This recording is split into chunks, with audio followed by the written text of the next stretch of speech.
And we are go. All right, welcome back for another session of Edge of Tomorrow. We are picking up where we left off last week in the basement of the Chateau of Time, where our intrepid young adventurers have infiltrated the home of the enemy of time in order to steal his stuff for a nefarious fence whom they just met and save the lovely house servant Fawn from imminent danger. Last we left our players, they had navigated to the basement where they squared off with the devilish Archibald Crane, a longtime nemesis of Zoe Baga, an older gentleman, Clockwork, who has been causing trouble for some time, and he finally met his end at the hands of a very violent fire blast from Natalia. Uh, Meanwhile, Fen took a bite out of her own hand. In this case, because you guys are technically thieves breaking in, I'd say she took a bite out of crime. Um, while confronting the hunger, and she is still invisible in the next room over. The enemy of time and Bentley Hedgecock have fallen, and the group is in the basement. Is there anything else you guys would like to recap before we get moving? I think it definitely needs to be said that you've got some really bad dad jokes going on.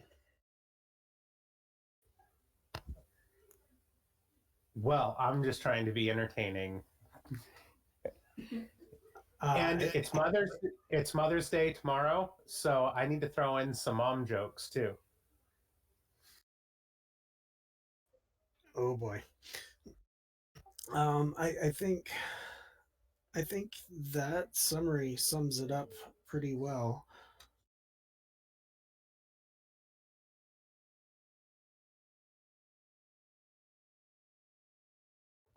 And I would say, we've cleared out Archibald. Fen is still down chewing on Fen, so we should probably consider going to see if she can find some interest in something else to eat, or maybe at least give her some barbecue sauce.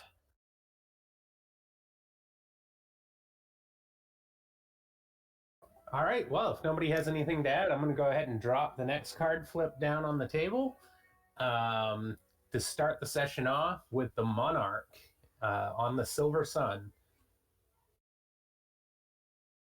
And keep in mind, we do have the Imperator in play, sitting on the Invisible Sun because we are picking up where we left off last time. Nice. Very nice. Oh yeah, I forgot about the babbler. Things are good. Two sovereigns. Is that like double up? Ah, this is perfect.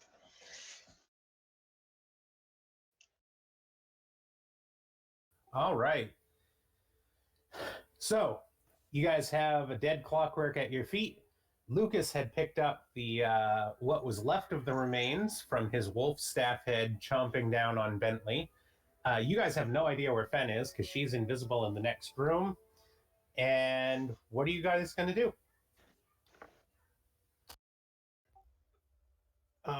The staff or cane or whatever thing is that Archibald had that's lying on the floor next to whatever's left of him, right? That is correct. It is a steel type cane with a funny shaped clockwork sprocket on its head. I would like to pick that up if nobody has an issue with that. Well, No, apparently Vanessa's new fascination is guns, so go for it.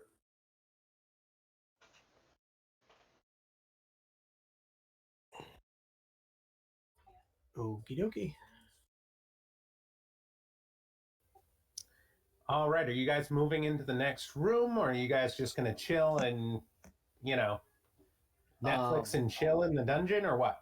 Zogi wants to claim a trophy piece from Archambault, and Zogi wouldn't mind just relaxing for a minute. He took kind of a beating in that last fight.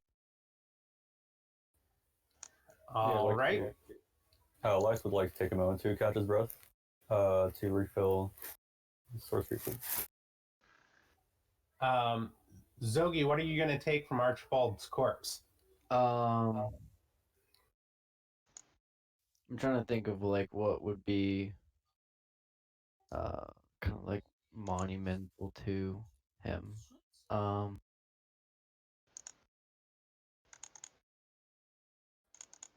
I'll take like I'm sure he has like a little heart thing, like a demonic core in him or something.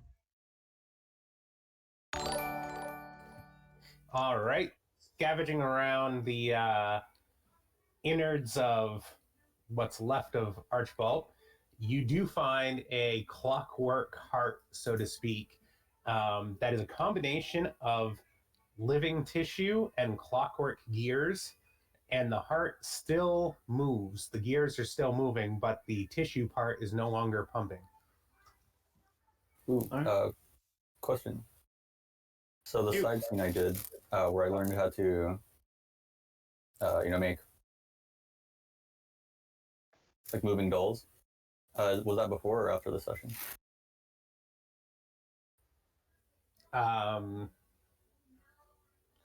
That could be either or.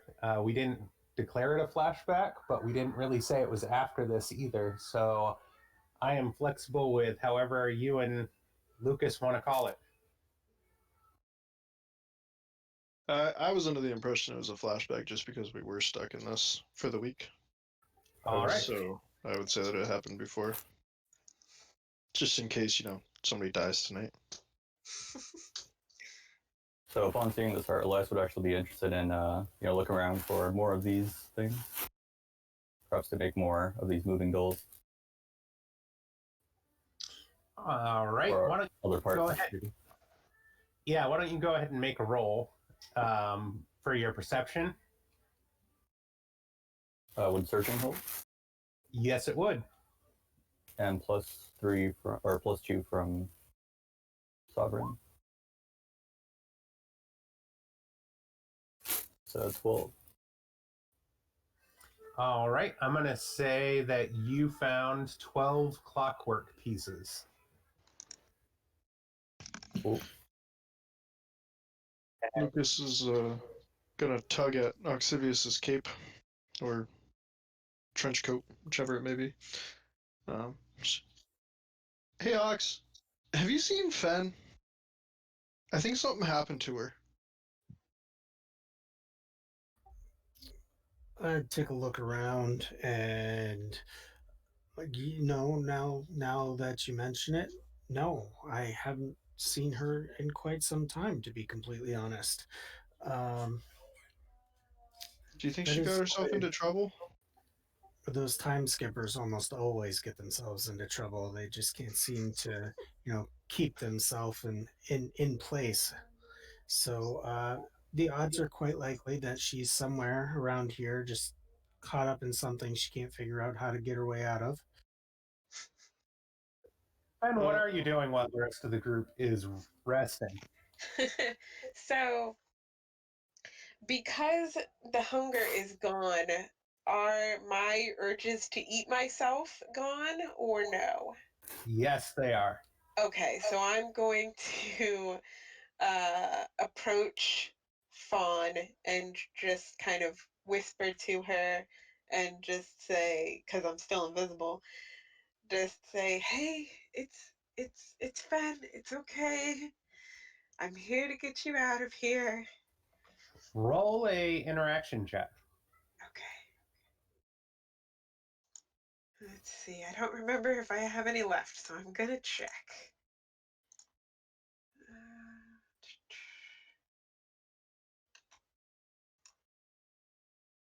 Oh, cool. I do still have one left.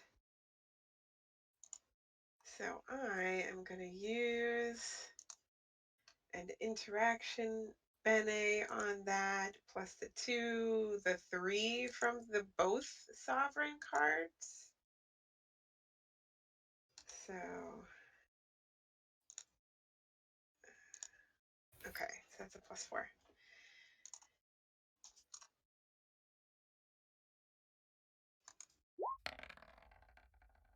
Oh, it's a good thing it had a +4. That's a 6. Fen, they killed you. You're a ghost. No, Fawn. I'm just invisible right now. It's okay. Fawn is delirious from the gaping hole in her abdomen,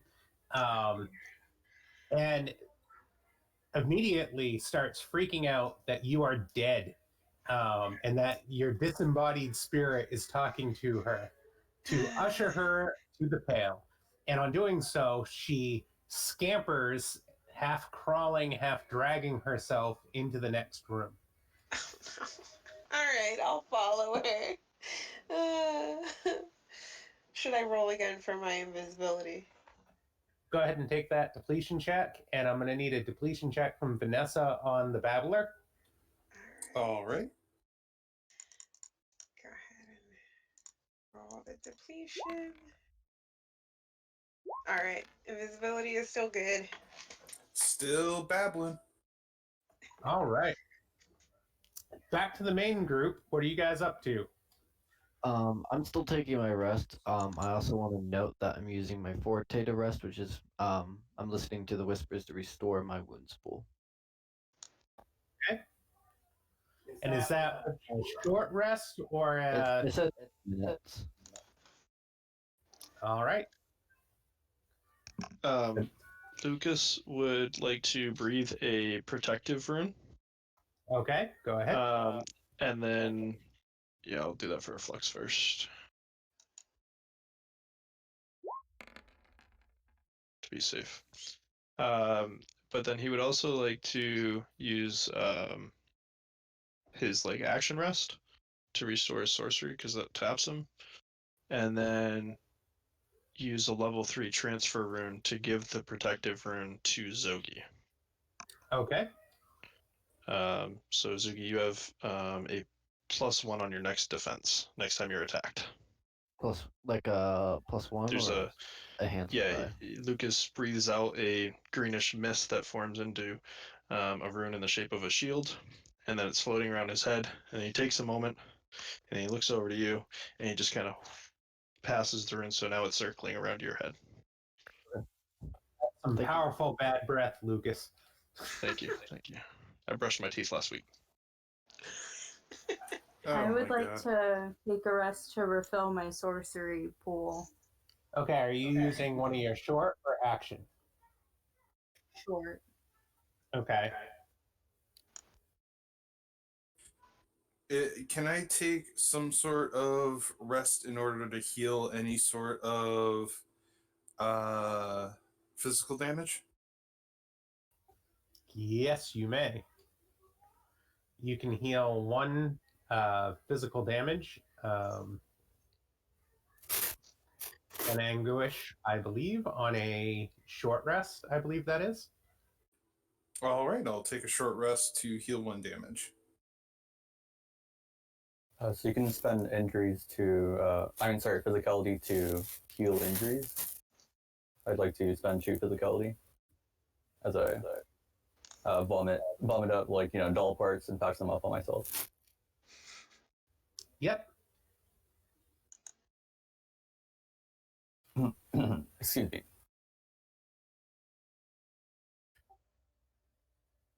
I'm gonna do something a little interesting here. I've got this weird little apple that I picked up from not long ago, and I'm just gonna kind of roll it around on the ground and kind of bash it up against the wall a little bit and kind of soften it up and make it not quite as pristine as it currently is.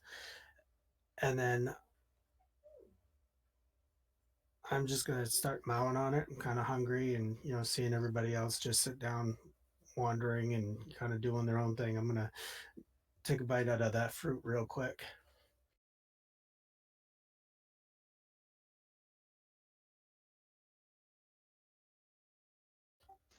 And then as I'm chewing that thing down, I've still got Lucas's finger bone on my necklace, and I'm just gonna be like, "Hey, Lucas, check this out." And I'm just gonna kind of swing the necklace around and kind of point it at him. I still got your finger. You didn't eat it, Ox. We already went over this. I'm not eating your finger. It's on a necklace. It still does the job. I'm not Are eating you your finger. sure? And Lucas is going to grab a rock or something and scratch words onto the floor that just says, "Hi, Oxivius."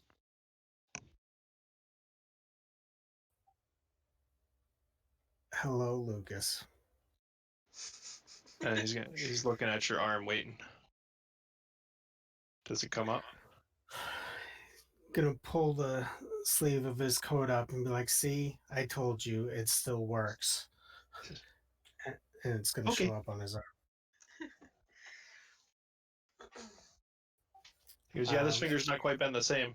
He holds up his finger, missing the stubby point of it. All right, 2 rooms away. Fen, you moved into the next room, right? Yep.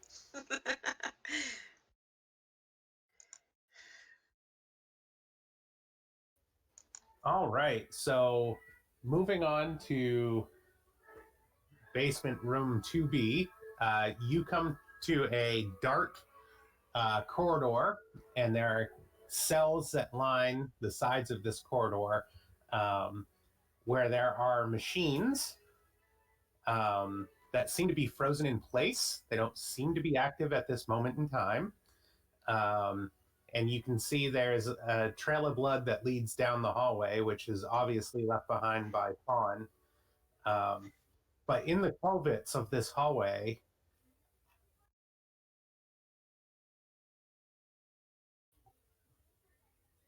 you see this type of machine with what appears to be remains inside of the machine. And these things line the hallway. There's about 5 of them on each side. Okay, and these are the ones that are like dormant right now? Yep, they appear to be dormant. All right. Gonna kind of give him a wary look and follow the blood trail as best I can. And just in case there's like weird triggers on the floor, I want to like take the path that the blood trail took. All right, so you'll be moving into the next room. Yep. I need to save this girl before she bleeds out. All right, the rest of the group is still back at the basement entrance, and your short 10-minute rest is over. What are you guys doing? Well, we got the mouse, and we got Zogi's friend. What else did we need here? Well, we could follow the blood trail of likely pretty dear lady who is possibly dying right now. Just a thought.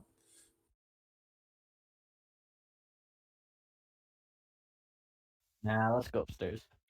Oh my Well, god. we have to get those things for that lady. Do we see anything in here that might be fit that bill of interesting things that she might want? And Lucas is going to take a look around with a perception check. Go for it. Hell yeah. You don't 0. see anything that looks like it's of any value. Most of the prisoners in the cages are more dead than they are alive and rotting in the cages themselves. They have nothing of value left on them. They're all in rags and various states of soon to be dead. I don't see anything. Maybe it's farther downstairs. I would like Go ahead and head. I would like to see that Lucas has a good idea and attempt to look around as well.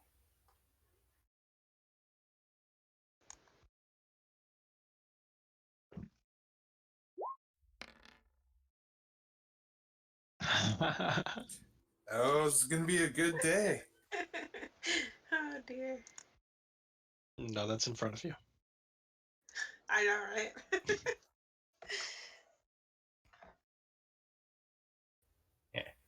So, looking around, you concur with Lucas that there is nothing of value in this room. Um, Turned off by the smell of the rotting bodies and whatnot, um, you find nothing of interest kicking around.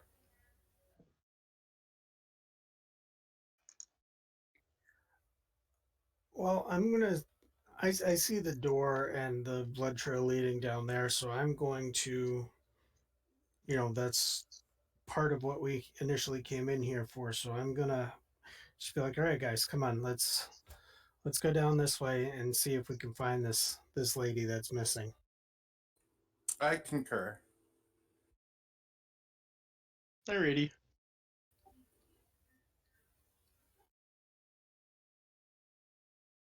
He agrees.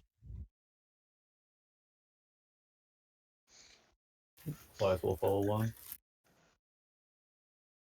All right. Meanwhile, Fen moved into the next room.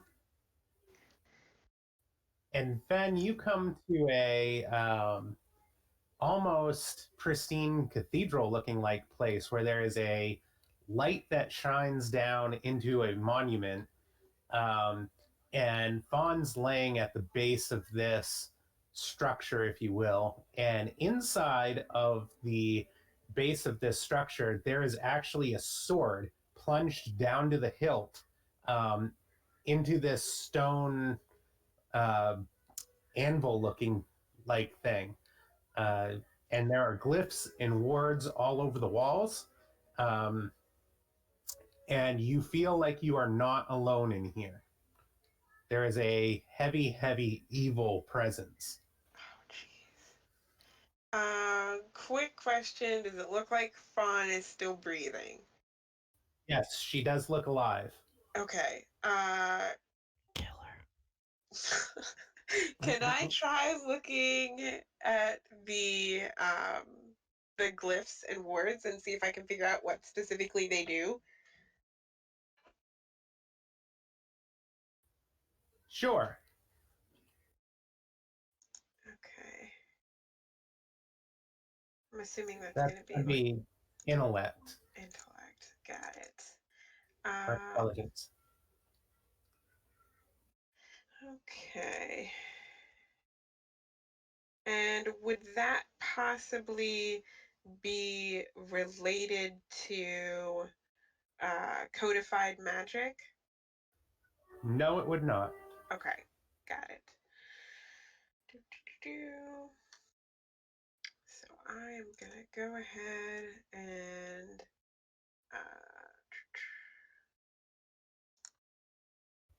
And I did drop a card flip down there, the suspicious hound. all right. So now I just have a +1 then.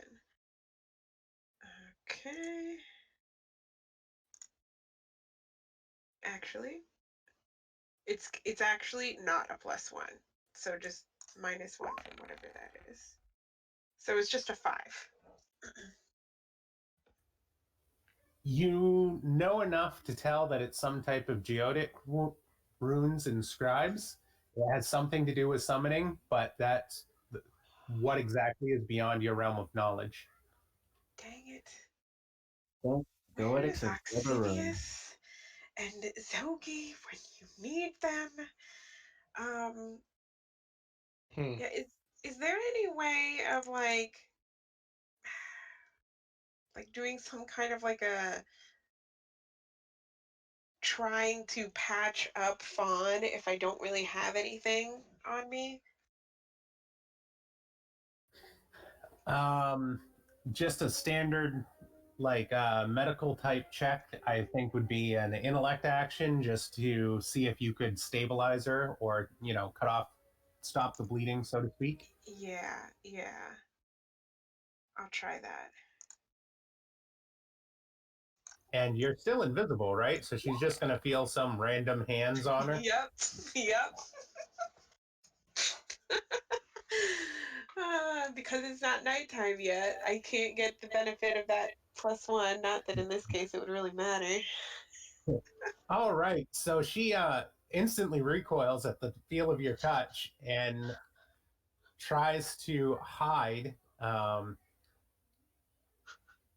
and scurries behind one of the pillars. Oh, Jesus. All Meanwhile, right. you hear a very deep laughter. I think the gig is up.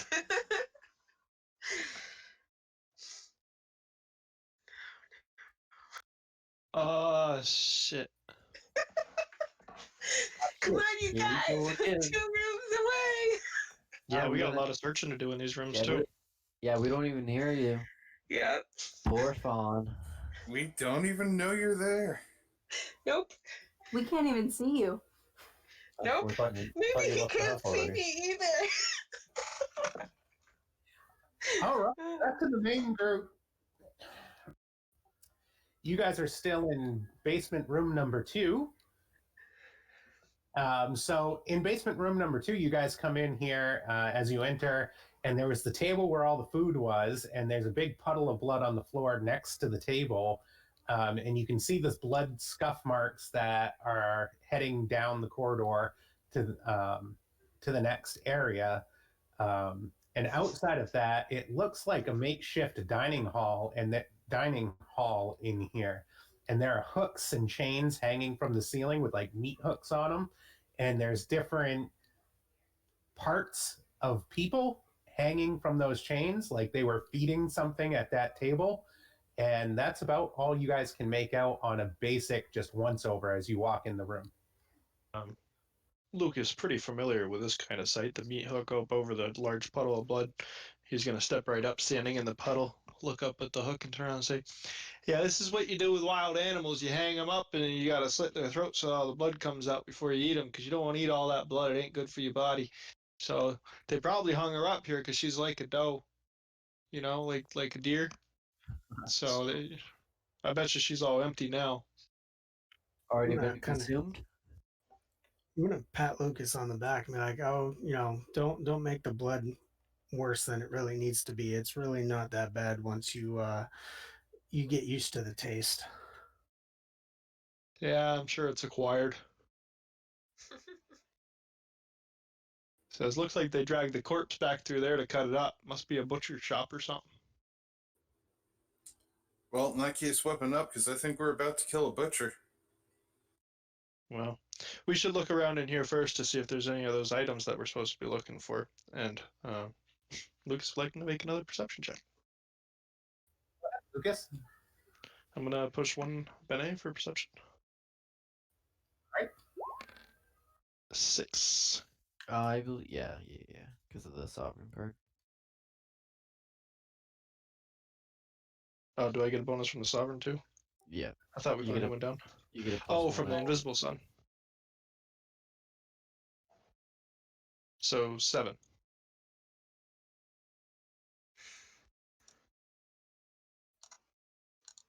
All right, digging through, you find an ephemera item inside a pile of trinkets in the back behind the table, almost as if they had been arranged to be an offering. It's just a pile of different magical items, and this particular one draws your attention. Alrighty. Guys, I found something, and I'm going to hold up the shard of the mirror.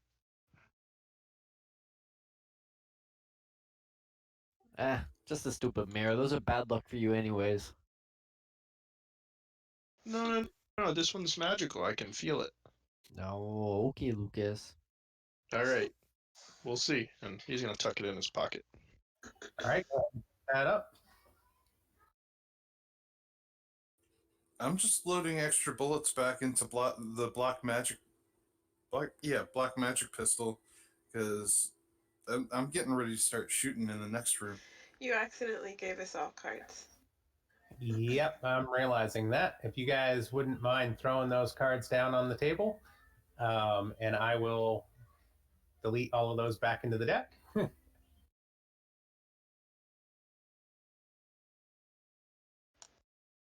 I got the revealing knife. Hopefully that doesn't bode ill for me. We'll see.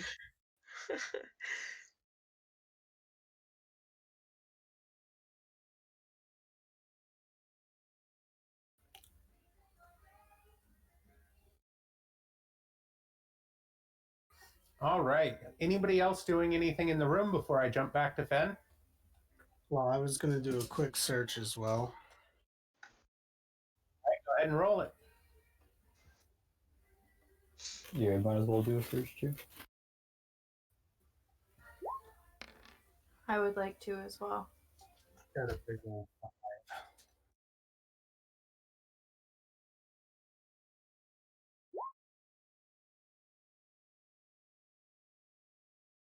As a chew. All right, Oxivius, you find a talisman inside of the pile. And let's see, Elias.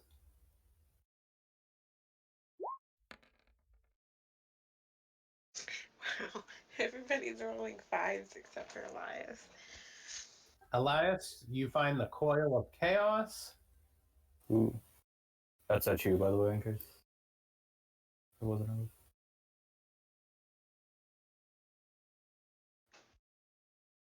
Ooh. And Natalia, you find a candle within the pile.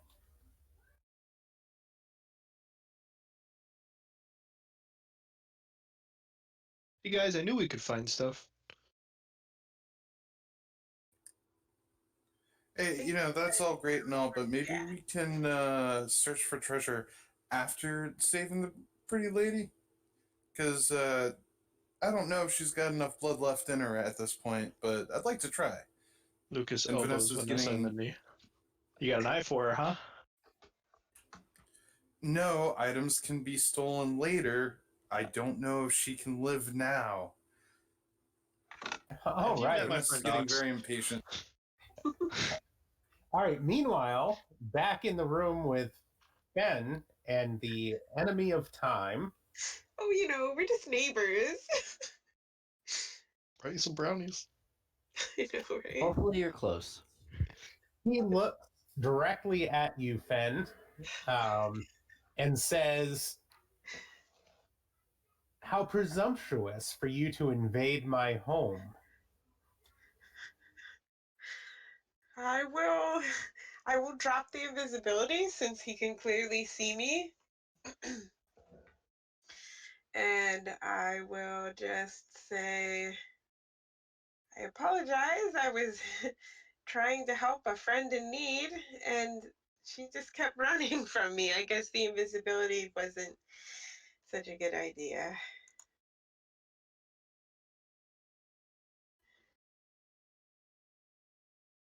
So, yeah, I will just, patch her up, make sure she's doing okay, and I'll leave. You should come over to my house sometime. Why don't you make an interaction check? Oh, dear. All right. Well, now that I'm not doing a -1 from my cloak, I get a +1. Yay! 6. Not too bad. Did you add the invisible card? Yeah, that's the +1. Oh. I only have 2 interaction Bene. I've already used them both. He just chuckles slightly and his eyes flash red. And you can hear the whir of mechanical parts from the corridor behind you. Oh, jeez. Okay. By the way, did that sword look good or evil? The sword, all you can see is the hilt and it's silver. I'm gonna try to grab the sword.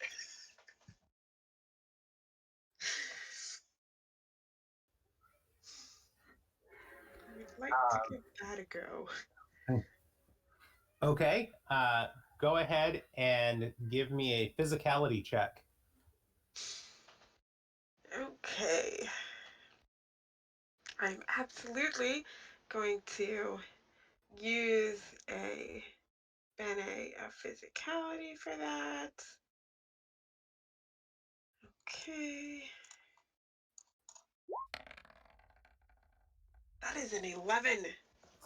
The sword does not budge. So clearly there was no way I was pulling that sword out. Got it. You're not the chosen one. I'm not the chosen one. Or has nothing to do with all the seals on it. Weird. Yeah.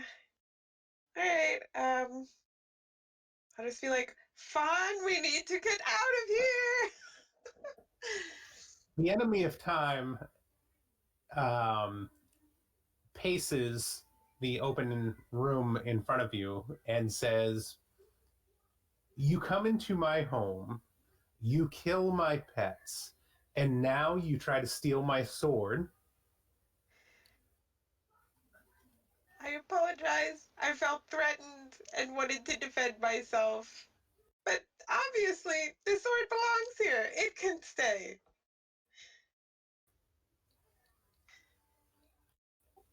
Um, he begins casting a spell in your direction. He extends his hand, um, and you can feel time magic happening. Ooh. Okay. Go ahead and take a resist. Will do.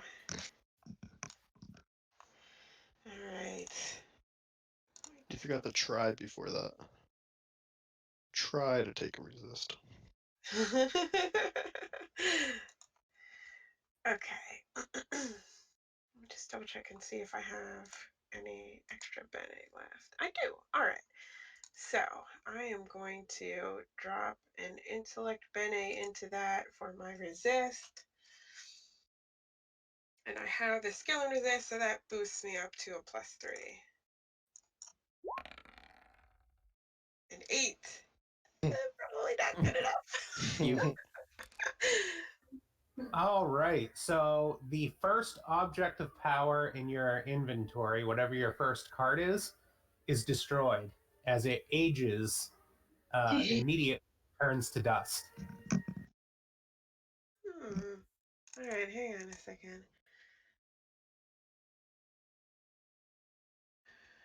Okay, no, that wouldn't apply. All right. Okay. So, all right. So when that Oh, happens, a whole bunch of junk falls on the floor. Oh My no! destroyed. there goes the hat. Knives everywhere. Knives everywhere. A bunch of like household cleaning objects, a few blankets, maybe some old rotten meat that I got lost in there.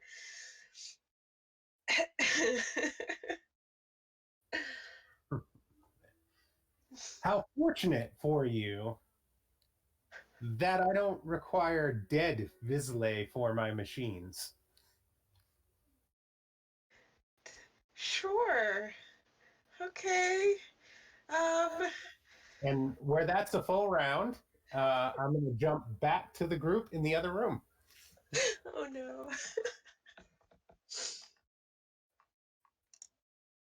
And where this is the start of a new round, I'm going to go ahead and flip another Sooth card. It's Oh called yeah. We're Dead. Golden ship. Do you need me to roll for the babbler again? Absolutely. I like to think that there's like 20 demons upstairs that are just completely perplexed with this level 1 item and can't get it to shut up. Yeah, they're all standing around it, listening to it, like, what the hell? And it What is won't it go doing? away. Finn, you could probably pick up your cloak again because you deactivated that, right? Oh yes. Yep, I'll pick that up again because I did deactivate that. Take card. All right. So the rest of the group had moved into basement 2B.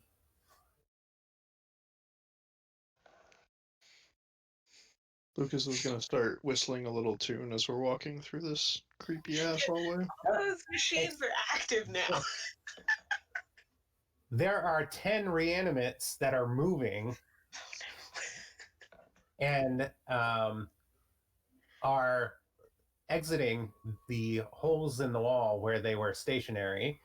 And of course, some of you have encountered these before. Yes, indeed. That's true. It wrecked my house last time. Oh, they were quite tasty last time, if I do remember, but these ones look like they are not quite as fresh as the others. So I guess we'll just have to see how these ones come out. All right, there's 10 of them in the room with you guys in the corridor, emerging from their conclaves. What are you guys doing? I'm gonna go for one. Go for it, Zogi.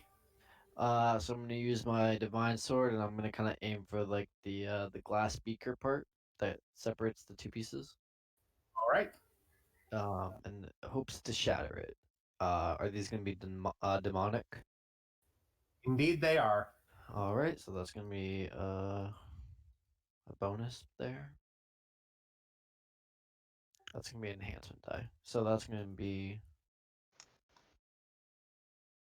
4 plus 2 from the sovereign card or the invisible card. So that's gonna be plus 6. Sure.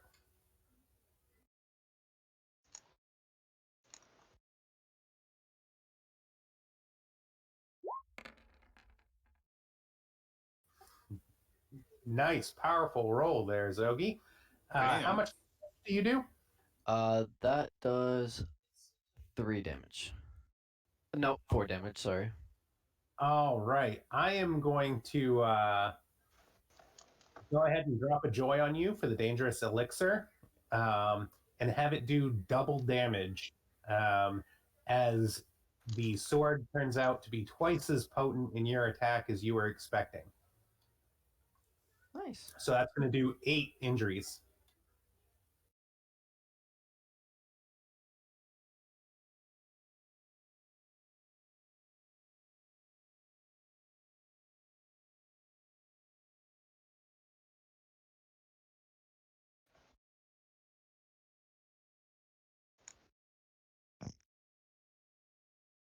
Do the rest of them see us?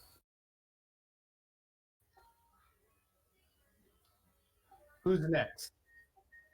Yeah, I'm thinking with Zogi stepping up and putting the wall up on that first one. I think they're all going to notice that we're here. I'm gonna load my lost arrow into Sren. And I'm gonna aim for the one farthest away from us. And because it flies in an erratic pattern, I want it to kind of bounce off of all the other ones' heads. Pew pew pew pew. And then actually hit the last one is my goal. Um, and that's a level. Do I add a 4 to my roll? No, plus 1 Yeah, enhancement. So it gives me an extra die. adds an extra die to your roll. Yep. I'm going to push an accuracy. My bow has a +1 and imbues lightning damage. And it's 3 dice, so that's +2. +1 for the invisible card, so +3. So that's a 10, 7, and 5. Hit. How much damage does it do? Well, that's a good question. Let me roll my depletion real quick. And it depletes. It's gone. Wow. It's a level 4 object of power, and the bow is a level 2. I'm not sure what we would do for that. The bow would be, while it's the level 2, it would still do the damage as a normal bow, which I think it would be 4 on the weapons table. Okay. So 4 ignoring defenses.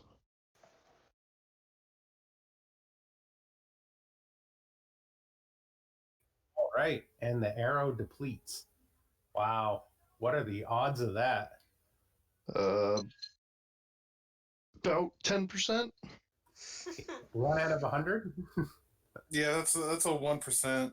Well, it's 0 to 2 and 0 to 2, so Yep. What's that? 30% of 30%? Yep. Oh yeah. 9%. Yeah, something like that.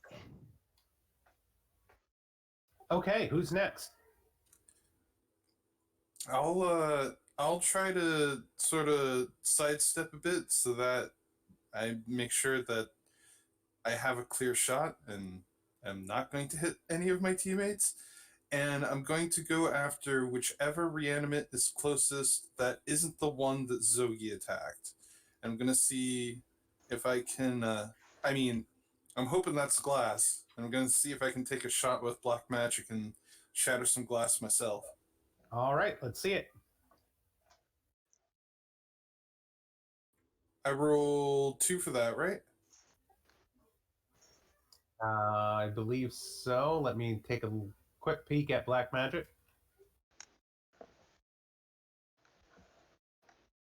Yes, it'll be 2 dice for that.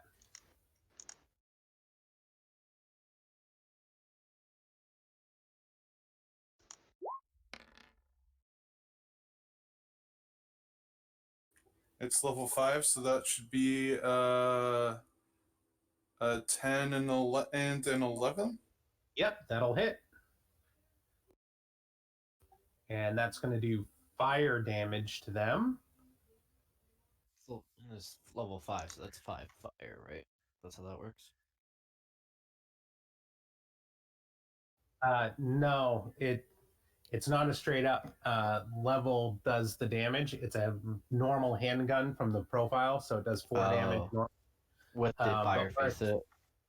yeah, with the fire facet though, it's going to do double damage against these things. So he's going to do 8 damage to them. Nice. Nice. I don't know if this matters, but I do also have Telestic Strike, +2 magical damage to any weapon strike. Yeah, that'll make a difference. Destroy them, Vanessa. Destroy them all because I need your help. So I started blasting. I would like to use my summoned sword on the third reanimate. Okay.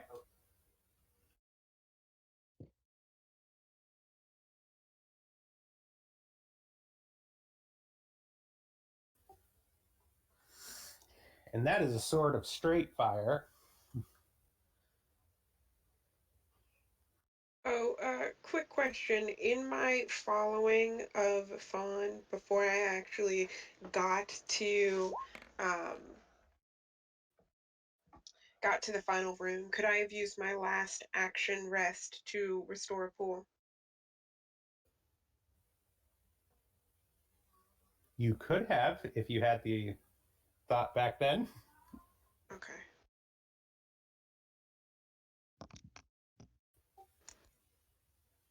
That'll be a 13.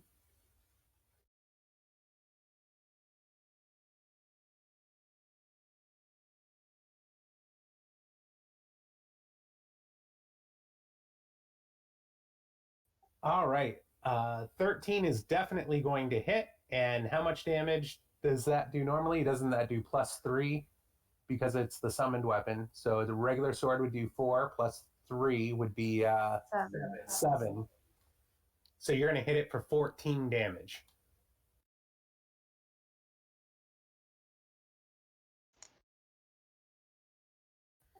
All right. Ooh, Natalia. Next.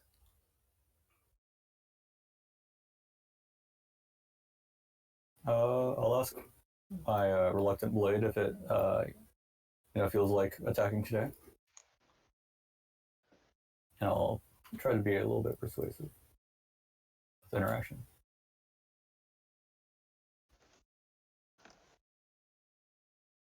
Whoops, I almost. I could just picture Elias doing this. He pulls the sword out and he's like, "Hey, buddy, what Hey do you there, little think? buddy. Go knock that guy around a bit." I imagine it shaking its head if it had a head. Oh, that's all right. I'll just sheath it back. And I'll look to you guys and just shrug. Doesn't feel like it. That is an action, correct? Yeah, I believe using the sword, you could still swing with it. It just wouldn't be enhanced. Oh, okay. It just sword, I believe, at that point. Okay. Yeah. Wait. Sorry. So convincing it is not an action. That is correct. Convincing Okay, cool. it is not an action. Yeah. I will swing it reluctantly.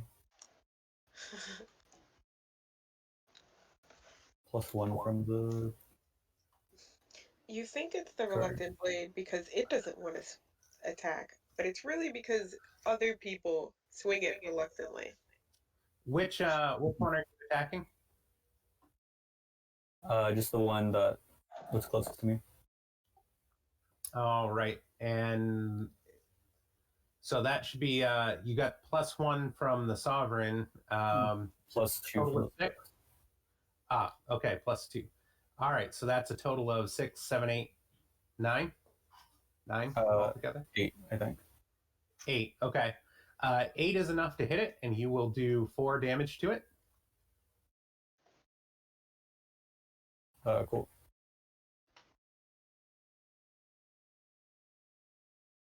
Okay. Is that everybody in this room? That was Vanessa, Lucas, Zogi, Natalia, Elias, Oxivius. You haven't gone yet, right? No, I have not. I do not have to talk to my sword. All I have to do is swing it. So I'm gonna cross my eyes and hope. All right. Yeah. So no, maybe I should talk to my sword. Well, what level is your sword? Don't forget that the sovereign is still in play from Imperador, which, depending if that matches your family, that could be that's a +1 or a +2. Oh yeah. Let me see here. Yeah.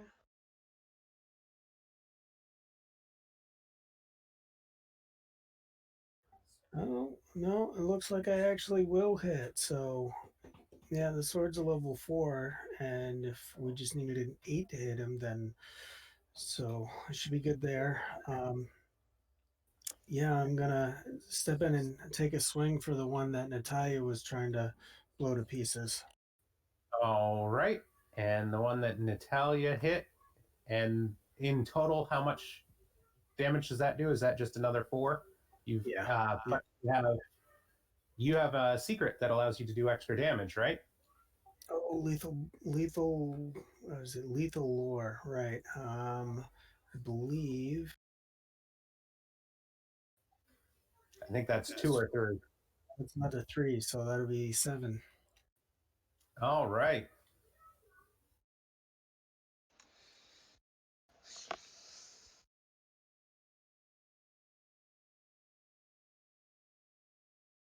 Okay, and the one that you and Natalia are working on is heavily damaged at this point. Its arms are kind of very lackluster. It's barely swinging anything. It is taking a ridiculous amount of damage.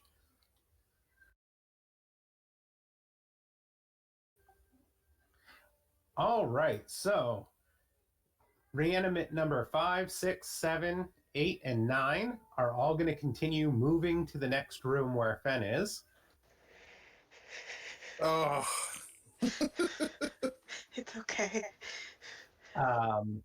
Reanimate 1 is going to swing back at Zogi with a grasping claw. It's actually taking 2 of its arms and it's trying to grab you and hold on to you. Okay. So I'm gonna get +1 because of my mask. I'm gonna get +2 from Sovereign card. I'm gonna get +1 from Mr. Lucas, and another 1 from my talisman. Indeed, you are. So that's gonna be 5 total. Here comes the flux. 13. Oh no, you bat his arms away and dodge right out of the way with no issue. Lucas lets out a cheer from behind you. Let's go, Zogi! So is the bonus from Lucas now gone? Is that how Yes. that works? Yeah, Okay. it gets consumed with that.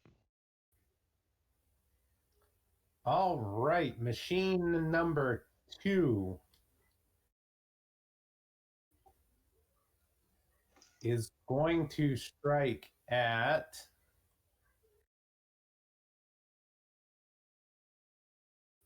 Lucas. Same deal. It's trying to scoop you up with both arms. All right. I see how this is going. Because I just remembered, because of our stewardship bond, you get a +1 to dodge actions when I'm nearby. Ew. So thank the Lord, because I am most likely gonna need it. I'm gonna drop my last movement bene as well for a dodge, and I'm gonna go into a side roll to try to avoid it. So that's gonna be a +3 with the card.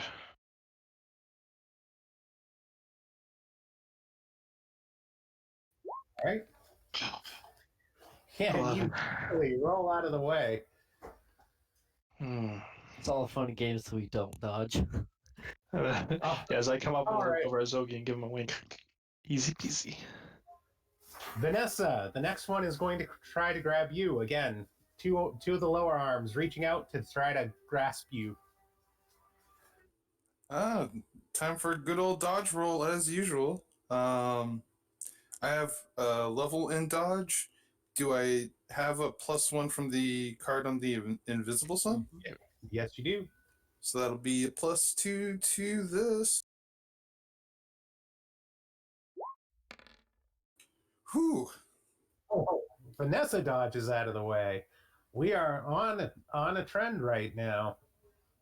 All right, so number 4 is going to grab at Natalia. You said that one, that was the really beat up one that was like barely working. Number 3 was actually the one that was barely working. Oh, Sorry. okay. No, you're okay. You're okay. I was just clarifying. They're not exactly attacking who attacked them in order because it's one big melee right now. That is fair. Hole 5. All right, so that one grabs you from behind, and actually it doesn't do any damage to you. It lifts you into the air, and its hands lock around your waist. And as you get into the air, the glass tube opens. See ya. Oh, this is a bad deal. All right. And then number 10 is going to march forward, and it is going to attack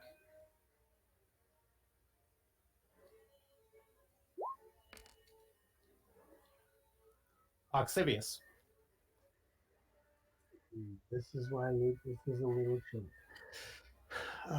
So I'm going to attempt to dodge, and I'm going to get a -1 because Lucas is nearby, Okay. and it'll be +2 from the Imperator card.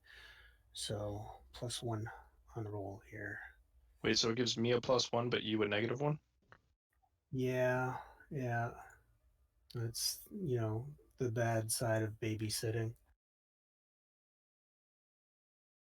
Yikes. Yeah, I got a 7. All right, you dodge just out of the way, able to escape from the clutching hands. And that is all of them, Can because I again, actually, 5 of them moved into the other room. What's that, Ox? When I actually, in my efforts to escape from the one that's coming after me, seeing that the other one has scooped up Natalia, can I roll towards the one that scooped up Natalia? You can roll in that direction. Okay. All right.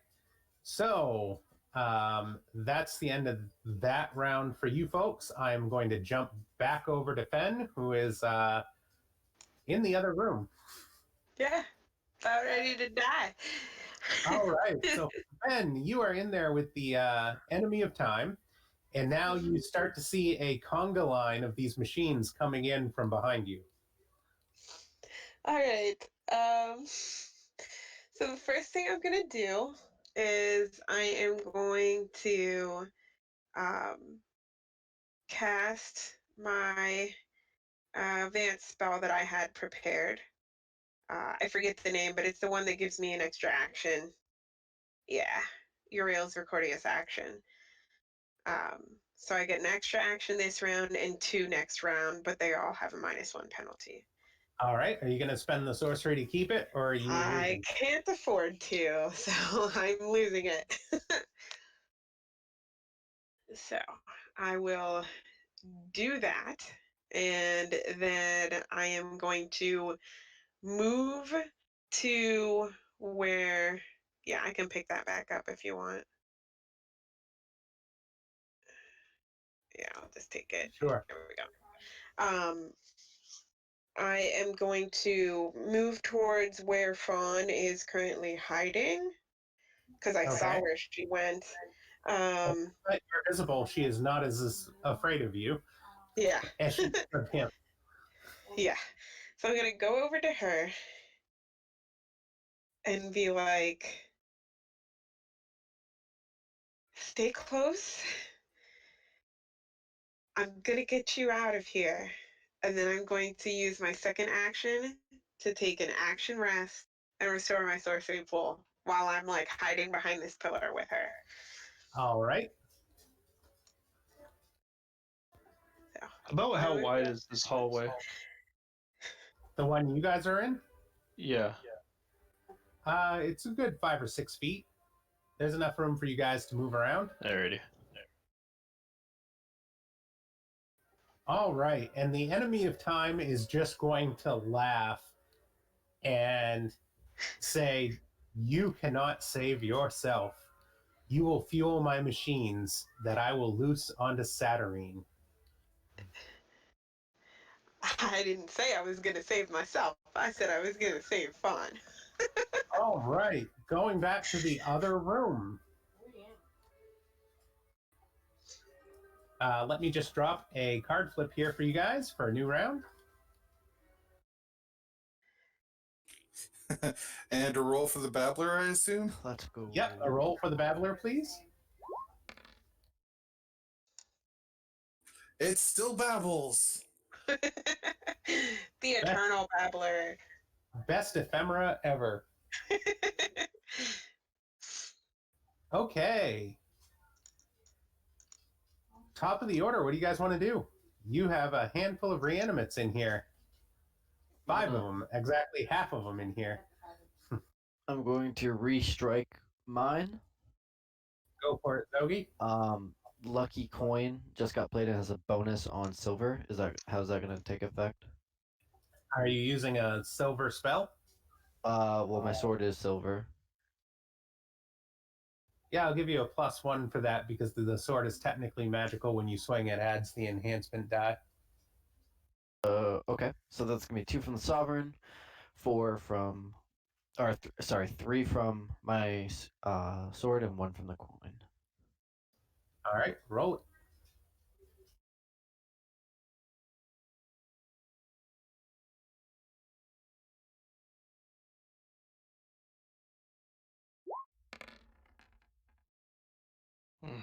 Dun dun dun.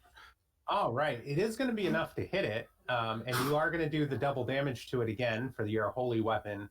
But we are going to need a flux. Is there anybody in the stream that would mind rolling us a flux?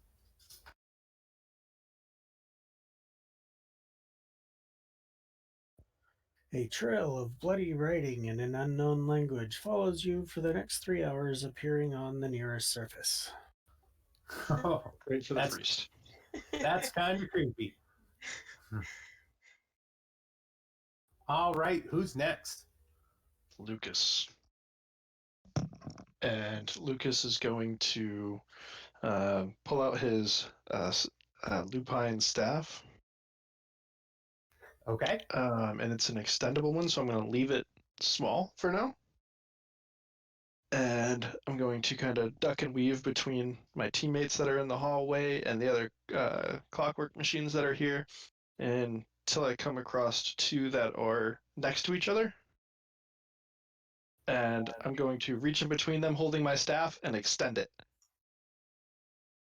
And it's an 8-foot staff, and you said the hallway was like 5 or 6 feet, so I'm going to try and pin them to the walls. All right. Why don't you go ahead and make a roll? All right, let me check this thing real quick. Level 3 plus 1 die. Would I be able to use accuracy on this? For this attempt, I'm going to say yes. Okay. I will push 1 then.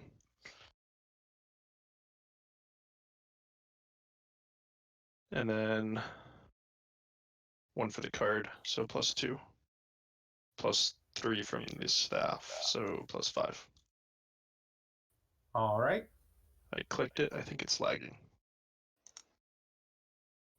Yep. Seems about right. There we go. So 8 and 8. 8 and 8. That will hit 1 on each of them. And it will, as the staff extends, it crushes them against the wall. How much damage does the staff normally do? The wolf head bites for 5 points of damage. All right, so I'm going to say it's going to do 5 on both of them. Okay. And that's going to hit numbers 2 and 4 and pin them to the wall, which is also going to give them a negative on their attacks. Cool. And then I'm going to limbo under it. Roll. All right. Who is next? That was Lucas. That was Zogi. Vanessa, I believe you went next last time by opening fire. You want to go again? Sounds good. I'll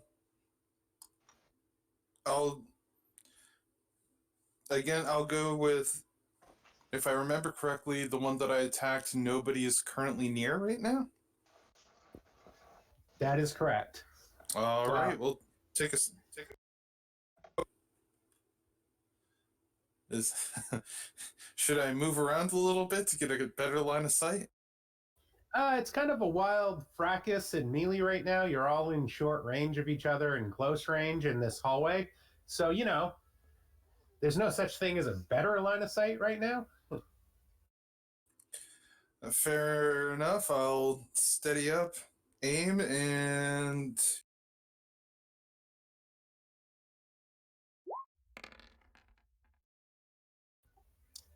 And roll. so that's an 11 and a 9. That'll definitely hit. And again, that's the 4 damage, but because of the fire facet, that's going to be 8 damage. Plus 2 for Telestic Strike. It's going to be 10. And that one is in really, really rough shape.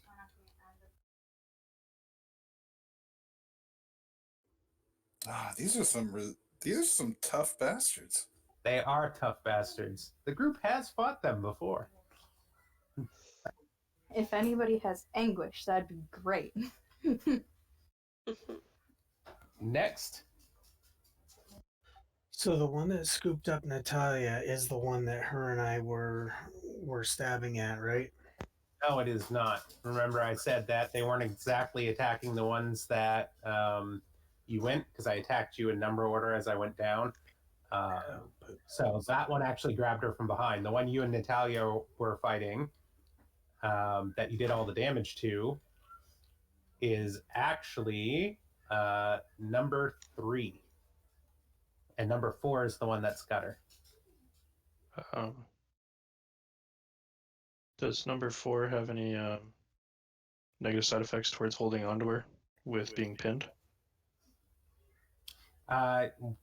When that test comes, there is going to be a negative to its level to offset it. Okay, well, I gotta get Natalia out of there so she doesn't get goobered up because I know what these things are gonna do. I'm gonna,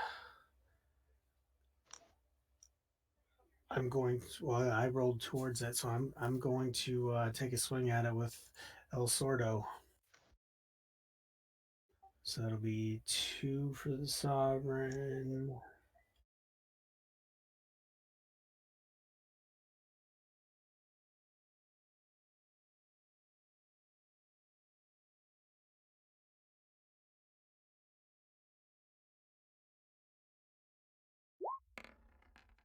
Woot woot.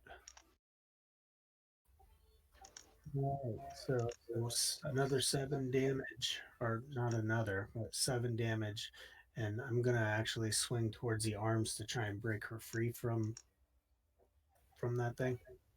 And why don't you go ahead and take a joy from the lucky coin card flip? Um, and that is going to be the PC succeeds at what they attempt to an even greater degree than they thought possible. And you're going to sever both arms at the joint.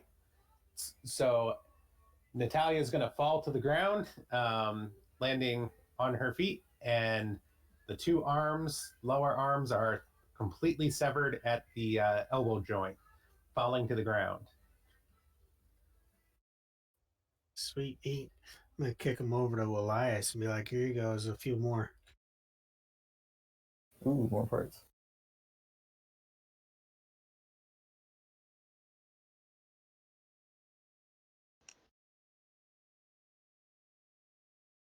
All right. Natalia, what are you doing? I'm going to attempt to fireball it. Which one? The one that just grabbed me.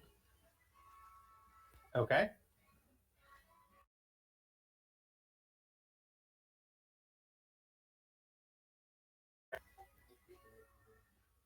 I'm going to boost it up 2 so that it becomes a level 5. Okay.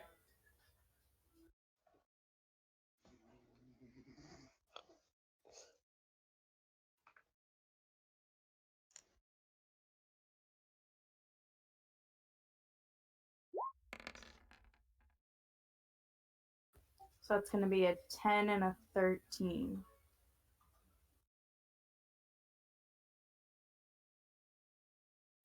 That'll hit. And the total damage on that is 5, which will be 10, doubled for fire facet. Yes.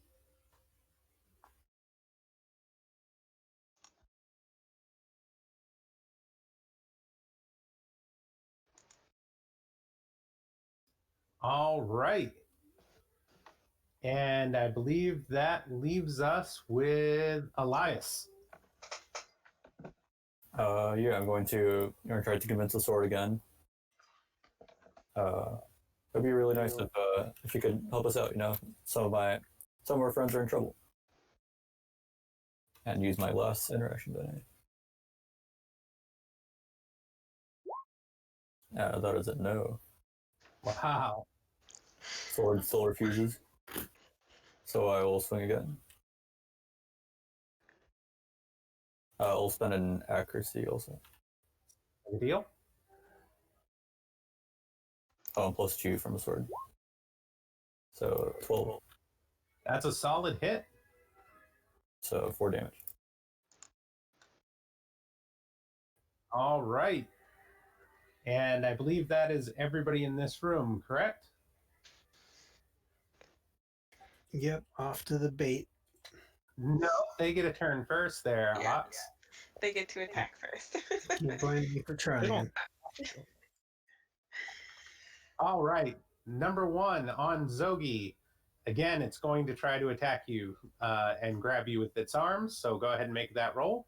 Okay, so that's gonna be 2 from the sovereign card, 1 from the my ephemera, then 1 from my mask. For a total Go for of it. +4.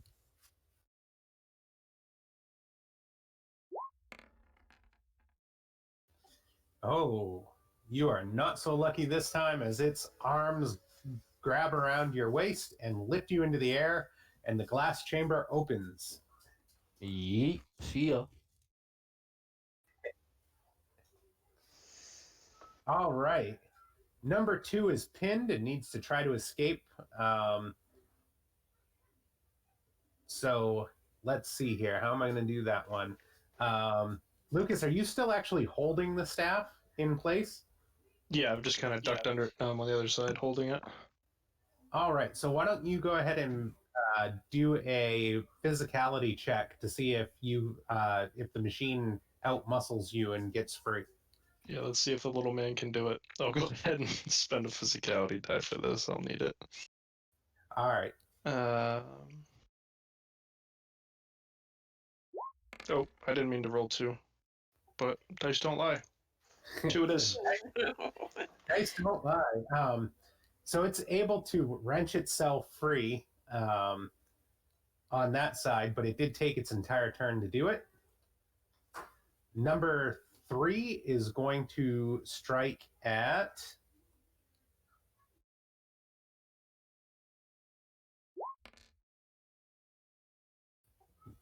number 4. 1, 2, 3 is going to strike at Natalia. That was the one you were originally striking with, Natalia, and it's going to try to grab you now that you're turned around from it again. They apparently like your abilities.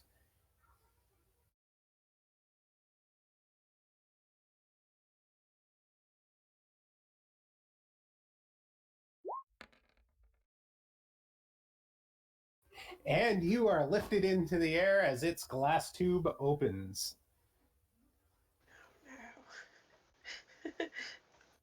All right, and number 4 is armless, and it is going to summon up some energy from within to cast a spell from the corpse in its tube. Does it need to try to free itself first? No, because it's casting magic.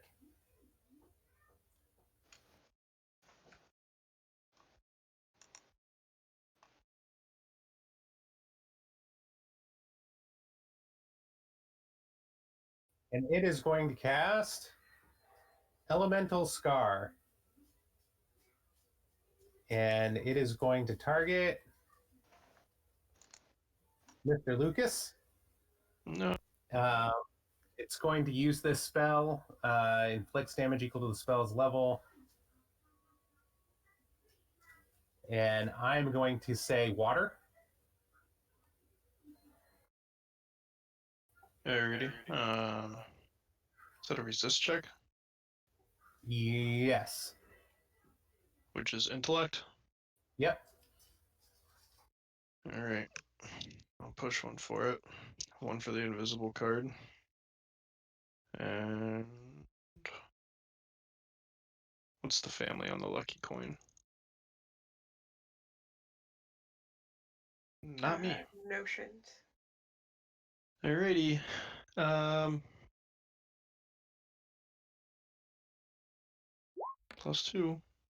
4. Ouch. Did you say +2 for a 4? Yep.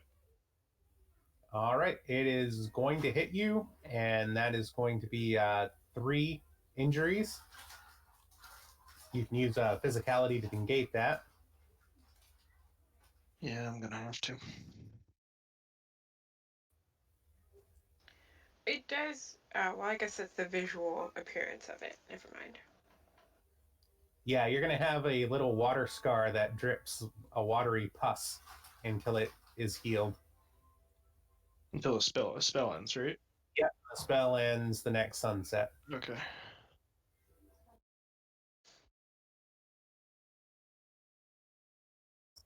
All right. And then number 10 needs to attack, and it still has all of its arms, so it's going to try to grab somebody. And it is going to try to grab Lucas. They like the little ones. Alrighty. +2 to my dodge, card and Oxivius.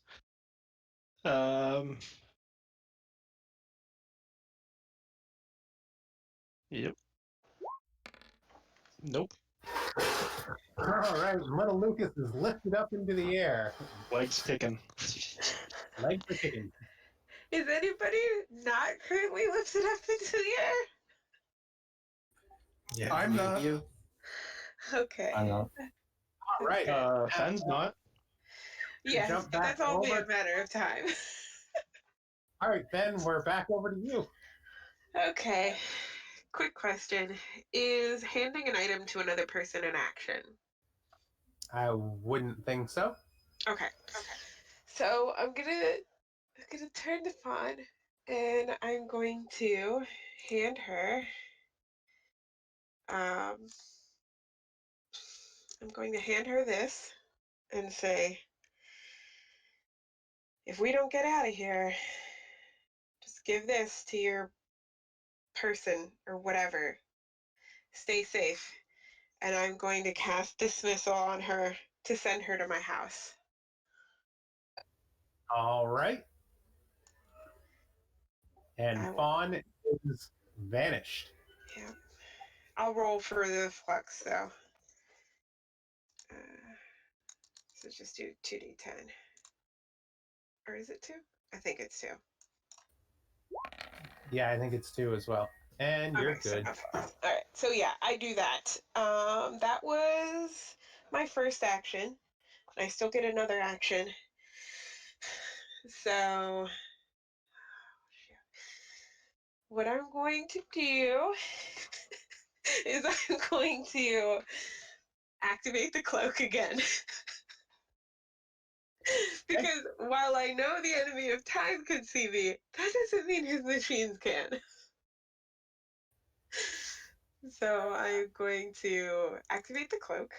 I will roll for its, let's see, I'll plot that back out. But yeah, that just like goes to her.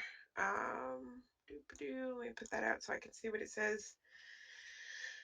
Okay. All right, so I'm activating it. So I check for the depletion of the object.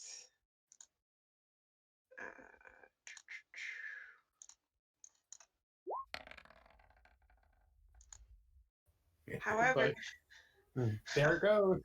so I do like, there's a reason why I held on to this, but I don't know how this works. So I have this for when an object is depleted. It can be used on a depleted object of power to return it to full power. Yep. So instead of throwing it away, you can use that on it as an action, because using an ephemera is an action. So Okay. you'll So have yeah. to do it in a subsequent action. But yes, instead of throwing it away, hold on to it. All right. Okay. So which one do I pull back? Both. You're going to pick up both of them. Okay, got it. But the so does the invisibility actually take place or no? I'm not sure how that would work. No, because the item lost its power. Okay, got it. Got it. So that was my second action, was trying to go invisible. I'm still hiding behind the pillar though. All right. The enemy of time is going to laugh and say, "Yes, indeed, play cat and mouse, my young quarry. Soon you'll just be another battery for my clockworks." And with that, he is going to fade away. Good. I appreciate that, enemy of time. Goodbye.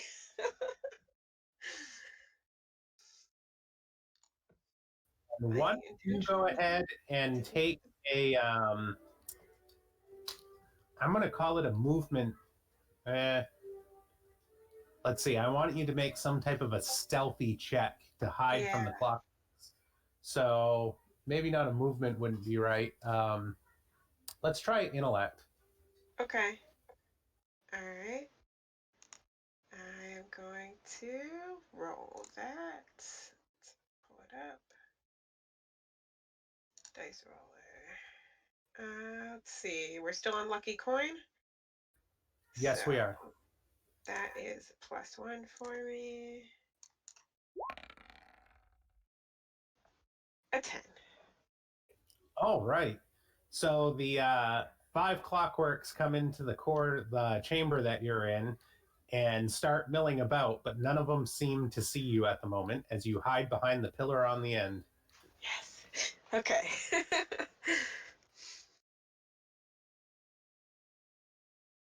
Got it.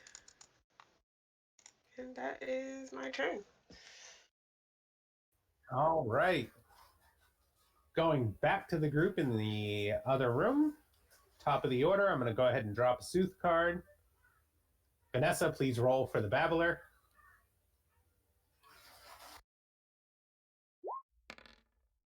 It babbles onwards.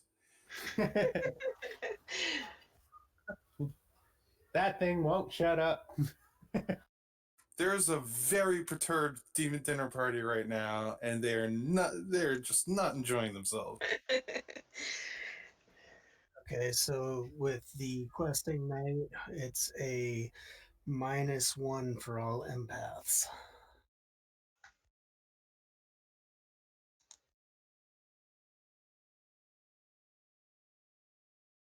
All right, you guys are up. What do you guys want to do? Top of the order, I believe Zogi, you are first. And you are in the air. This thing's about to stuff you behind glass. What are you going to do? So I could obviously like try to dodge out. You could try to break away, or you could just slash at it with your sword and try to do more damage to it. I think I'm gonna do that. I know I've already done significant damage. I'm gonna try to finish it. All right. So that's gonna be 2 from the card. So 2, 3 plus 3, so +6. And 2 dice. I believe if I did that right. Nope. +5. And you got the -1 for the apprentice, right? For the questing knight. Got a different card. Because it's my family, right? That's how that works. Yeah. So you have +2 from the invisible sun card. You've got -1 from the pale sun card. So you only get +1.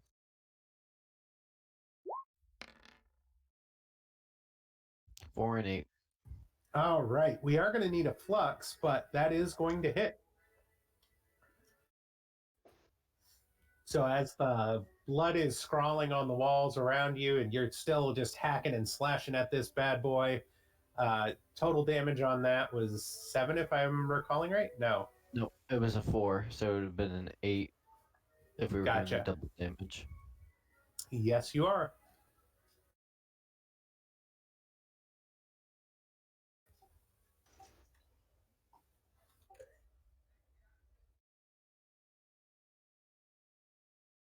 And Flux is a it nearby dies. doorway.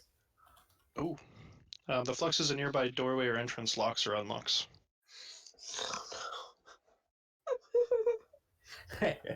All right.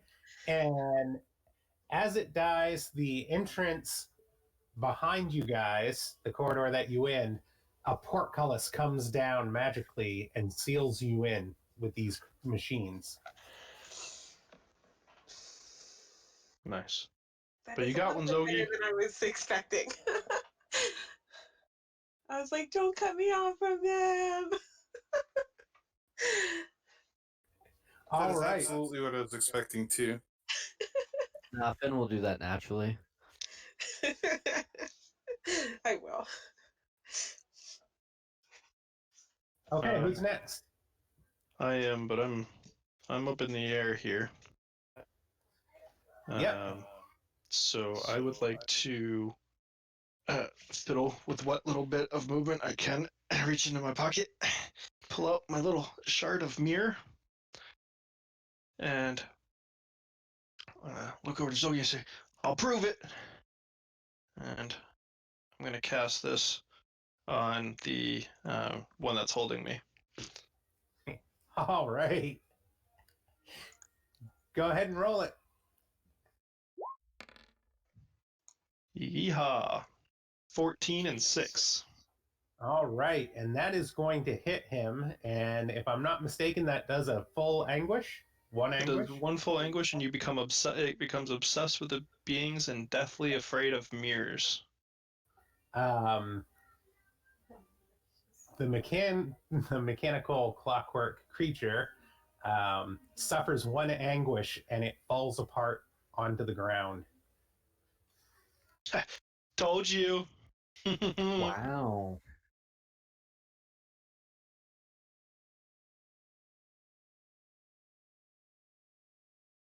Yeah, and then I just have a little ebony claw in my pocket now.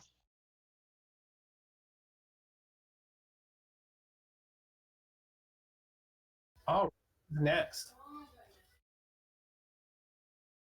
I'll take a swing at one that I was swinging at earlier and see if we can do some damage here. Go for it. So it's going to be a +1 for all the business.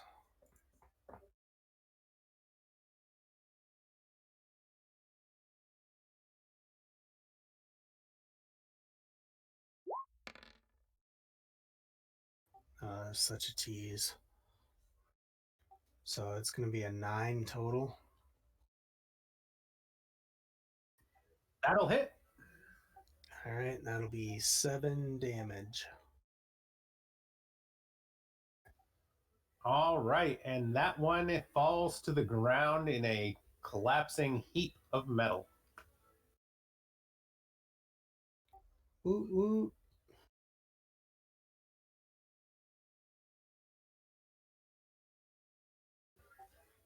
I would like to turn and with my sword attempt to attack it to hopefully damage it enough to break free.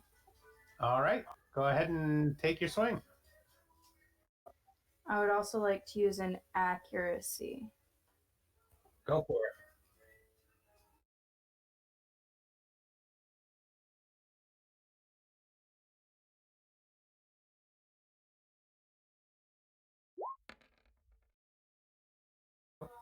That's a 13. That'll do it.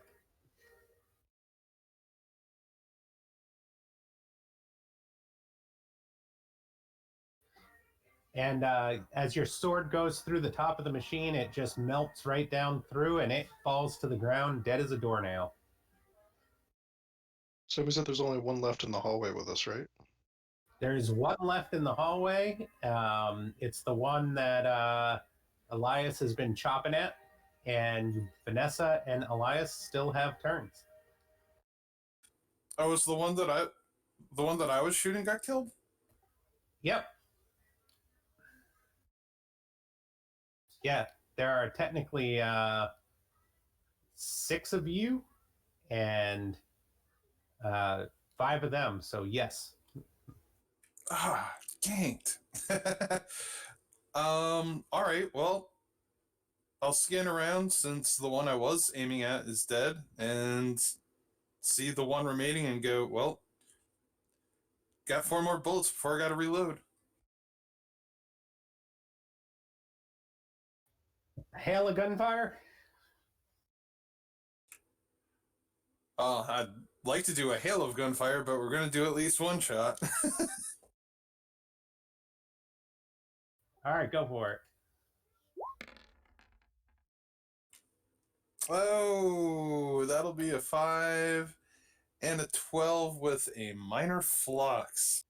We will take that minor flux, and it will take damage from the gun plus your telescopic strike. Telestic strike? What is it? Yep, telestic strike, I think. Okay. So that's 7. Double for the fire damage is 14.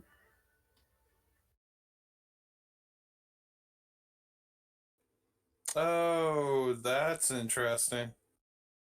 And what do we get for the flux? You see a vision of someone from your shadow life. So right as you pull the trigger, the black magic, you see that. Who do you see from your shadow life, Vanessa? I'm going to choose to see the old man who came into my pawn shop to pawn his deceased wife's necklace, of which I am actually currently wearing. And is apparently haunted, but I don't know that. Very nice. All right, Elias, you're up. I think I'll shoot again. Is there anything else I could do?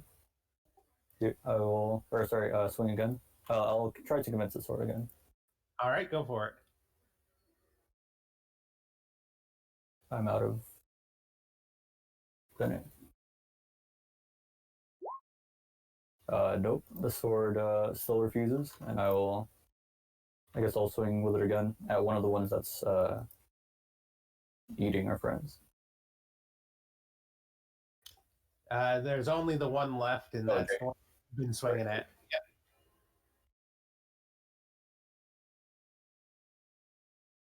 I'm out of Bennett. 7. That is going to hit. And in one final blast, I'm going to drop a joy on you for the questing knight. And in one final strike with your reluctant blade, you dispatch the last of the clockwork reanimates in this room.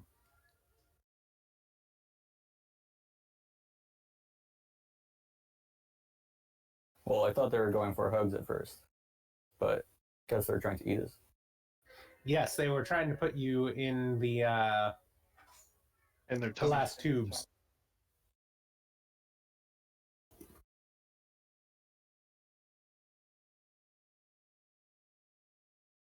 All right, that was the last one in this room.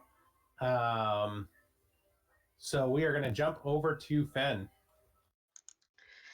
Okay, so I am now going to use this to rejuvenate my um,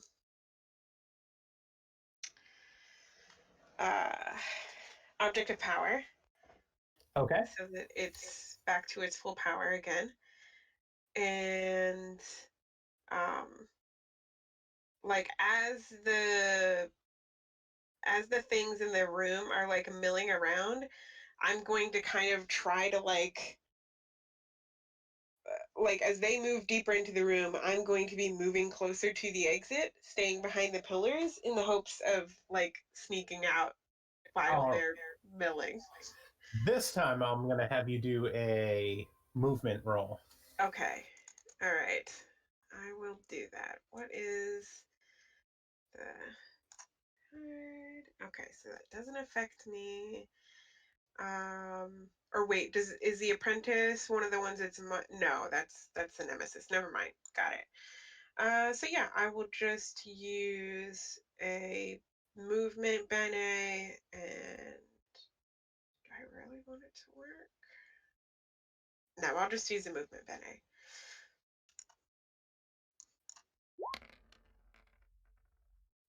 A 10.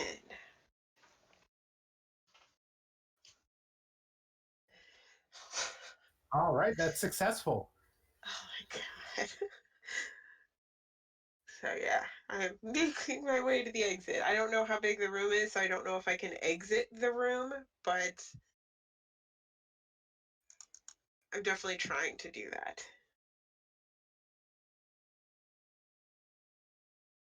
All right, so yeah, you can come running out into the other room. Nice. I'll come running out and be like, they're cool. And I see the other ones like all trashed on the floor, and I'm just like, there are more of those back there. We should leave. Lucas is going to get really excited. Fen! Where have you been? Then I'm going to run up and give you a big old hug. Around the waist. Around the waist. Yep. And you notice like my arm is bleeding. Oh, gee, Fen, are you okay? This looks pretty bad. It's self-inflicted. It's fine. We need to get out of here. You should really talk to somebody if you're hurting yourself like that, Fen. It's fine. It's fine. Guys, I found Fen. Finn, what's in there? More of these. Can we keep it down?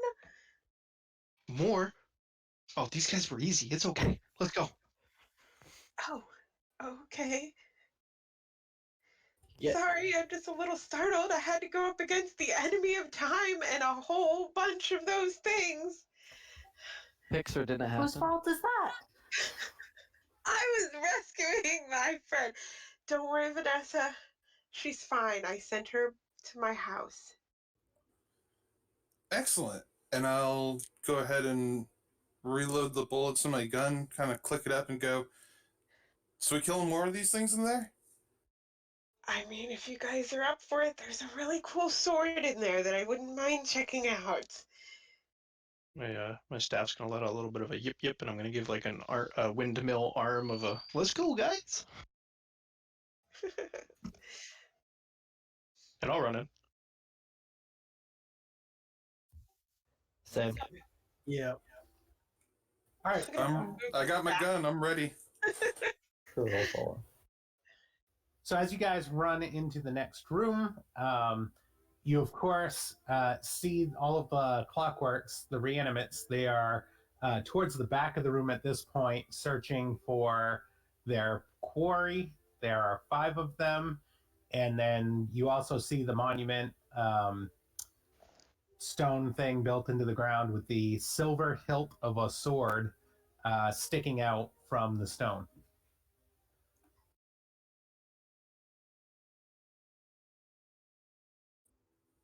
Pillars equals cover. Oh, this will be interesting. Yes, this room is much bigger, so they're all at short distance from you. They are not in melee range right now. And go ahead, what do you guys want to do? Oh, I should probably drop a card. Hold on one second. Let's go, That's gonna be baby. Driver. If you be that Defender. baby driver.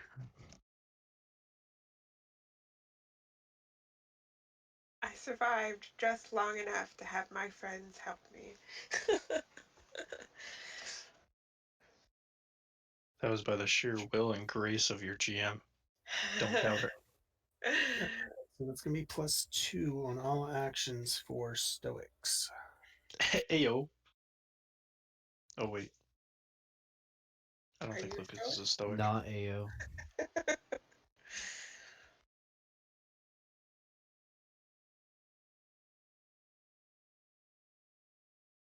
All right, who's going first and what you doing? How far away is that sword thing? There's short range, so that's short to medium range. Yeah, it'd be about medium range to get to the sword. Okay. Seeing that off in the background, would I be able to do like an intellect check to see if I can sense any sort of weird voodoo mumbo jumbo going on in here? Oh, go for it.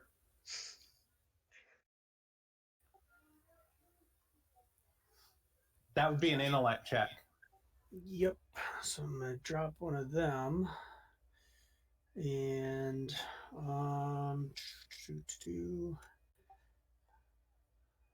Yeah, while he does that, I'll just be like, yeah, it's there's wards have something to do with summoning over there.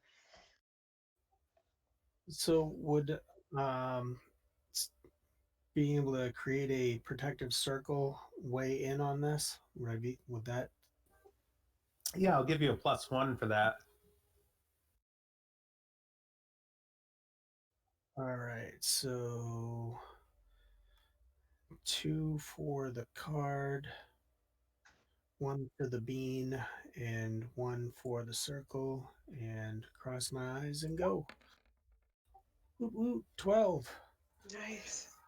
All right. As you look around the room real quick, you realize that there is a series of scribings around the room on these pillars that are different types of summoning lines that can be used to trap demons in place and be used to tether and hold them somewhere. You don't see a demon that is currently summoned or bound by these, and they're in an odd arrangement along the pillars that makes you question what their intent or what exactly it is they're holding in place.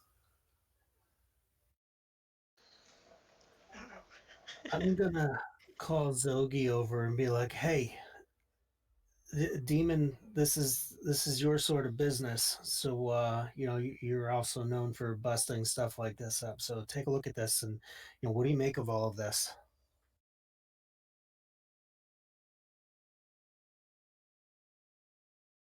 Looks pretty cool, if you ask me. Maybe it's holding the sword. I tried to draw it and I gave it a really good pull and nothing happened. Well, in order to get to the sword, we gotta clear the clockworks first. That should be our first priority, and I'm gonna move forward a range band and swing at the nearest clockwork. All right, go for it. All right, so that's gonna be +5 with all. Wait, 2, 3, 4. Yeah, +5.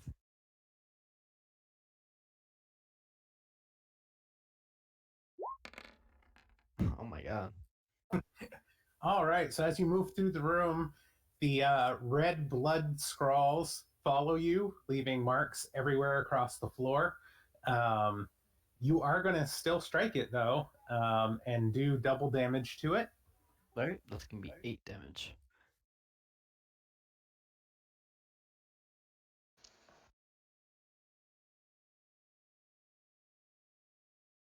All right, who's next? Oh, ouch. All right, the fluxes. I'm gonna gain a vex to my intellect. Oh no. Oh, there you go. Who's next? I'll follow Zogi's lead, and I'll step a bit to the side to get a clearer aim and shoot at a different, I guess, whichever is closest, but pardon me, Just different just from the tag one team that with me, Zogi struck. baby. Yeah, knowing my luck, I'm going to hit you. I'm going to go for a different one. All right, go ahead. I'm going to have you target number 6 then, because Zogi hit number 5. All right. That'll be a 13 and a 9. That'll do the trick. Nice.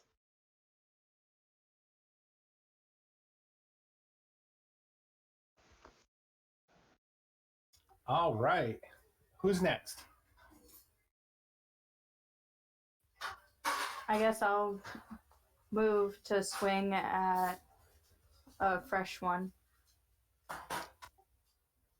7, 8, or 9? We'll go with 7. All right.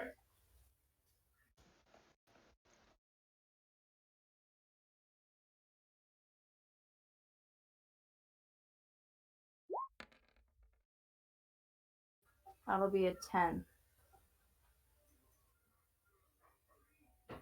All right. And that'll hit. And total damage on your sword is 7. Yep. Fire, because it's flaming. Yes. Okay. Who's next? I will also take a swing. All right. First try to commit my sword to take a swing itself.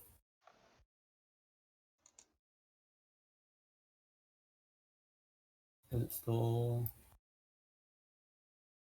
Okay.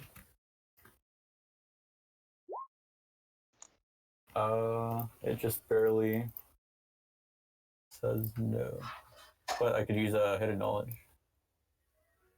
All Oh wait, right. is hidden? Oh wait, is it? Is hidden knowledge before or after the roll? I think you can use it. Actually, I'm going to have to look. I do not know. For this purpose, I'll look it up later. For this purpose, I'll say go ahead and use it. Okay. I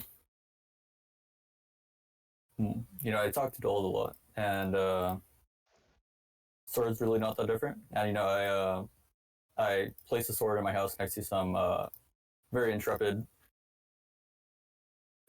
teddy bears with like dressed as knights, and maybe I know to be like, hey, you want to make those guys in my house proud? Uh, take take a swing at these guys, and I'll tell your stories to all my friends,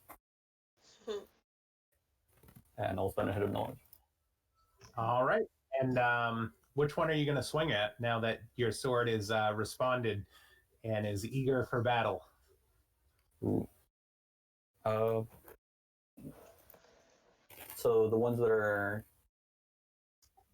closest, which ones are the most threatening? 8 and 9 are unscathed at this point.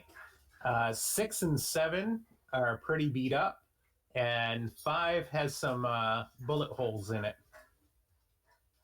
I'm sorry, I'm backwards. 5 is the one Zogi's striking with his sword. 6 has bullet holes in it, and 7 has Natalia's flaming cuts. Okay, are 8 and 9 in the back? Yeah, they're more in the back, but it's still an easy movement to get to them if you want to swing at one of those. Okay. The bravery of my sword emboldens me, and I charge forward and swing at one of the ones in the back. All right.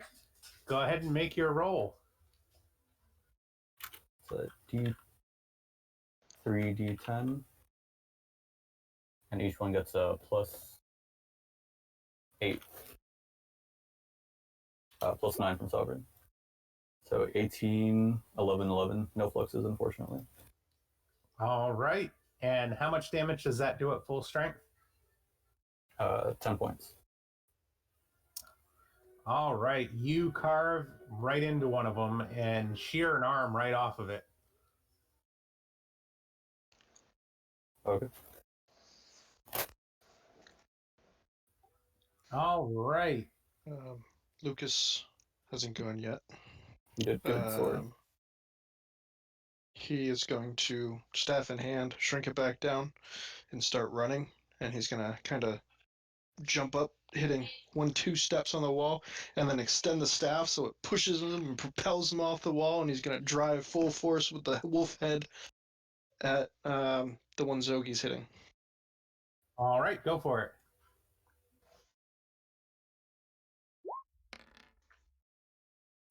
Oh, yeah. I just picture little Lucas doing like a Tarzan yell as he does this. Yep.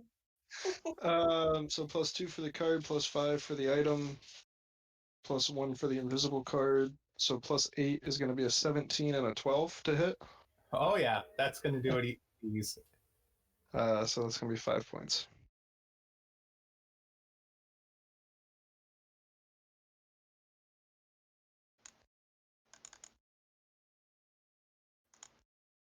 And then the wolf's going to let out a little howl afterwards.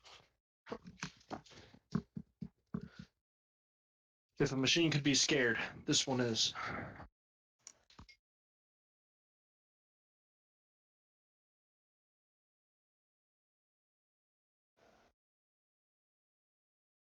All right. Is that everybody? Nope, I haven't gone yet. All right. Then what are you doing? I am going to pull out my scythe and I am going to strike the one, move forwards and strike the one that Vanessa shot at. All right. Go for it. Okay.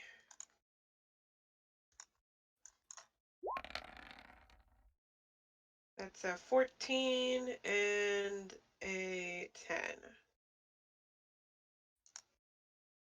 That'll hit. All right. It does 6 points of damage. All right. And then I step out of the way so that Vanessa can shoot again. Yes. Hack and slash as she dives around.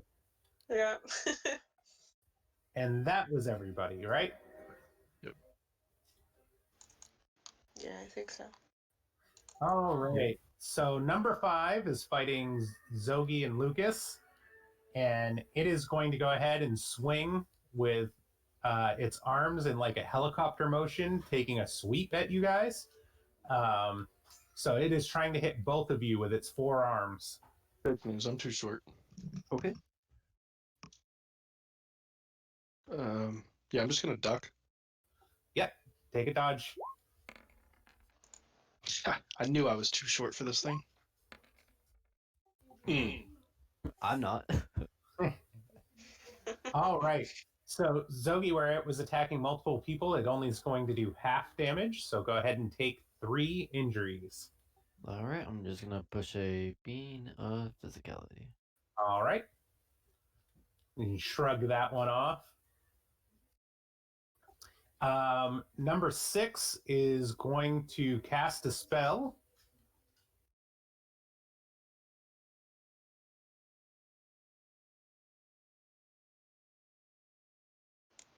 And it is going to cast a spell at Ben. Okay. All right. So it's going to create an illusion of itself right next to you. Okay. Huh.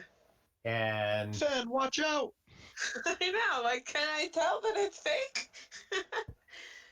Natalia, the one that you are fighting is going to swing at you.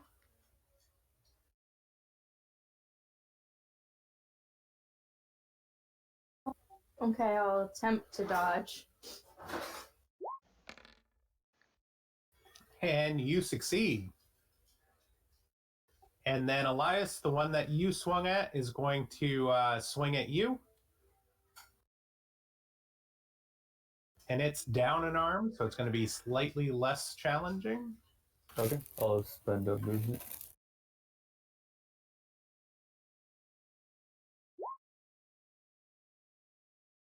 So 5. And you are going to succeed. And then number 9 is going to come skittering across the floor and charge at you, Oxivius. Oh, hell. That blasted Lucas. I'm always having to keep track of him and make sure he doesn't get in trouble. I know what's going to happen here.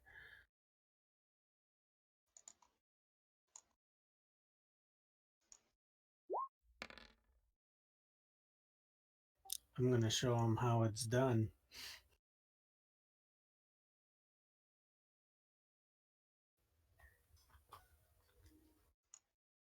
Nicely done. Yeah, so I'm just going to dive out of the way and be like, see, Lucas, just keep doing what I'm doing and you'll be all right. Thumbs up. Will can do, Ox. All right, that is all of the reanimates. It is top of the order for you guys. And I'm going to go ahead and drop a card. I mean, you don't have to. That one was a good one. It's like the only time I get +2 is like that card. This one's So, alright. with that being a new card and the top of the order, it is 6:05. Do you want to take a quick couple-minute break to do some food? And I'm sure there's some folks that need to get rid of some fluids. Yes, Amen. indeed. All right, so why don't we do that and come back about 6:15 Eastern time, and we'll just pick up right at the top of the order. Thank you very much. We'll be back, Sounds good. folks.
a very bad card for the players. And I am going to go ahead and drop a despair on Oxivius.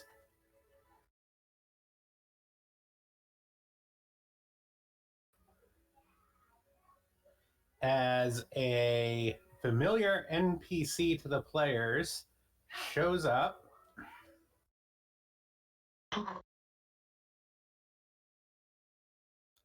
Oh no. No.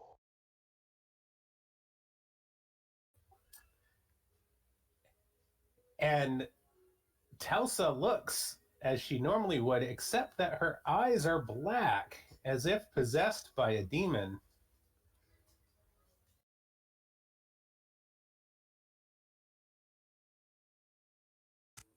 Things just got interesting.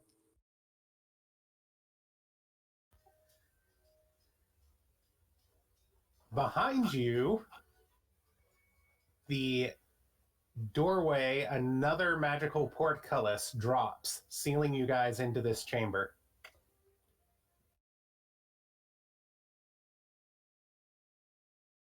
And it's the top of the order. You guys are up. Hi, Telsa. Lucas is waving.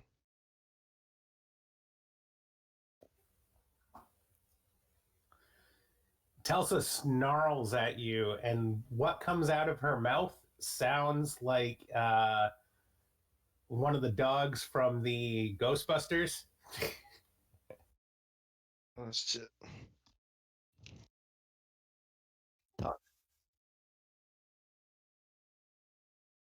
Well, Lucas, I thought you and her had hit it off pretty well. What, she wasn't like this the last time you saw her, was she? Nope. Alright. I'm gonna swing at the clockwork that me and Lucas has been working on.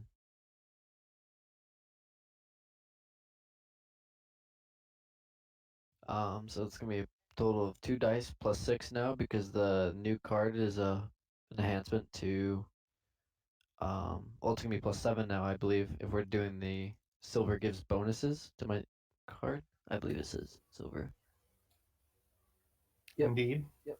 And then the one from that card, because it matches my family, then 2 from the visible, and then 3 from my sword.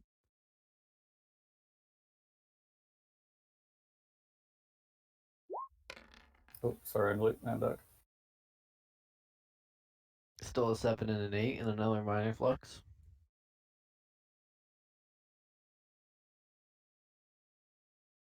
Yep. It is going to hit. It's gonna be another 8 damage. What happens if he gets the blood unknown writing thing a second time? Does it like come from a different direction? If he gets it, by each other. if we get it to the second time, I'm gonna alter it.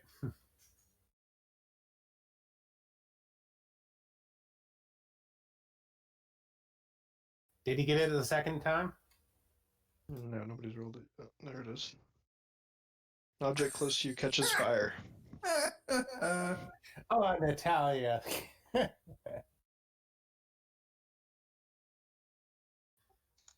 Okay. One of the clockworks. So there's some rag-like debris in the corner that, as Natalia's swinging her sword around there, just some flames go ahead and leap over there, and you got a small brush fire going in the corner of the room. Hype. Oh, that reminds me. So there's like a pile of knives in the middle of the room. You guys notice? Yeah. I forgot about that. Everything in your hat is kind of like just hanging out there, right? Just on the floor. Yep. And my hat's gone. All right. That was Zogi. Who's next? While we're on that clockwork, Lucas will go ahead.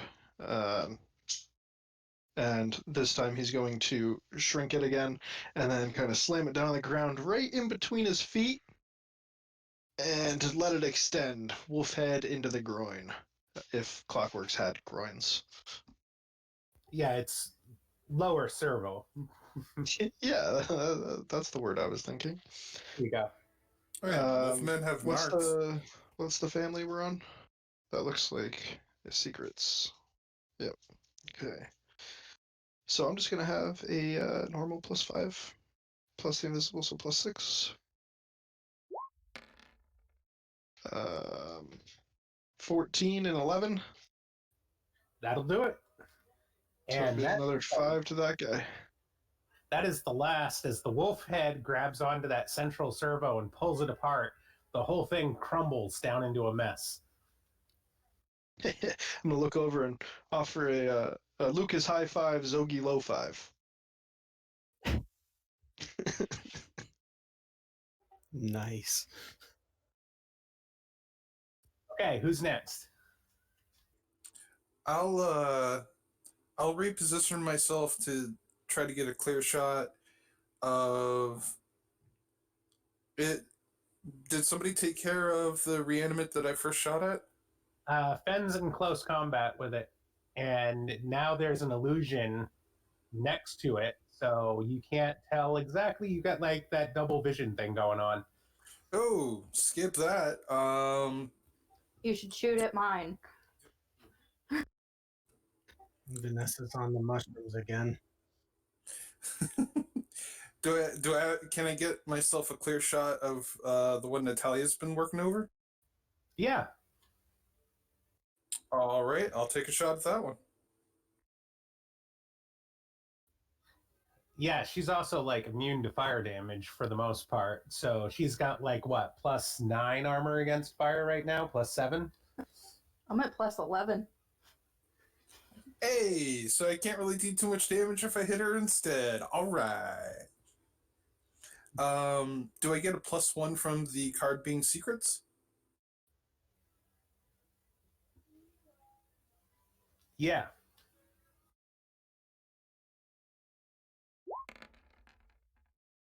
Oh, son of a. Well, I have a feeling I'm hitting it because that'll be a 13 and a 5. Oh yeah, you're hitting it.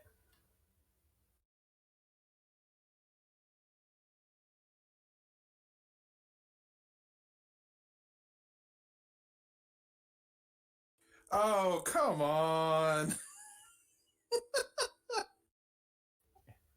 Oh boy, what did we get? You can't help. Oh, sorry. No, go ahead. Go ahead. You can't help but overeat whenever food comes near you for the next week. Ouch. You I got that mean, hunger.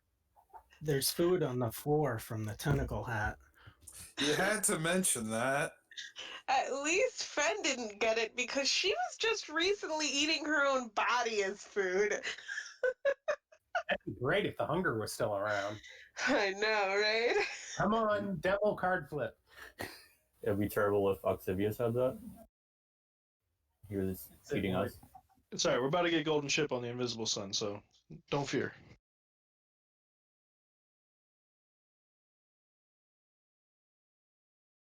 All right, who's next? Natalia? Sure. I'm going to attempt another fireball, Okay. boosting it to level 5.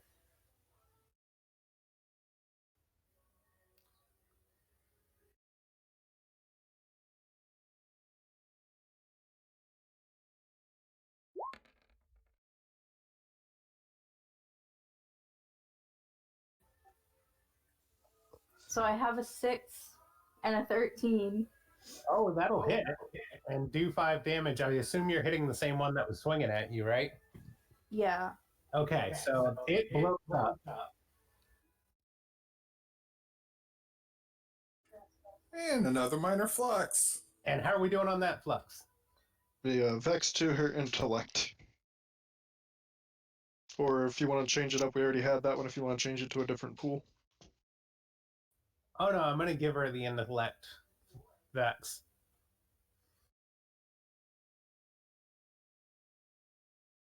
Okay.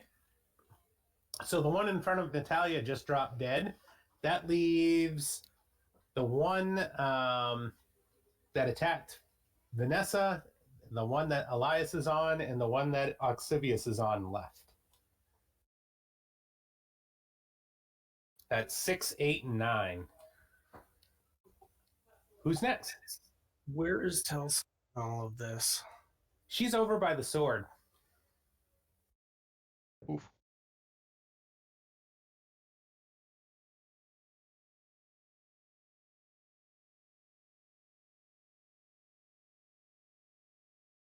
What you thinking there, Ox? Well, I think the first thing that came to mind was, oh shit. We gotta clear these guys out before we try and get to her. Um, I'm gonna do another. I'm gonna do an attack on the one that's right on me, and while I'm swinging at that thing, I'm going to tell Lucas to try and make his way over to his girlfriend and see what he can do about bringing her back because looking at her eyes, she is not in her right mind right now. So,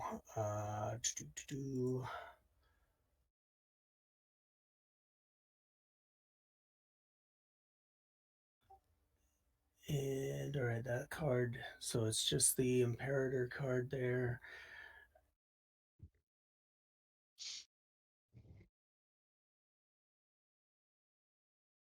All right, going for sorting.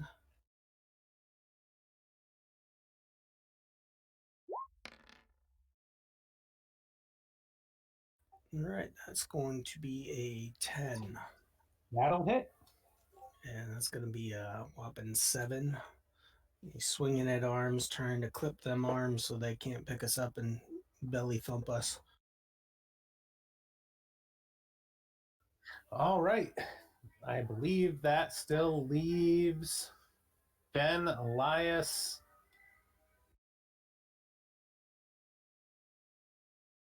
Yeah, Ben and Elias.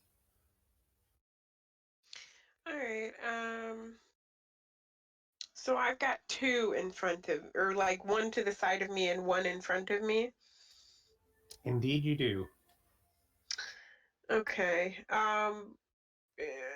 Can I roll anything to be able to recognize that one of them is an illusion? Yeah, I'd say that's an intellect check. Okay. Would that function as Or my perception. would that function as my action? No, I think that'd be just as quick. Okay.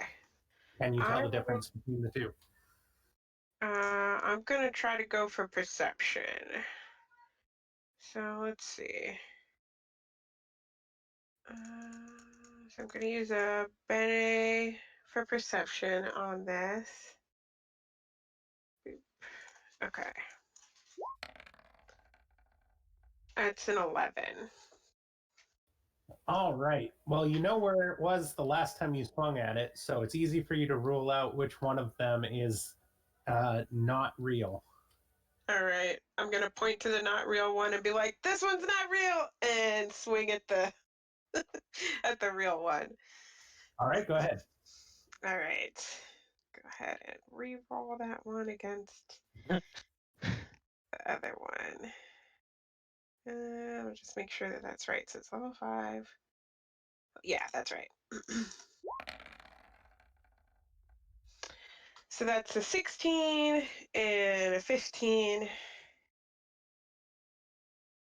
That'll definitely hit. All right. Another 6 points of damage. All right, it's in rough shape, barely standing. Sweet. That's my turn. All right, and I believe that's to you, Elias. I'll tell my sword, hey, we're on a roll. Want to keep going. Try to encourage it. Okay. I like the sovereign. Oh, I got +1 from secrets also. You only have to re-roll if you attack a new target. Just to let you know. Oh. Yeah, it's each time you attack a different target. So if you swing at the same one, you don't have to convince it again. Oh, cool. Well, I'll still encourage it and swing again. I'll spend an XP bene for damage this time. Okay. That's 310 plus 2. Flex. Plus 8 from the sword. 16. All right. And the damage, Bene, does that add 2 or 3? I can't remember. 2. There's actually a mistake in the books where one part says 2, one part says 3, but they clarified it to be 2. All right. So that's 2 points on top of the 10 that it normally does for 12. Yeah. All right. It is in really rough shape.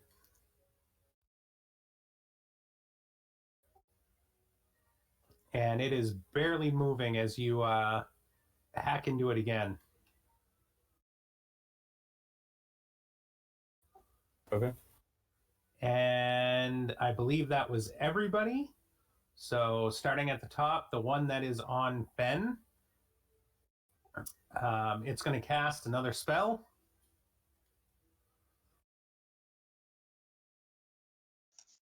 Of course it is. At random from the deck.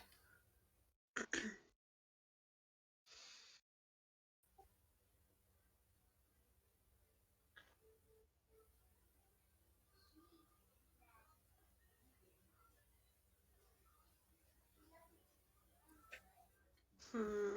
All right. So there's like it summons a stone golem right next to you.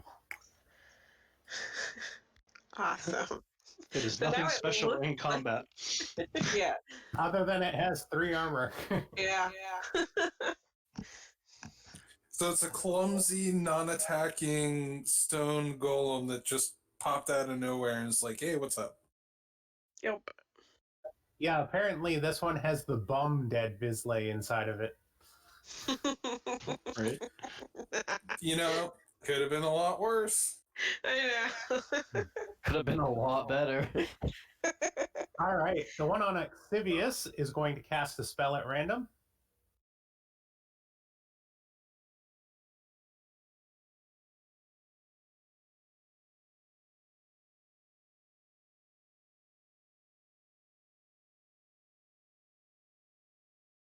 All right. And it casts Memories Spew. Yeah, all that blood's coming back up, Box. Yeah.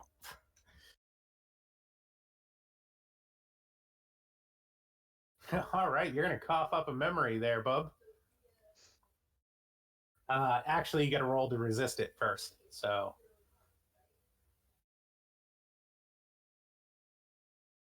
All right. And I'm thinking where this one is where you're actually going to try to stop from vomiting up the memory. Why don't we make this one a withstand rather than a resist for Okay. physicality? See if you can keep it in your mouth, so to speak. Gross. All right. I'll push. Well, let me check here. Hold on. Yeah, I will push 1 physicality. And yeah, that card is still there. So I'm going to use that 2 for as long as I can.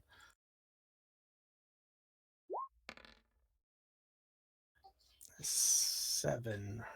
All right. Look it You, down. you do manage to choke back down the memory. A little bit of a verp going on there, a little acidy taste in the back of your mouth. You got it. Oh man. Cyrus has got some sour stuff going on in there. You guys don't want to know what that one was. All right. And then the beat up one that's almost dead is swing back at Elias. It has no arms left, so it's just kind of like swinging its body at you. Okay. Try to like headbutt you. Yeah. kick him with your short little stubby legs. Yeah, it's at -4 right now, so And I rolled a 9. Oh, you're good. No worries there. All right. That is all of the creatures that are left standing, and then there is just Telsa in the back of the room. Oh shit. What's she gonna do? And Telsa is going to throw an ephemera item at random and use it. Jeez. Make it something that helps us.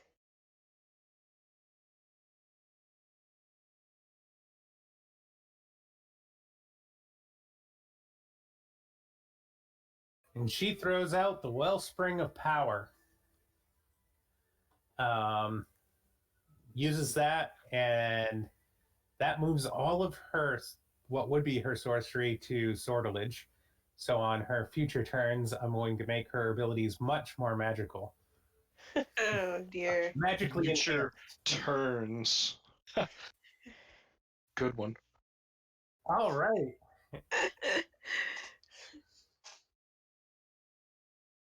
We're going to go back to the top of the order, and it's time for a new Sooth card. Ooh. Please let it be another sovereign. How about Banished Serpent? That's perfect. That's more than perfect. That is okay. Does it enhance anything good or diminish anything good? Minus gold. Fine. Be I that love that. way. Awesome. I like that. That can be a really good card if you guys play your cards right. You said we're back to us, right? Yep, back to you. So I'm going to touch on a little bit of a gray area here, and we're going to see how it goes. Octavius directed me to talk to Telsa, so I'm going to talk to Telsa, but I'm also going to cast Chromatic Strike. Chromatic Strike is dependent on the portion of the path that we're on currently. Yes, And it it is. doesn't have a listing for invisible, so I'd like to make something up here, and I'd like to try to, with the invisible, I don't know if this is the right interpretation, but the way I see the invisible sun is it's almost the complete opposite of the shadow, where it's like the higher end of things, and I'm going to try to use it to make Telsa see truths and expel whatever is ailing her. And kind of make her remember us, me, Oxivius, specifically. All right. You're a little off on the interpretation of the invisible sun, because invisible is more like the source of magic. It's more meta magic and shaping of magic, whereas indigo is more of the truth. However, due to the card flip of the Banished Serpent, I'm going to go ahead and drop that joy on you, Lucas. If it works. And go ahead and roll your Chromatic Strike against Telsa. Do Okay, it. so with it being +1 die, that's just 2 total, right? With it being a spell? I just want Yes. to clarify. Okay. And can I enhance the level of the spell with sorcery? You can enhance it once by pushing an extra sorcery. Okay, I will do that More to make it a level secret. 4. You need a secret to do that? No, to do more than one is a secret. Okay, so I'll just do the one.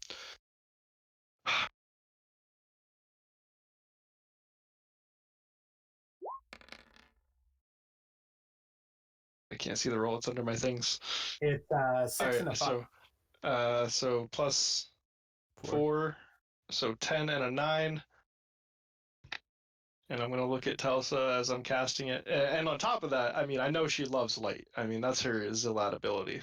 So I'm going to make it as fancy schmancy of a chromatic strike as possible and say, Telsa, this isn't you.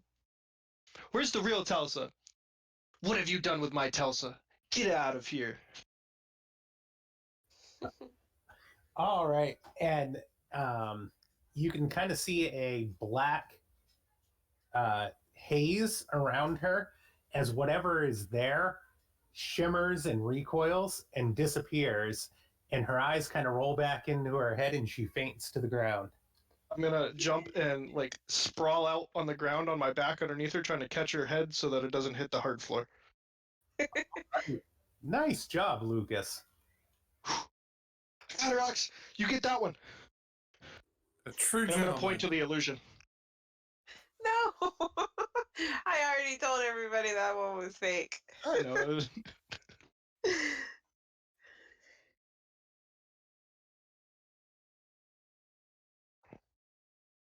All right, who's next? Zogi? I'll swing. How many is left of the There are robots? three left standing. There's the one over by Fen. There's the one on Elias. Both the one on Fen and Elias are really beat up. And then there's the one on an Ox. Which one would you say is the closest to me? Just out of the Closest to you is the one near Fen. That's what I'm going for. All right. Okay. So 3 plus only 1 now because of the silver enhancement on the invisible sun. Go for it.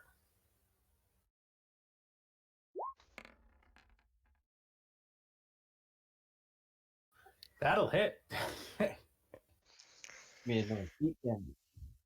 And that is enough to wipe that one out. And as that one falls dead, the illusion also disappears. Yeah.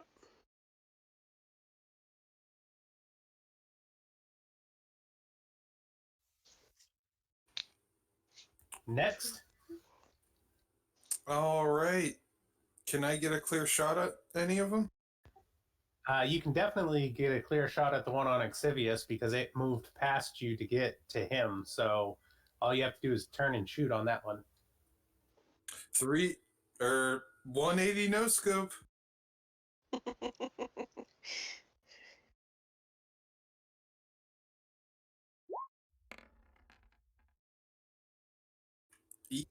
That'll be a 6 and an 8. 8 will do it. Hey! I was almost going to say maybe you should have used the scope. All right. And if my math is correct on that one, that is 7 fire damage. Yes, including the Tulsa strike, that makes it 7. Yep. All right.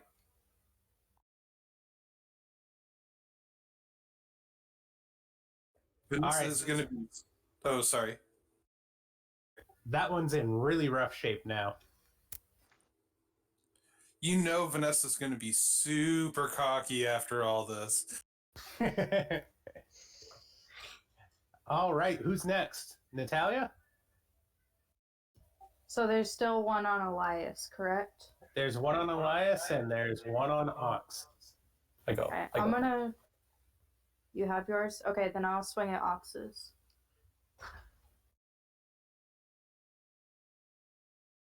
Yeah, as long as Elias swings at the one that he's on, the reluctant blade is going to carve it into mincemeat. Like the base plus he gets from the sword is more than the defense. I got a 13. Oh, that'll do it. And that one was really beat up from Vanessa shooting it in the back. And you come in with your flaming sword and right through the backside and up through the top, it shears it in 2 and it falls in 2 big chunks to the ground.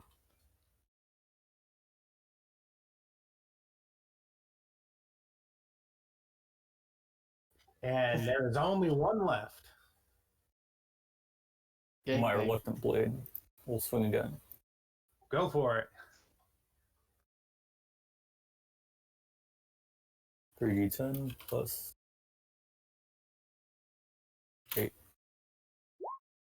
17, 17, 15. That'll do it. And it falls dead to the ground as your reluctant blade carves it up like hot knife through butter. I will tell stories of your bravery.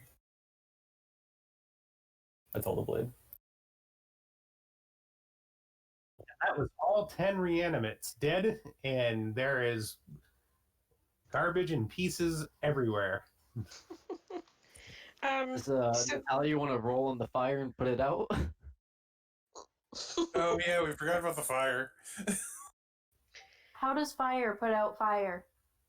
No, just roll on it and you have a defense to fire. Silly. Yeah, he didn't even roll a die. He meant literally go stomp it out. Stop, drop, and roll on it. Or like suck it up into you and like absorb the fire. Do something. Fine. All right. I'll make a check to put out the fire in the corner. I don't know if the fire gods are going to like this. Go ahead and make a roll. I seriously doubt it. I predict a 0 coming. Ooh, quite the opposite. Dang. Wait till your boyfriend finds out. She like looks at it and it goes out. it's just like, sorry. With everything, we're out of combat at this point, right? You are out of combat at this point. You guys are in the room. You have the magic portcullis on one side, and you have the stone tablet thing with the sword hilt on the other side. And yeah, you're free to do whatever. Is the Vanessa. Oh, sorry. sorry. Thank you. Sorry about that. Vanessa would like to walk to the center of the room and very loudly proclaim, while reloading bullets into the black magic pistol. Now, when I'm not trying to impress a shopkeeper, let it be known when it counts, my shots are true. Thank you. That's it. Fen will clap. Thank you, Fen. Is the servant of stone still standing there? No, it would have fallen apart when the caster died. Man, lame. I was hoping I could try to control it and get it to break open the portcullis. That's okay. Yeah, I'm gonna go over and magic a coat pocket and start stuffing knives into it. Start collecting kitchen knives. Yep, All right. take knives, start like stuffing brooms in my coat pocket, all that kind of stuff. The knives will not be lost. You never know when you might need one. Zogi is going to go over and inspect the sword and kind of inspect the sigils and try to find connections, if any, if I'm able to. And then gonna try to draw up a plan to lift it out of the stone. All right, go ahead and take an intellect check, and I'm going to give you your bonus for Nokian on it. Okay, so that's gonna be +2, unless the silver enhancement, if you want to add that to that. If not, I'm fine with the +2. Just the +2 is fine. Okay. Bang on. Let's go, BB. All right, from the handle of the sword that's sticking out, you can tell that it is silvered steel, which is common to the silver sun, and there are angelic glyphs on it, but you cannot make them fully out because the glyphs extend down into the stone, so you don't know exactly what they say. Okay. Are you gonna let me take another try to take it out, or do you want me to wait till the next turn? You can go ahead and try to pull it out. Okay. Lucas is going to interrupt Zogi's thought process real quick and say, Zogi, before you do that, come here. And he's like sitting there holding Telsa's head in his hands and like the finger calling you over. Come here. What little Lucas? I'm going to use my immediate rest, followed by enhancing rune and transfer rune, and pass a bluish teal rune to you. That should give you a bonus die on your next action. Bonus die? Yep. That's baller. Okay. So I'm gonna name the action of you pulling the sword because that looked like what you were lining up to do. So I'm gonna thank Lucas for another blessing, and then I'm gonna go back to the stone and kind of drawing connections, and kind of knowing general about binding stones. I'm not gonna try to physically lift it. I'm gonna try to magically lift it. So I'm gonna use sortilege in this. As Excellent. I put my hand around the hilt and I kind of just feel the silver from the silver sun. I'm going to close my eyes and just kind of whisper um to my patron, not in the sense of like calling for her, but just a prayer. I'm going to say just kind of under my breath, Queen Fragilina, may you bring your light and restoring presence to the darkest corners found in life. May you bring strength to those who need it and touch the hearts of the dark. I shall forever be blessed to be a servant of the light.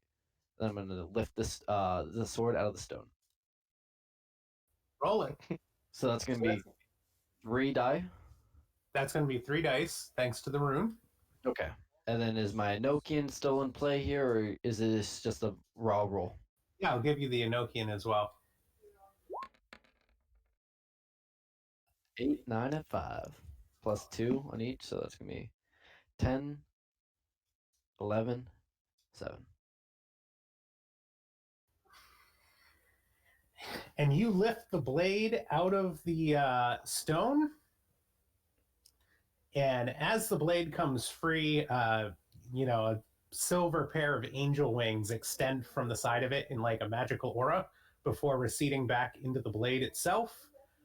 And the stone piece seems to collapse upon itself and fall down into the floor. And as you grab this sword, the entire building seems to shake and shudder. Oh, crap. Oh shit.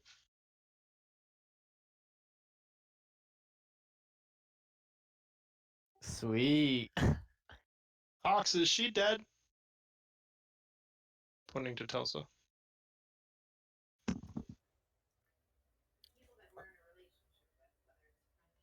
Doesn't look like she's dead. I'm gonna do a quick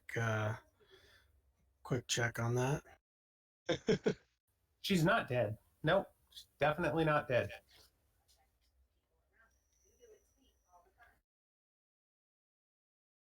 So you're saying I don't need to do a check on that?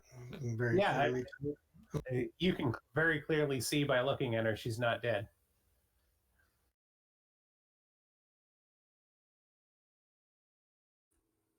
All right, who's the strongest? Because I got a feeling we got to make haste out of here.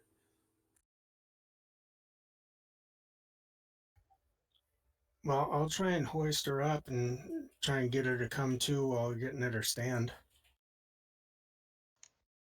All right, go ahead and make a check to get her to wake up. I'm going to say, how are you going to do that? Like gently, or are you just going to smack her? What are you going to do? Gonna gently her awake. I mean, if you've learned anything from Fen, the way to wake her up is to The smack way her in to the wake face. anybody up is to smack them in the face. I would not be impressed if somebody tried to wake me up by slapping me in the face. Okay. All right. Yeah. Actually, while I'm trying to wake her up, I'm gonna have Fen come over and like, Fen, come here for a minute. I stuff the last piece of junk into my coat pocket and come over. Okay. And then I'm gonna haul off and smack the living shit right out of her and slide to the side and make it look like Fen's standing over her and did it. What? And I give Ox this look of like, what? What a dick move! That's beautiful. That is awesome. Does she wake up? Give me a physicality check. Oh no. So that's going to be a 2. Maybe I'm lucky and she doesn't.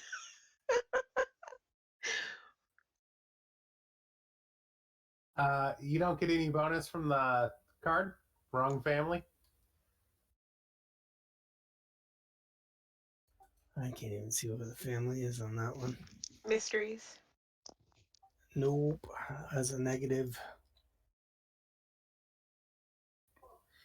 All right, so you haul off and give Telsa a nice rough slap. And then scoot around to the side so that Fenn's standing there to hold the bag. Insidious. But Telsa doesn't come to, and her head just kind of lolls to the side. I'll Ox, I just think comment and be like, I've never successfully woken anybody up smacking them, so that's pretty par for the course. Ox, I think you might have given her a concussion with that one. A little bruising on her cheek. Pretty sure Fenn's the one standing over her. Yeah. All right. I'm going to try to pick her up. Go so ahead, we can Fen. carry her out. All right. So let's go ahead and I will. You know what? Yeah, I'm just gonna push a Bene for that. 9. All right, little Fen hoists little Tessa up onto her shoulder, and you guys are good to roll. I'm like, let's go. Before we Except roll for out, the portcullis. So I'm going to go over to said portcullis as this Three Stooges comedy show is happening, because if anybody's going to figure out how to unlock this thing, it's going to be me, right? Because that's Wait. what I'm good at. Before you do that, I have something that'll help us do that. Oh, Fire. okay.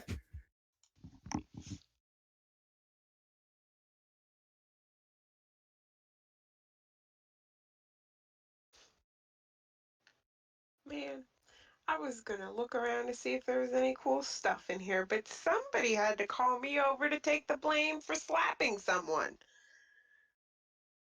Well, it's Well, your deal. I figured you wouldn't want to be left out. and where we're at might be collapsing in on us. Yeah, but I will end up having been down an item instead of gaining some like the rest of you guys. All right, there you go. Oh, Natalia.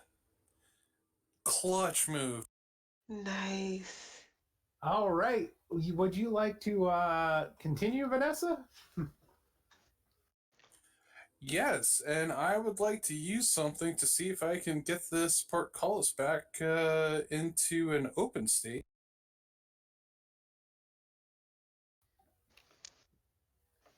All right, and you're going to go ahead and get the +1 enhancement die because this is a magical lock.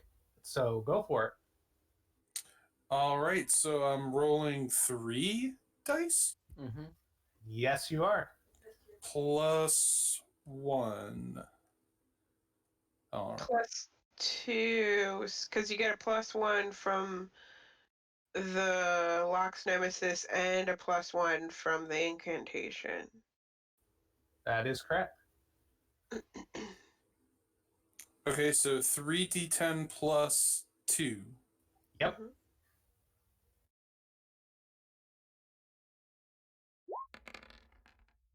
Nice. Nice. Hey! Go ahead and check for the depletion on the Lock's Nemesis. Yes! Nice. Before we continue into the next room, Zoga's gonna trying to take a glance at his partners here and kind of see whose pools are really kind of tapped. And by looking at how exhausted each person is. Obviously, Lucas is looking pretty tapped, but outside of that, I'm not really too sure. Yeah, Lucas is using his staff to hold him up at this point. He's tired. I'm doing great actually. I mean, physically I'm doing great, but almost all my pools are tapped out, especially my sorcery. Yeah, but you ate an apple, so you don't count. Yep. So cute. Holy wow. I'm just Yep, kidding. nobody likes Fen anymore. We didn't see you for half the day. Yep. How's Nat looking? I know you've done a couple spells and forte abilities. Who? Natalia. My intellect, I'm at 1, and I'm tapped on sorcery. Okay, so I'm gonna use a action, and I'm going to fully restore my sorcery pool, and then I'm going to cast this. Okay. Angels start flying around me, singing songs, and I'm going to touch Natalia, Finn, and Lucas, restoring all of their pools. Oh, what a chant! Awesome. The angels are singing "Who's a Jolly Good Fellow." Hopefully, you don't get a major flex or something. Do I? Oh yeah, I do have to roll. It's 2 dice, right? Mm-hmm.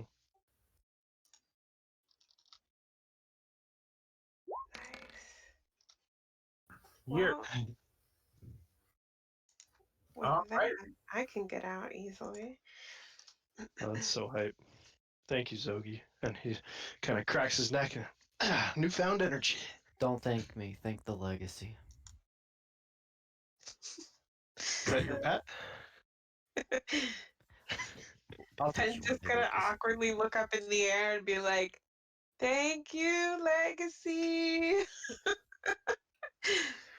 All right. Who's next? Or what are you guys doing next? You leaving this room into the other basement corridor?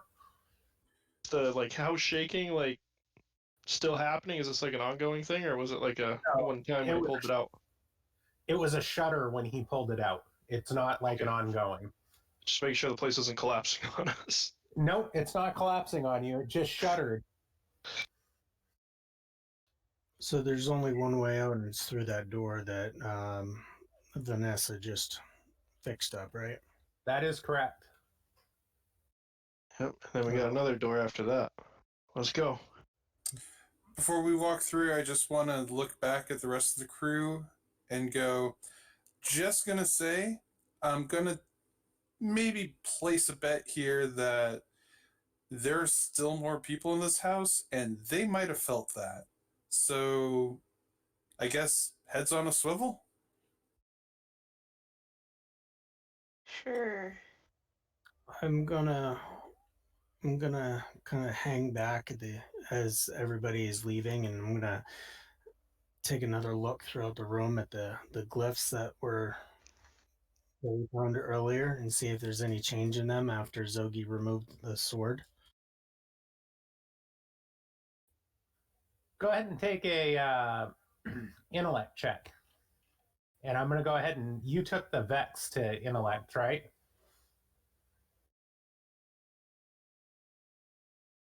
No, I did not take a vex to intellect. Me and Natalia did. Oh, okay. Never mind then. So go ahead and do the roll for intellect.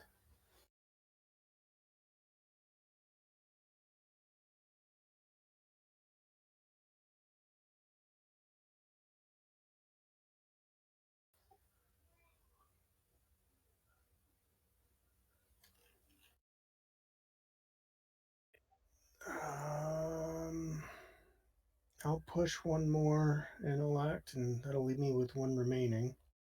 Okay.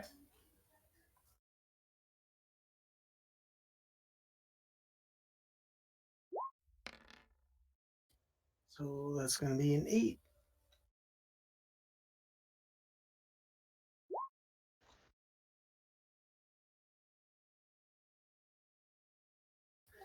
All right.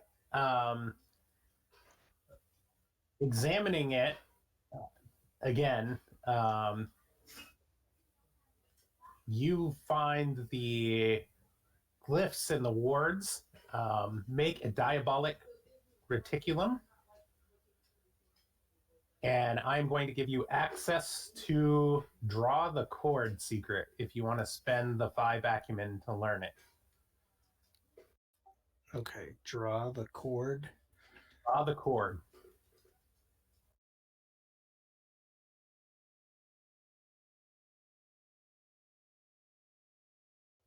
Okay.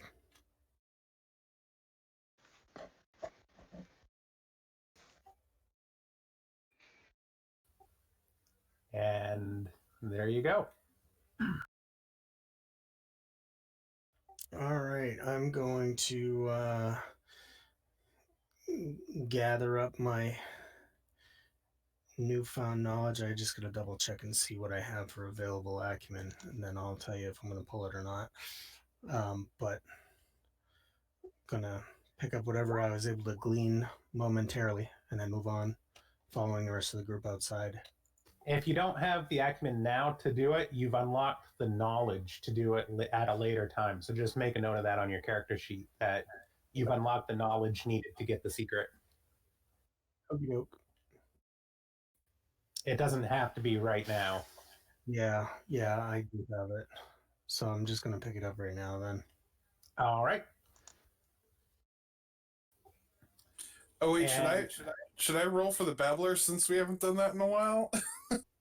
I think it's safe to say the babbler is probably exhausted by now. Okay, fair play. That can be discarded then. No, actually, you guys are going back up there. Go ahead and make 2 rolls for it, and we'll get it caught up.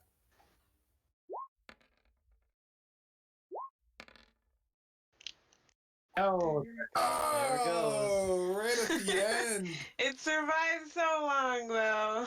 It was a champion. It was a champion level 1 ephemera. Yep. So how Okay. many of those do we actually need to keep up there now? Inculpable Aura is still in play, so is Apotric. Fatidical Crown is on Fawn, and Sleeping Through the Doors is still in play throughout the rest of the building. So, yeah. We're going to need that when we try to unlock the next portcullis. We're gonna stealth the hell out of this place. Friend, do you have the Cute. ability to zap Telsa out of here? I do. Carry her around? I do. Do you want me to? It mostly taps me out, but if you want me to get her out of here, I'll send her to my house or anywhere that I've been spent a day in, or maybe I can send her to her house. Is her house someplace safe? You could just send her to the diamond in the room. He lives at the row, at the Diamond Row. Okay, that's a safe enough place. Yeah, I will spend the sorcery to cast dismissal again and send her to her home. And I will roll for the flux, which is, oh, I was wrong last time. It is 3. It's level 8 plus 2 die, so that's 3 dice. Got it. All right, no flux. I sent her home. And away she goes. Zip. Thank you. She's going to have a rough day. Yeah. Talk about waking up with a hangover. Well, isn't this the second time she's been possessed, if I remember correctly? You guys never purged the first time she was possessed. You guys just kind of let it linger. Which was convenient, because when I got the assassin card, it allowed me to pull it in for you. Oh, so that was her first. That was the thing that was possessing her in the first place. Nice. Wait, I gave a demon a promotion? Damn it. Yeah, well, technically Lucas didn't, but yes. Yeah, yeah.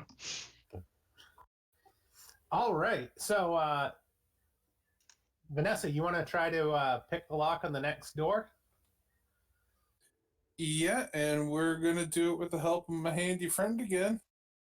And is there anything else anybody else is going to do in this room? You guys really didn't have a chance to look at it because of the clockworks running around. I'm looking for stuff. now that I'm not carrying someone. All right. Vanessa, why don't you go ahead and make your roll first? That's going to again be 3 dice plus 2. Lucas is going to look as well as he's picking through the parts. That should do it, I think. That So will light. do it. Nice. All right. So one by one, everybody who wants to search the room, roll a die. And depletion is successful as well. Nice. All right. Who is that? So the 8 was from Vanessa. Oh no, that was the depletion. I did 5. I Natalia. got 3. Yeah.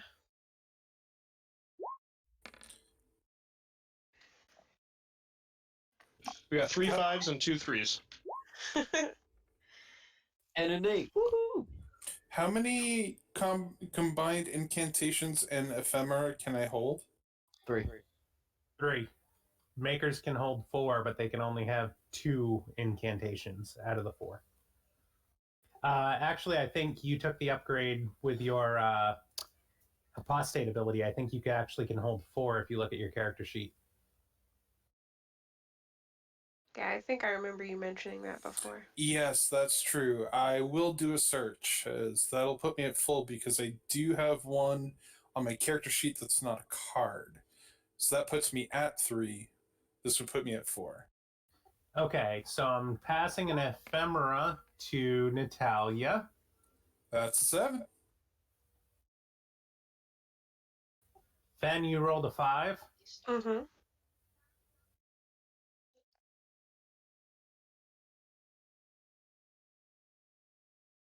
These are all in the alcoves. I just passed you an object of power, Fen. Got it. Elias, you rolled a 3. Right.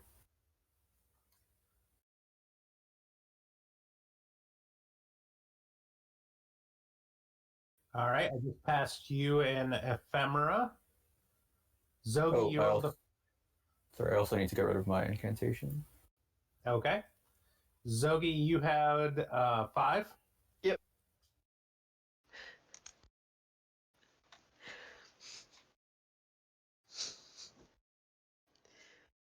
I'm also gonna pass. Wait, what did Lucas roll? Never mind. All right, so Zogi and Lucas, I just passed you an object of power. And then Oxivius and Vanessa, I'm going to pass you both an object of power. Nice. So, can 2 artifacts of the same item exist? No. Okay, so I got Reluctant Blade. All right, I'll deal you another one. Sorry about that. Huh, not your fault. I just want to make sure before I made a call on that. It's my Reluctant Blade's evil twin. Enthusiastic whip. Kindled objects of power don't count towards your object of power limit, correct? That is correct. That's right. I am still good then, thankfully. All right, I believe I got everybody. Yeah, I got mine. I'm considering a trade with Vanessa if she wants to get rid of something. Well, funny you should say that because I apparently got an object of power that is sort of you, like what All you right. already do. Here you go, Vanessa.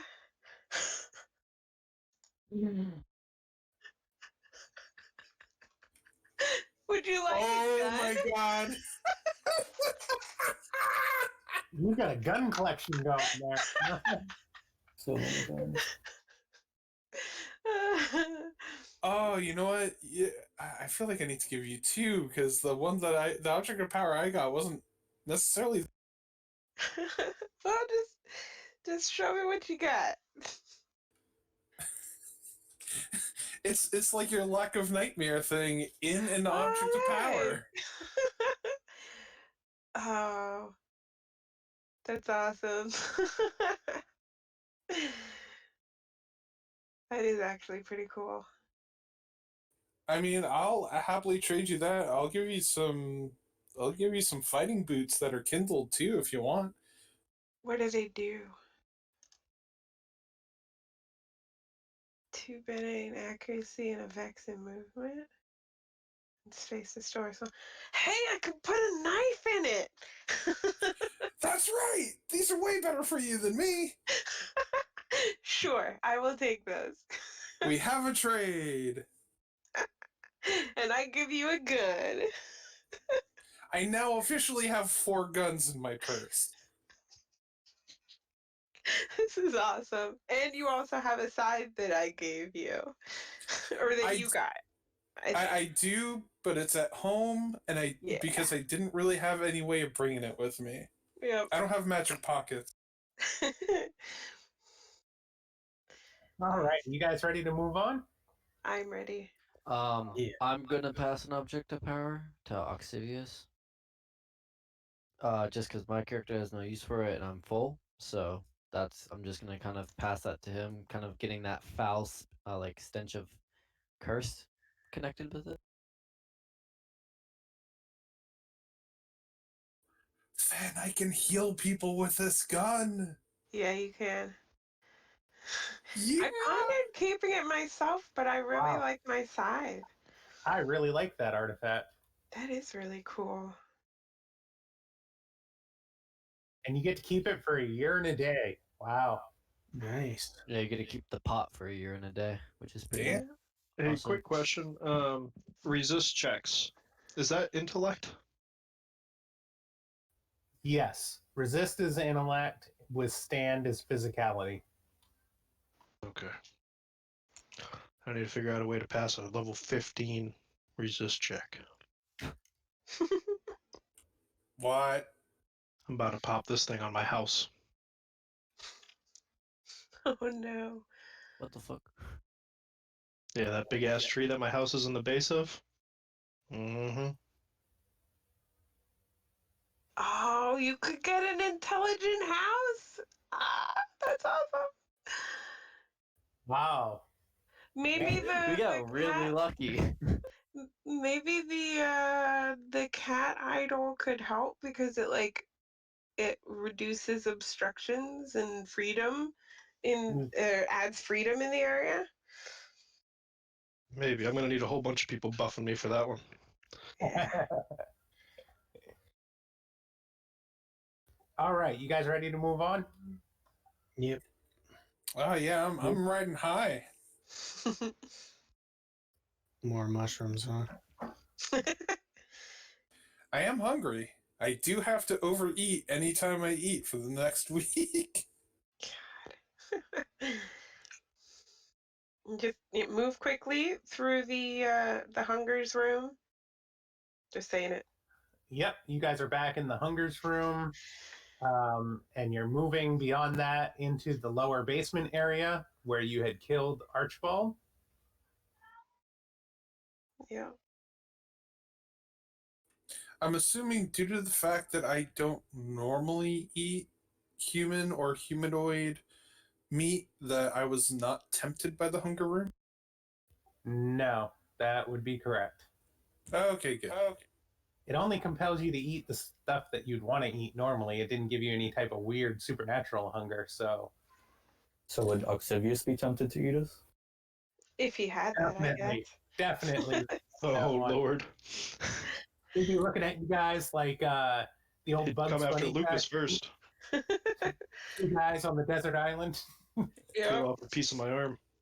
Lucas would be like veal for Oxivius. Oh god. Chewy, all delicious. All right, so you guys are back in the room where Archibald was. Are you going to head back upstairs to the main area, or what's the plan? We need to clear this out. We found some pretty interesting things, and if I'm going to explain to the group what I learned from the little glyphs down there. So the draw the cord secret, you can connect 2 demons of level 5 or less to make a diabolic reticulum. The demons must be willing or be in the forms of objects or possessing objects. The area of the reticulum is small, and both demons must remain within that area, and the level of the reticulum is equal to the level of the weakest demon plus one.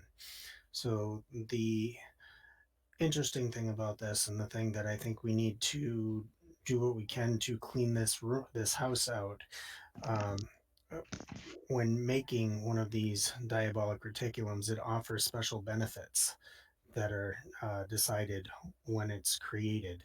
All demons, including those that are part of the reticulum, gain plus one level when within the area, or any actions to perform long form magic within it gain a plus one bonus, or spells cast within the reticulum with a depletion of ends automatically when the sun next sets do not deplete until the sun next rises.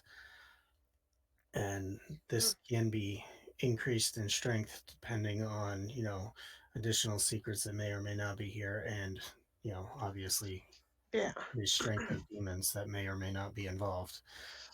Something like that in the basement of this place, probably a good indication that while we're in here wreaking havoc, we should probably look at trying to, as Zogi would say, cleanse the rest of them. Yeah.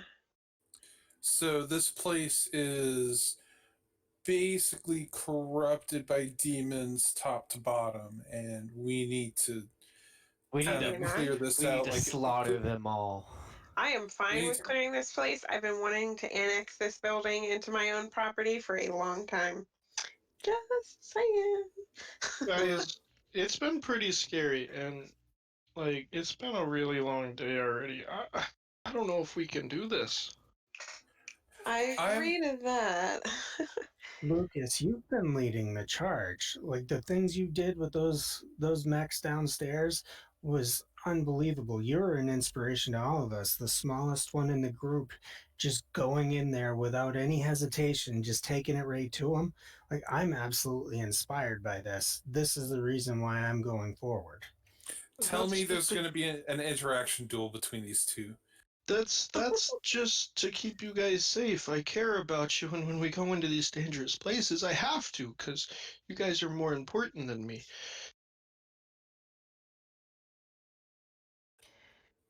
Interaction duel. Interaction duel. I don't want to put you guys in harm's way willingly. I mean, we had a reason to go down there. I Yeah. think we got everything. I mean, Well, I can scout ahead like I was doing before, but Well, listen, Lucas. The crow lady. You remember her? Mm-hmm. She said the items that we needed were in the master's closet upstairs in order to pay off the debt that our friend here owes Fawn. Real okay. quick, meta. Is that true? No. Yeah, I was going to say meta. I Okay. don't think that's actually. It's kind of true. Like we were told that the master goes in there, so we could assume that he has stuff in there. But He, that's his teleportation room. It's not a treasure room. how do you know? What about You've this? been And there? he pulls out the ebony claw that's left over from his mirror piece. He's like, "This is something that she said would be, powerful, and look, it destroyed a whole thing down there. Whatever those things were, it Well, destroyed listen, it. So this you has got to be powerful enough Lu- to keep her happy." or to buy Lucas, a crow from her. Think about that. Lucas, Lucas Zogi, M- Master Zogi. I'm sorry. We One were more time. told to do certain One more time. things. Master Zogi, we were told to do certain things, and we have technically completed them. We've gotten valuable items from the mansion. We've certainly created chaos. And while it wasn't a requirement from Crow Lady, and whose name I forget because she wasn't pretty enough apparently, we were able to rescue thanks to Fen, the unfortunate deer lady. So while I'm not dismissing what Oxivius is saying, that we shouldn't keep going through, we have technically done our required amount. And should we need to bail, we should always remember that we are number one. That's fine. You could be known as a quitter. I would It's normally fine. Leaving the job half done is all good. It's Yeah, fine. don't worry about it. I'm sure they'll go well in your new little clan or whatever you want to call it. I would normally be on your side, Vanessa. I agree. We did what we had to do. We saved the people we had to save, and I am exhausted. However, the enemy of time saw me, and I live next door to him. If Oh, we leave this undone, all he has to do is send his people next door and burn my house to the ground. Like, I'm sorry. I didn't mean to make it sound like I was pro let's leave right now. I just want to make it clear that we have reached our minimum requirements at least. yes. So if need be, if we need to make a tactical retreat as we go further, it's not going to hurt our standing with anyone per se. But I'm also not against continuing forward because what Oxivia said essentially means that Fen is living next door to a giant demon building, and that's not cool. So let's go forward, but stay frosty and keep keep careful about things. That's all I'm Well, saying. Yeah. As well, Vanessa continues on with her motivational speech and trying to get everybody going, I'm gonna kind of nod at Zogi and reach down and grab the side of Lucas's like waistband and just pick him up and kind of motion for Zogi to do the same thing on the other side and just start moving up the stairs. Let's go, folks. well, as you're doing, kind of like biting your hands away. Uh, I don't want Fen to be in danger. I don't, but I don't. I don't want us to be in danger right immediate either. Um, but I do trust you, Oxivius, and I'd be willing to stake my life on it. So if you say we go forward, then I'll protect you. Please tell me they still pick him up anyways. That's adorable. Yeah, we're picking him up as he's doing this. He's telling us, I'll keep you guys safe, and it's like, Lucas, that is absolutely fantastic. You are absolutely the group mascot. You inspire us all. Okay. And he'll shorten his staff and stick it in his waistband. If you know what I'm saying. All right, so it looks like we're in the ballroom now. All right. As you The devil's emerge, dance floor. you return to the ballroom where the organ is still playing magically, um, and you do not see Lust in here where you had left her. Aww. However, there is a demon in here, The guy that she was talking about.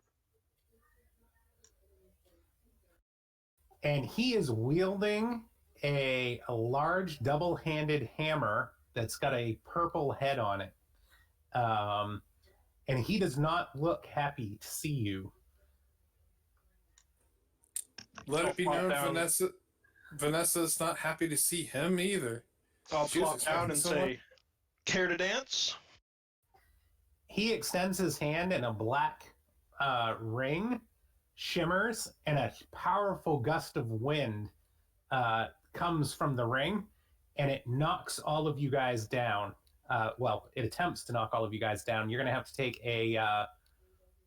we're going to say a physicality check to stay standing against the buffeting wind. Will do. Any Yeah, chance he one. has I'm going flying. Pumbaa? A new card. Okay. All right. Good rolls, guys. Way to make up for it. Poor Lucas. Ah! Oh no, and Fen. Too little with people. All right. Ben and Lucas are down, and Oxivius is knocked down by the howling winds coming from the ring. Okay, you guys are free to go. All right, I'll go first. I'll try out my new sword here. Go for it. Yep. I'm just trying to find the sheet for it again. I put it right under your pool sheet. Yeah, and I lost where my pull sheet was. Like a loser. Hey, we were all thinking it.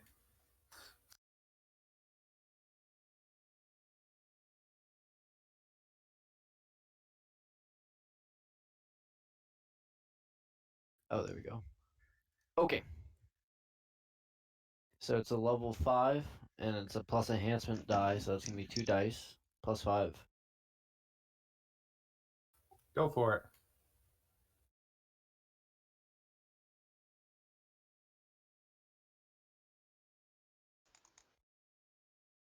So it's a 7 and a 9.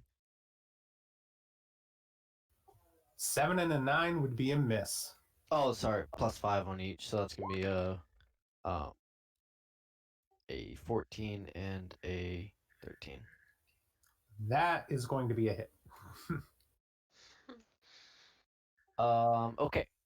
So I'm not using the patron's power because that restores my sorcery pool. Correct? That is correct. Okay, so now I need to roll depletion. You only roll for depletion on the sword when you use the Oh, the power. ability on it. Yep. Okay. Okay. So that's gonna be what, 5 damage because it's level 5. On that particular item, it is going to be the 4 damage because it's just a normal sword. Oh, it's just a sword other than the enhanced. power. Okay. Yeah. Sweet.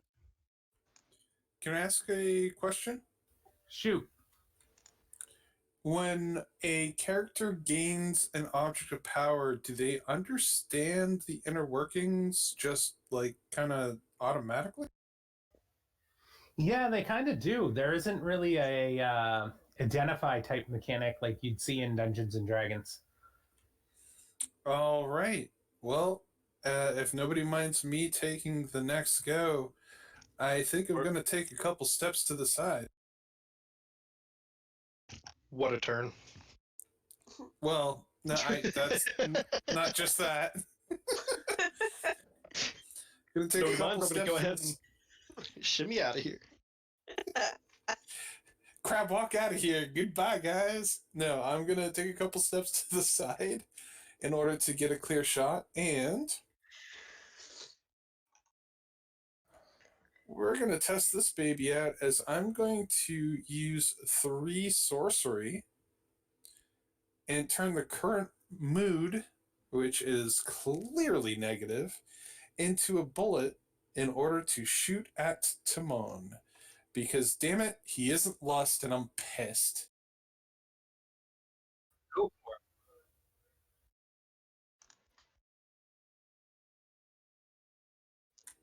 Just marking down that I'm using the sorcery. So this will be 2 dice, correct? Yep, 2 dice.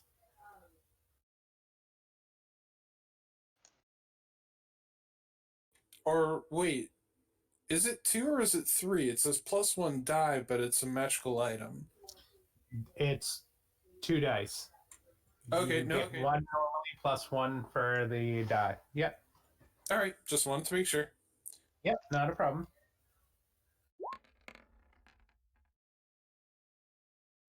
That'll be an 8 and an 11. That will hit him. So that'll be 6 plus 2 with the Telestric Strike, which I think I mispronounced. So that'll be 8 damage, and they lose their next action.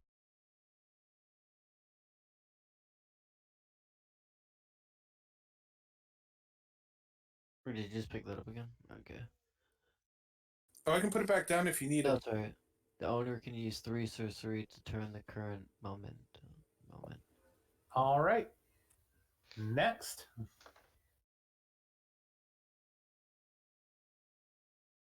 Yeah, Elias will ask the sword again if it wants to keep going. You know, you're on a streak. You can do it. And the sword says no. And I'll just swing normally. The sword's just like, we need to get out of here, y'all. Yeah, maybe we should. You know what, sword? You've convinced me. We should get out of here. The sword wants I'll let you guys none know. of this. Yeah, I'll say, hey, maybe we should just leave. We don't need to we don't need to fight this guy, right? We don't need to hurt him. I don't think he gave us that choice. All right, so that's a miss. Is he holding anything? A giant two-handed sword. Two-handed hammer. Hammer, He's got sorry. like a big war hammer. Alrighty. Lucas will step up and cast Chromatic Strike on him. And on the Silver Sun, it becomes a generally harmless inanimate object about 5 pounds in the target's hands. And if they were holding something, they drop it. So get your chain ready, Fen. Massive Nice. applause. All right, so he drops the hammer. Hopefully. Actually, you got to roll it first. Yeah. Yep, go ahead and roll. What are you gonna make for him? I am going to try to make a similar carousel type toy that I had originally gotten from the not the Bits and Bob's shop, but the Mementos shop. Mm-hmm. That's going to be a 12 and a 9. Nice. That'll do it.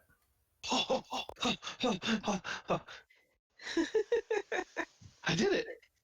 He says from like sitting in the end of the room because he got blown backwards, so he's just kind of sitting on his ass, legs out straight in the corner of the floor.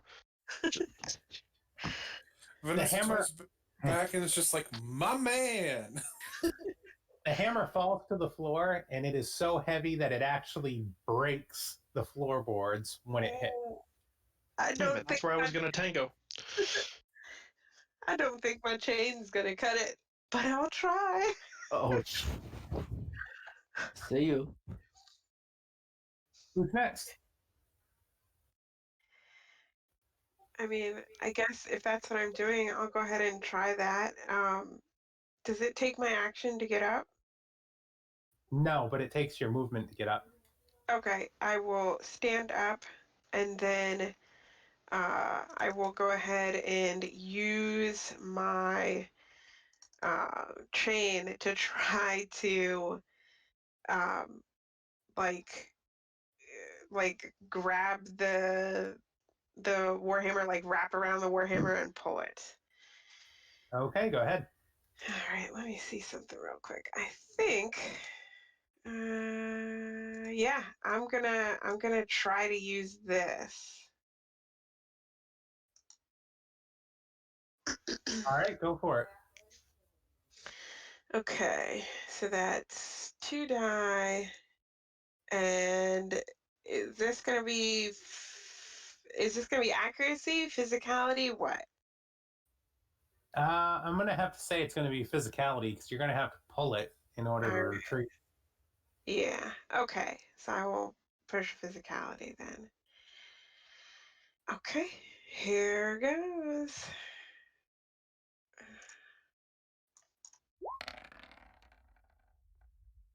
So it's a 5 and a 6. And then I'll roll the depletion for the card. That is not enough. Yeah, I figured as much. I was like, this thing's heavy. So does that mean she whips on but just gets whipped down with the hammer? The chain's gonna wrap around the hammer, but as she tugs, nothing's happening. She's barely moving it. Okay, so the card is still good. So I will take that back.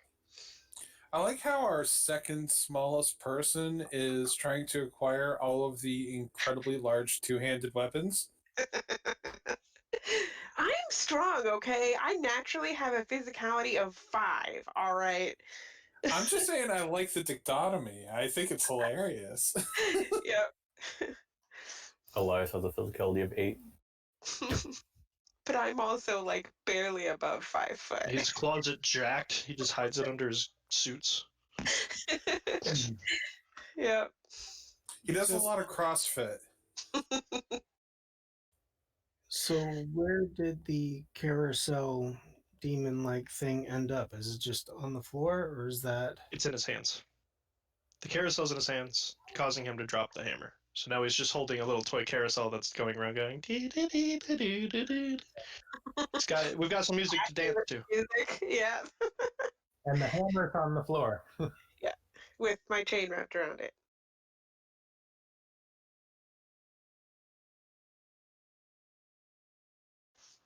He doesn't have a turn because of Vanessa's gun. Yeah. So who's next? Well, I'll if he doesn't have a turn and he's just playing music, I'll step up and take a swing with El Sordo. Yeah, go for it. Who's that card? What's the family on that card? Did we just start a new round? That's secrets. No, I think we're the same round because not everybody is on yet. Yeah, not everybody's gone.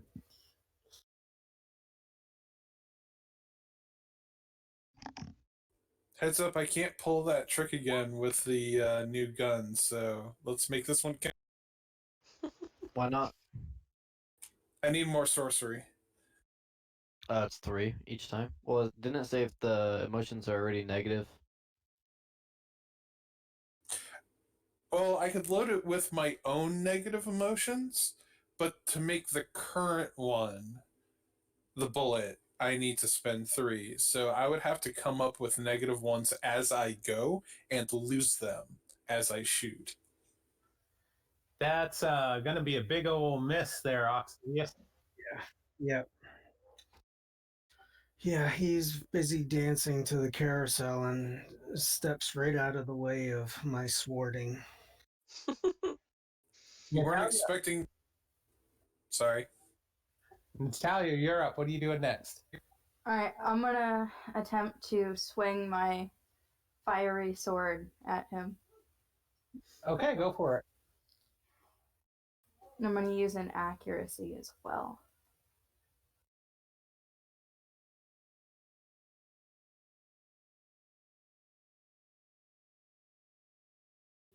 $13. Oh, that's a. Alright, that'll be 7. As you plunge that fiery sword into the demon's body, he just kind of smiles and feels relieved as the flames pulse into him, healing him. I I thought something like that might happen. And he is fully rejuvenated. Woohoo! Awesome. Oh no. All right, who's next? Is that everybody? That was Lucas, Ox, Vanessa, Zogi went, Natalia went, Ben went, Elias went. That is everybody. It's turn.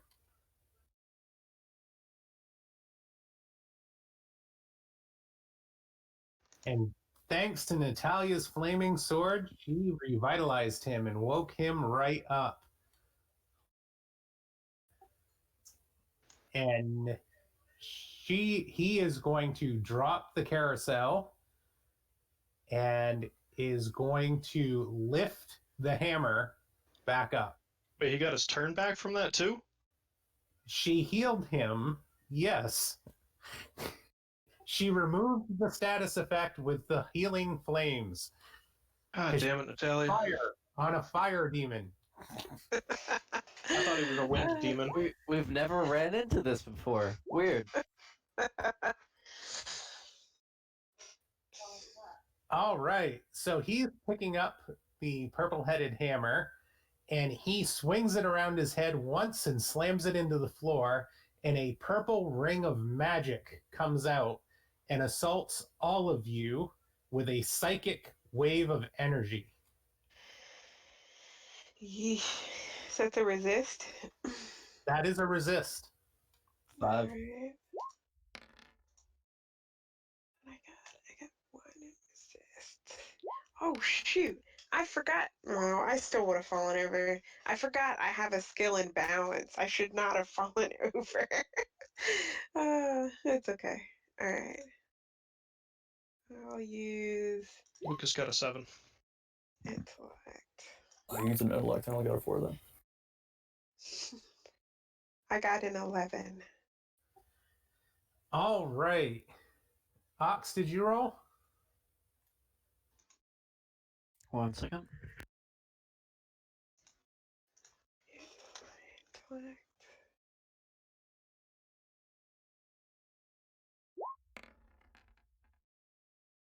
All right. So for everyone but Fen, that is 4 mental injuries. Whew. I mean, thank goodness, but it better not happen again.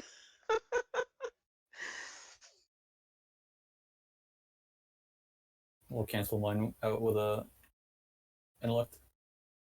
Nice. Anguish. I'm gonna use an intellect as well. All right. So what happens? So everybody, except for Fen, is going to suffer 4 mental injuries. Okay. Psychic damage, that is, do not remove armor from that. And if you want to negate an anguish, you are going to use an intellect for that. Okay. I will do that. So that was that for anguish or for mental damage? Mental damage. It's 4 mental damage. 3 mental damage make 1 anguish. 4 anguish would have wiped us. Oh yeah. Okay, so yeah, I will definitely push an intellect to wipe out an anguish. Right? Yep. Yeah, that was rough. Okay, you guys' turn. Lucas is very upset about this healing, and he's going to rise to his feet from being down and start marching towards him. No, no, no. You don't get to do that. That's not nice. And I'm going to curse him, hopefully. Oh, nice. Nice. That is All right. perfect. Roll it. Shit. 10 and 7. Hopefully it works. That is not enough. Oh no. What about an Oh, boy. 11? Because there's a bonus on the mysterious rune. For +1. The 11 was fine. It's the 7 that was not. Oh. Well, What yeah, it about would have an been an 8. Yeah, the 8 wouldn't have done it. No, Dang it. I didn't expect it to. You gotta try. Nope. So, a bluish shield appears around him as your incantation kind of fizzles as it makes contact with his skin. Yeah, Lucas is going to be pretty disappointed. And wait his turn. All right, who's next?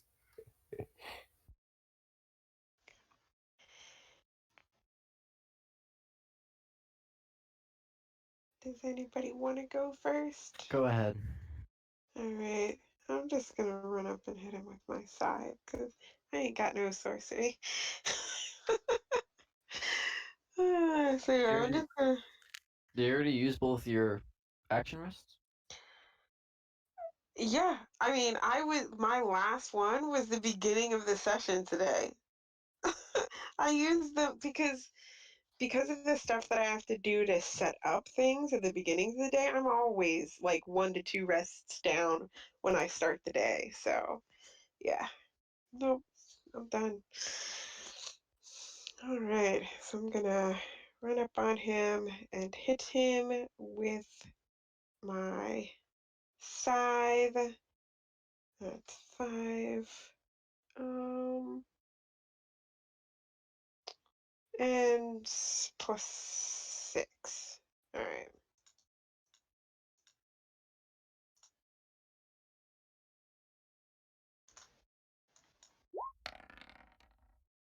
That's a 9 and a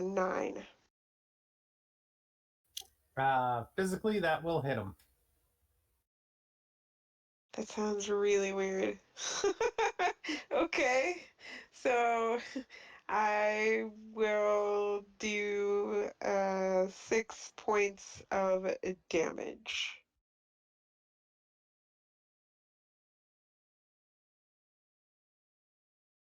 All right, who's next?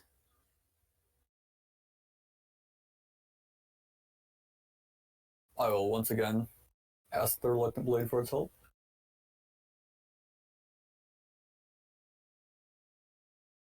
Plus 1. That was a 9. And the Reluctant Blade reluctantly agrees for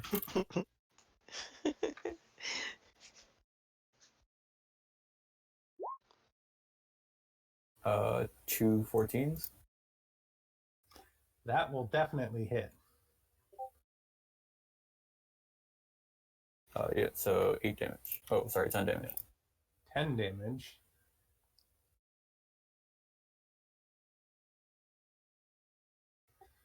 All right, and that seriously injures him. And who's next?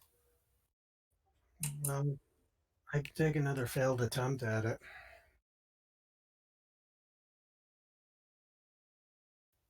Sure, give it a try. Step up. Everybody take swing. Except for that was Natalia. better. Yeah, there you go. My Plus your sword. sword. Yeah, my sword heard Elias talking to his sword and got a little stirred up by it and decided, yeah, I guess I'll do something useful too. Ooh, sword rivalry. No, I think it's more sword envy. And that's 7 damage from you, right, Ox? That's it.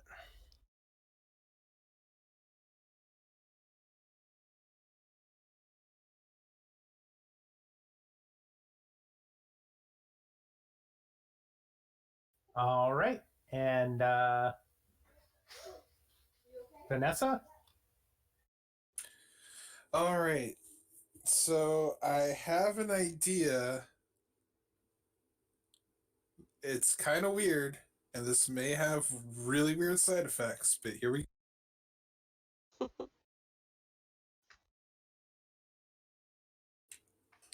If I'm reading this correctly, I basically create memory bullets. And if I use those bullets, do I then lose those memories?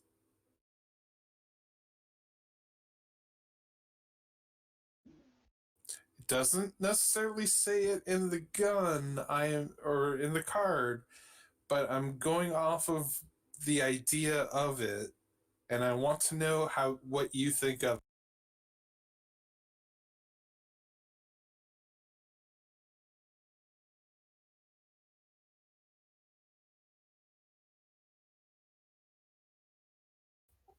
It's not taking your specific memories from reading the card. It's basically shoots moments made out of like emotion leaves, or you can use the 3 sorcery to create and take a current moment. It's not pulling from your repertoire, if you will, of your emotion. Okay, so I can think of a memory that's negative and use that to pull a leaf of emotion in order to make a bullet, but I still have the memory. Yeah. Okay. Side effects of my initial thought are no longer valid. I had a really weird idea, but it doesn't matter anymore. But still, I am going to grab the dynamo and think of when we were at the gun store in order to pull a negative, embarrassing memory to make a bullet. Rather than shoot it immediately, I would like to try to sneak my way, if I can, this turn so that I'm directly behind Timon. Okay, so that's going to be a movement action. The card says it uses the current movement's mood. Only if I'm spending the 3 sorcery. But otherwise, you actually have to have an emotion leave, which is Right. a specific Alternatively. thing. Oh, wait. So I have to make these leaves beforehand? Or you Fire have to them. spend 3 sorcery. Or use a different gun. Yeah. Oh. So All right. I guess I'm using a different gun. It kind of doesn't matter which gun I'm using for the plan I had, but I did want to know about that whole memory thing. So we're switching for black magic, and then we're gonna make sure it doesn't try to do sneak fire around. damage. It's +1 fire damage. The damage it naturally does is not necessarily fire, Yeah. if I remember correctly. Okay.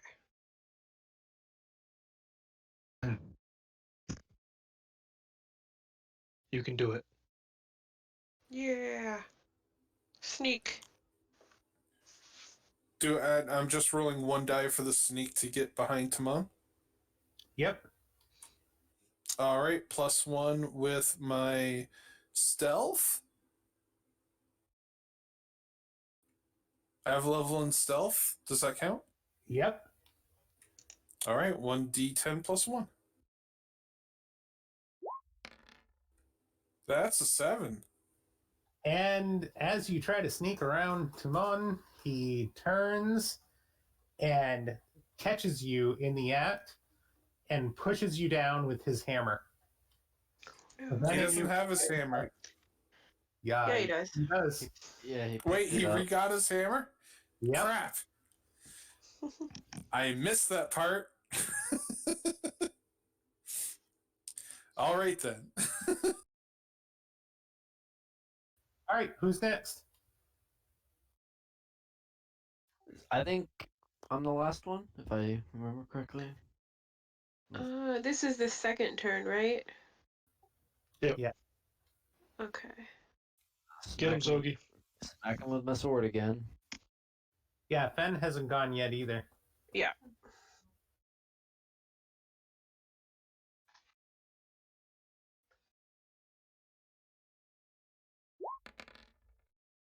How's a 10 and a 11 look? That looks like it's going to hit. 4 damage, please. Earlier, you had mentioned something about soul tethering. I wasn't sure how that worked, or something like that. You're going to have to be more specific than that. You were talking about like the sword, and it tethers to demons. I believe you said something like that. Unless I heard it wrong, or if it was like the sigils were like tethered to the sword. Oh. Yeah. In the basement, Yeah. yes, the sigils in the basement with the diabolic reticulum and the sword were linked. Okay. Okay. Yeah, I definitely heard it wrong then. So that is going to you're going to cut into him with the angelic blade, and he is going to vanish in a black cloud of smoke, leaving behind his armor and the hammer on the floor. Ew.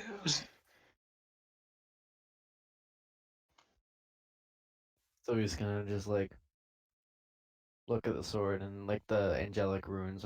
I'm gonna assume are like kind of glowing. I'll be like, for the legacy, boys.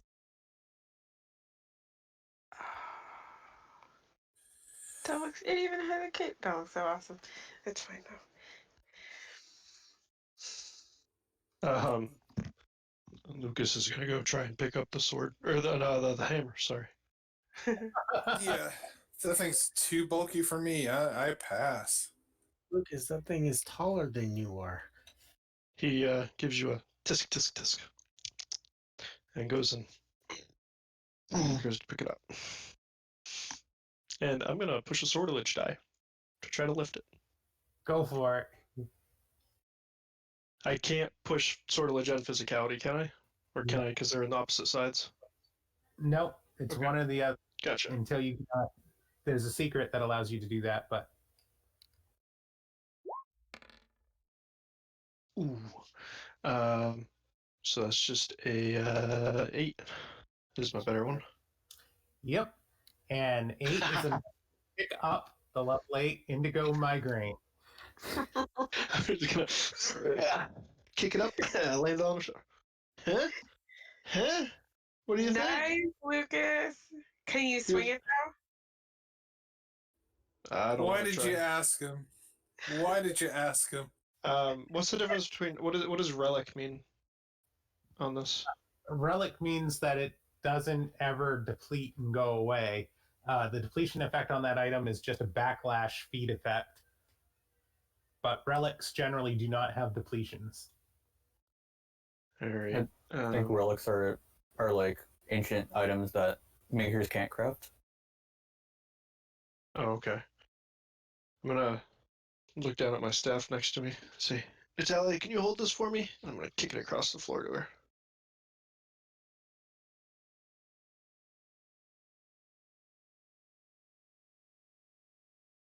Natalia, you with us?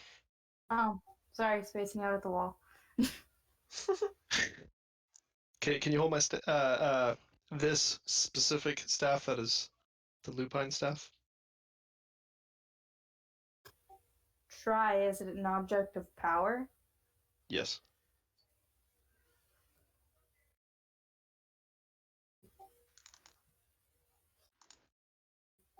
Currently, I already have 3 because I'm wearing mine. Your maker. Oh, your dress. Elias? Sure, I can pick it up. Fantastic. You know, offload some of the work. Reluctant Blade can now take a rest. You did good today.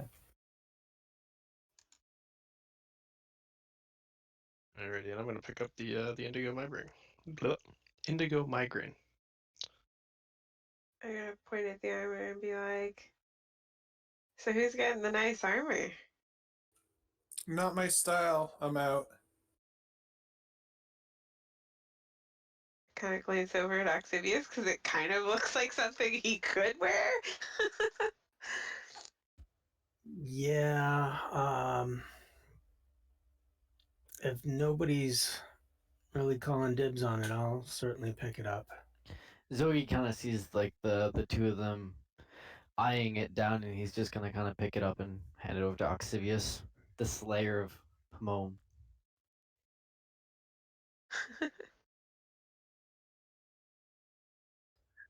Okay.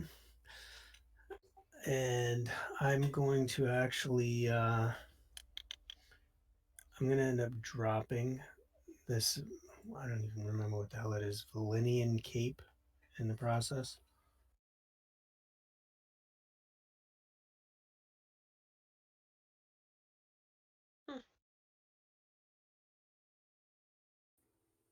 I'm just gonna lean over to Fen and sort of side whisper, "Friggin' hate it when he does that." Meaning when Zogi does his little holier than thou deciding thing. Yeah. I'm just like, honestly, I don't even know why. I think it was probably something to do with that tree of knowledge thing, but it's all right. We're friends. It comes and goes. You do know I didn't choose him to be my mentor, right? Like that wasn't my decision. It's fine. Maybe you didn't choose Zogi, but I chose Oxivius, and seeing him shed that cape, I am not going to hesitate at the opportunity to wear my best friend's cape, now that he doesn't need it. Yeah, go Go ahead. I ahead. have a cloak. Okay. Let me tell you about my best friend. Okay. So you guys had come in through the kitchen entrance. There's another door on the far side, which connects back in the other direction where Vanessa had thrown the babbler. So you have your two options to get back. Huh. Did the Babbler finally deplete? I don't see it on the board. It did. Okay. Yeah, it finally died. Lived a long life. Should go check and see what kind of problems the babbler caused. Yeah, I don't I'm mind sure going. I'm sure somebody's there. I mean, it was loud enough.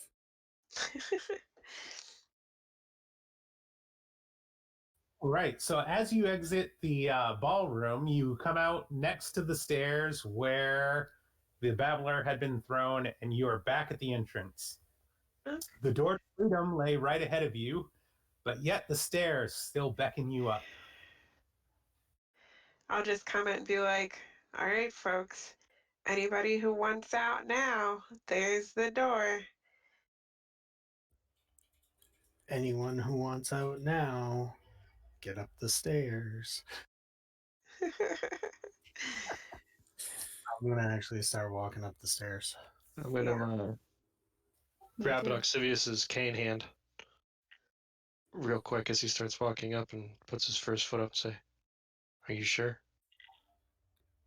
Lucas, you've inspired me to get this done. We will, once again, taking a Zogi line here, we will cleanse this place. Oh my god, if this ends this wankery, I will absolutely continue onwards. And Vanessa begins to walk up the stairs. Yep. What is wankery? He says to Vanessa as they're walking up the stairs. I'll tell you when you're old enough. Just close to 87, so I don't know how old I need to be. Oh boy, that place looks nice. It actually does. I'm gonna stay here.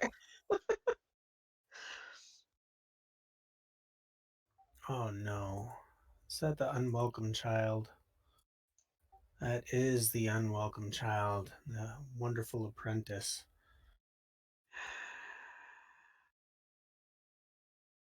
Doesn't that give a minus to people of that? That's notions, so ardent. Yeah. Yep. Minus for me in the place that I want to be. It's okay. Bangle's cute. He is. He reminds me of people from my village. Maybe he'll be friendly. I bet with a little bit of salt and pepper, he'd taste great. Right, Vanessa? Stop All right. thinking about veal. Let's get this over with.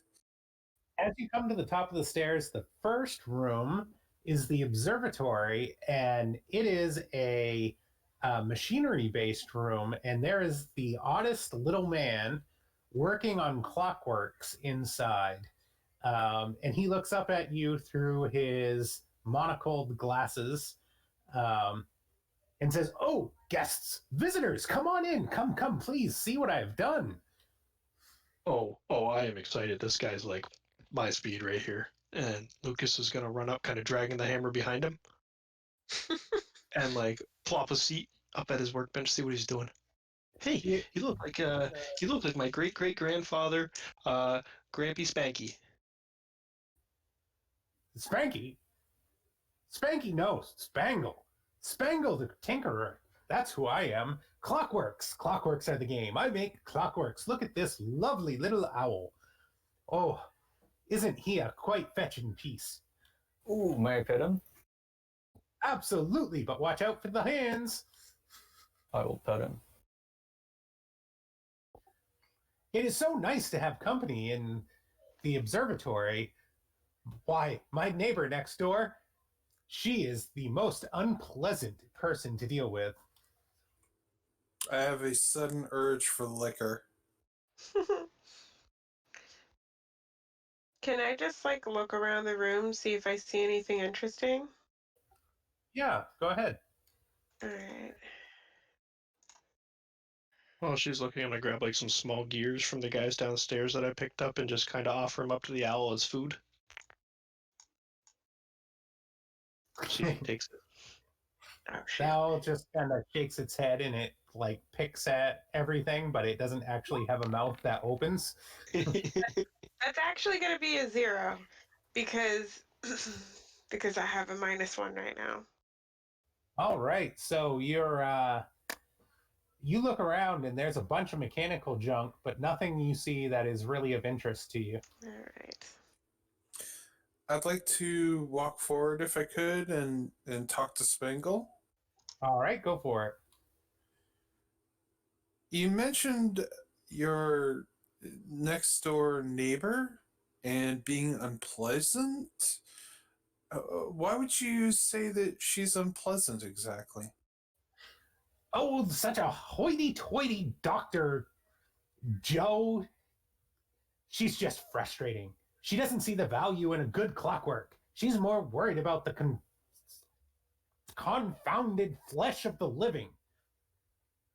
Don't you see a clockwork is immortal?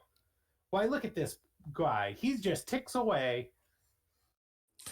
When you uh when you say flesh, do you mean healing that flesh or modifying it similar to what you do with your clockworks?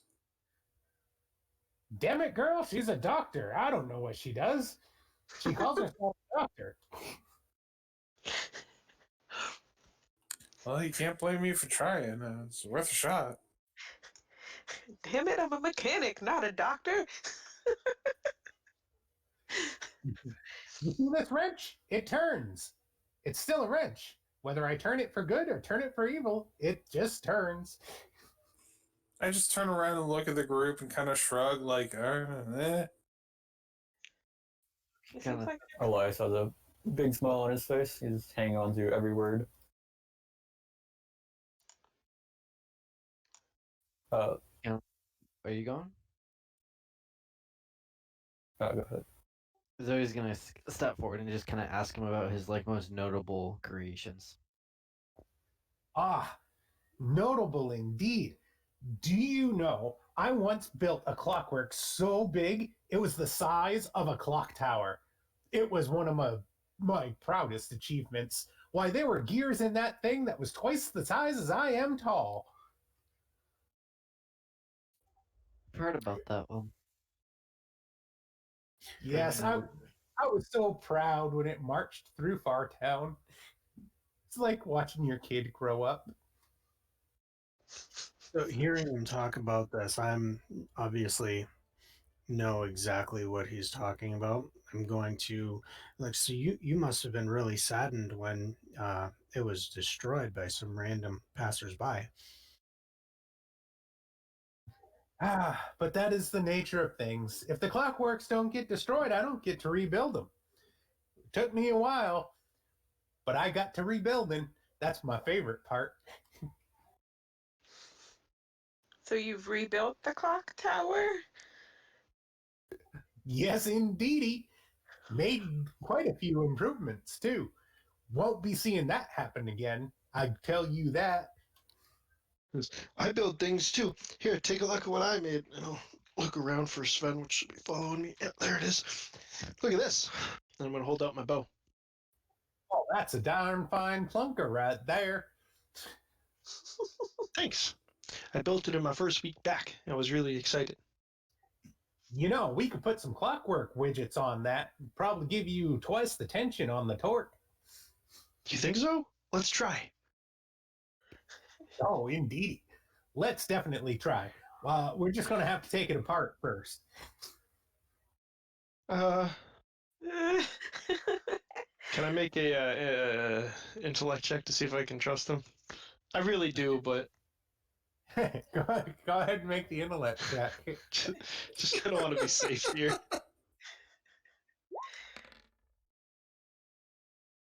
8.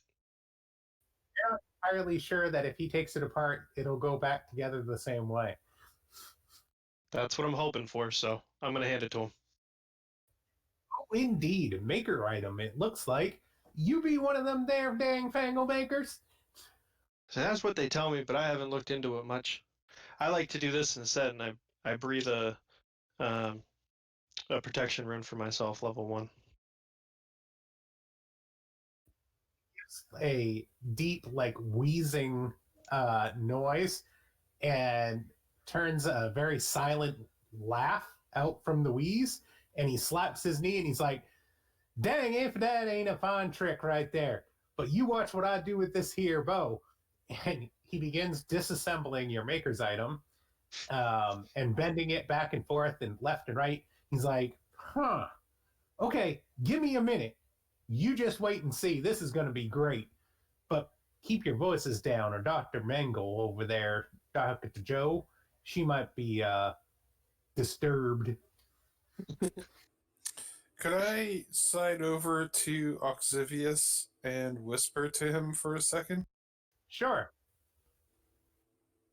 Yo, Ox, when you said random people took down the thing that he created and has now rebuilt, you did mean you, didn't you? Right? Oh yeah, absolutely. I was the one that got right down into the heart of it and blew out all the guts.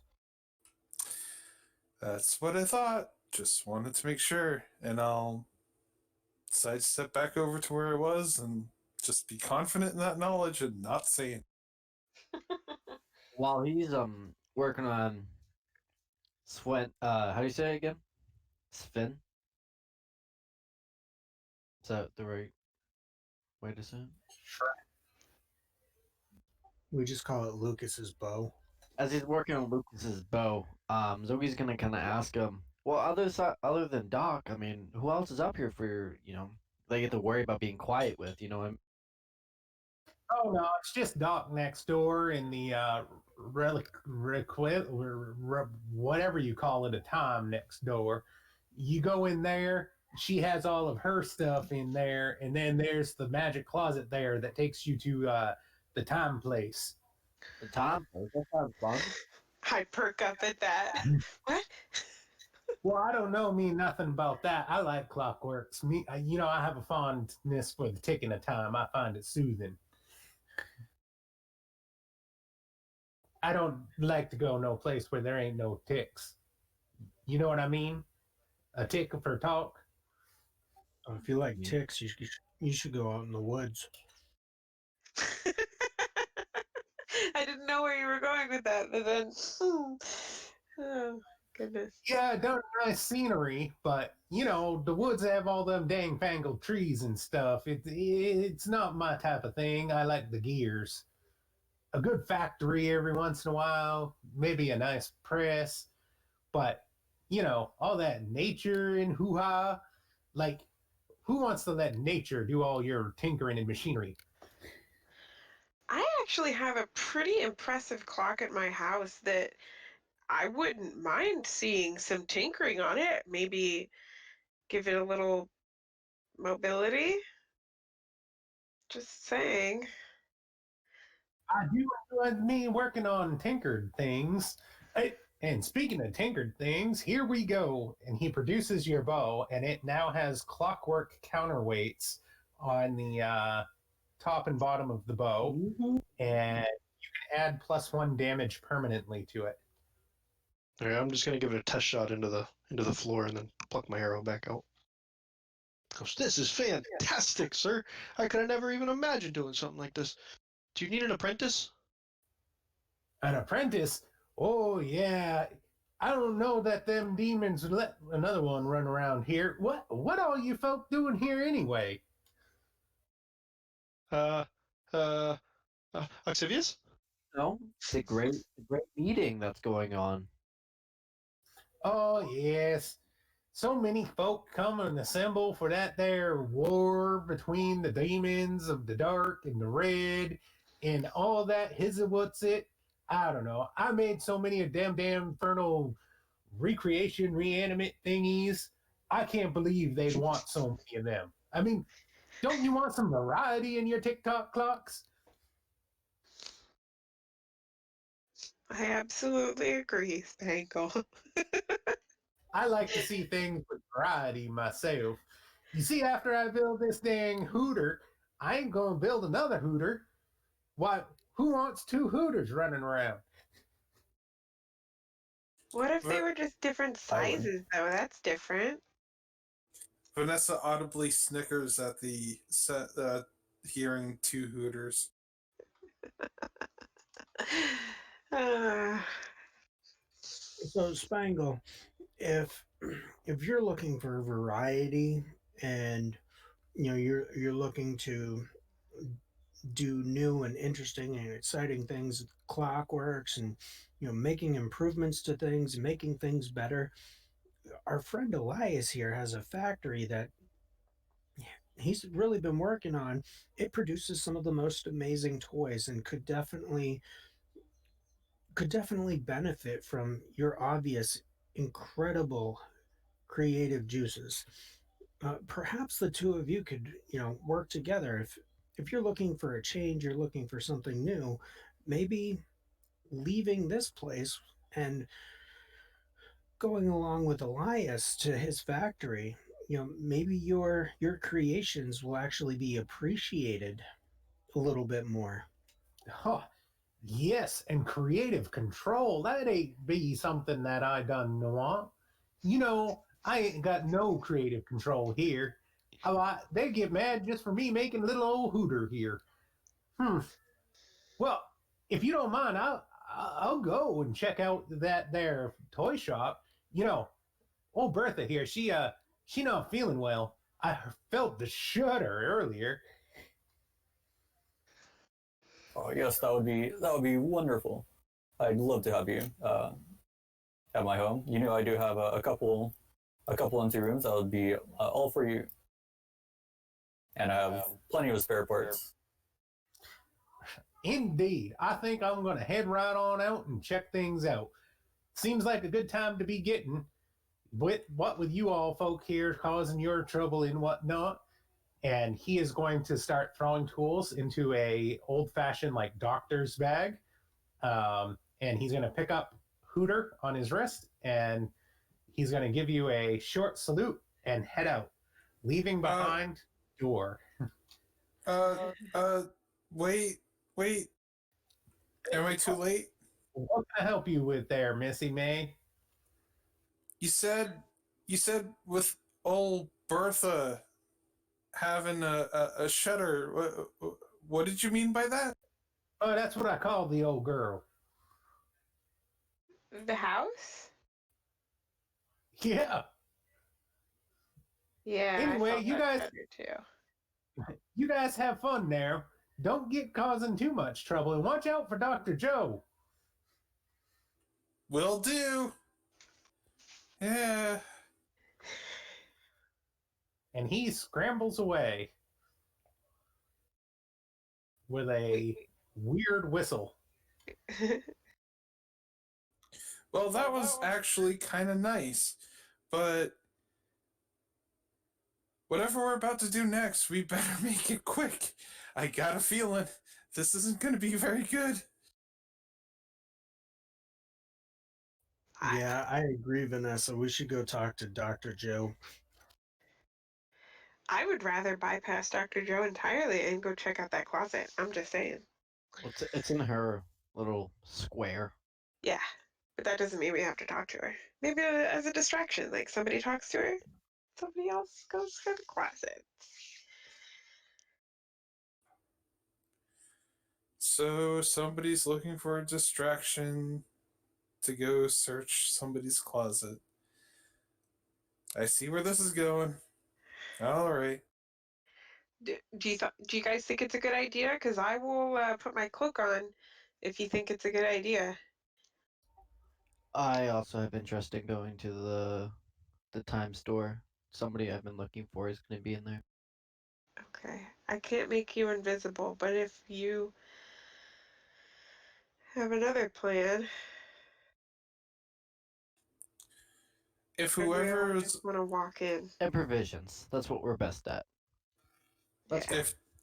if Dr. Joe is in some way humanoid, I've got a plan, and I'm gonna regret this. I'll play point. I'll be the talker. Alrighty, you guys going into the next room, the time reliquary? Quarry? Yep.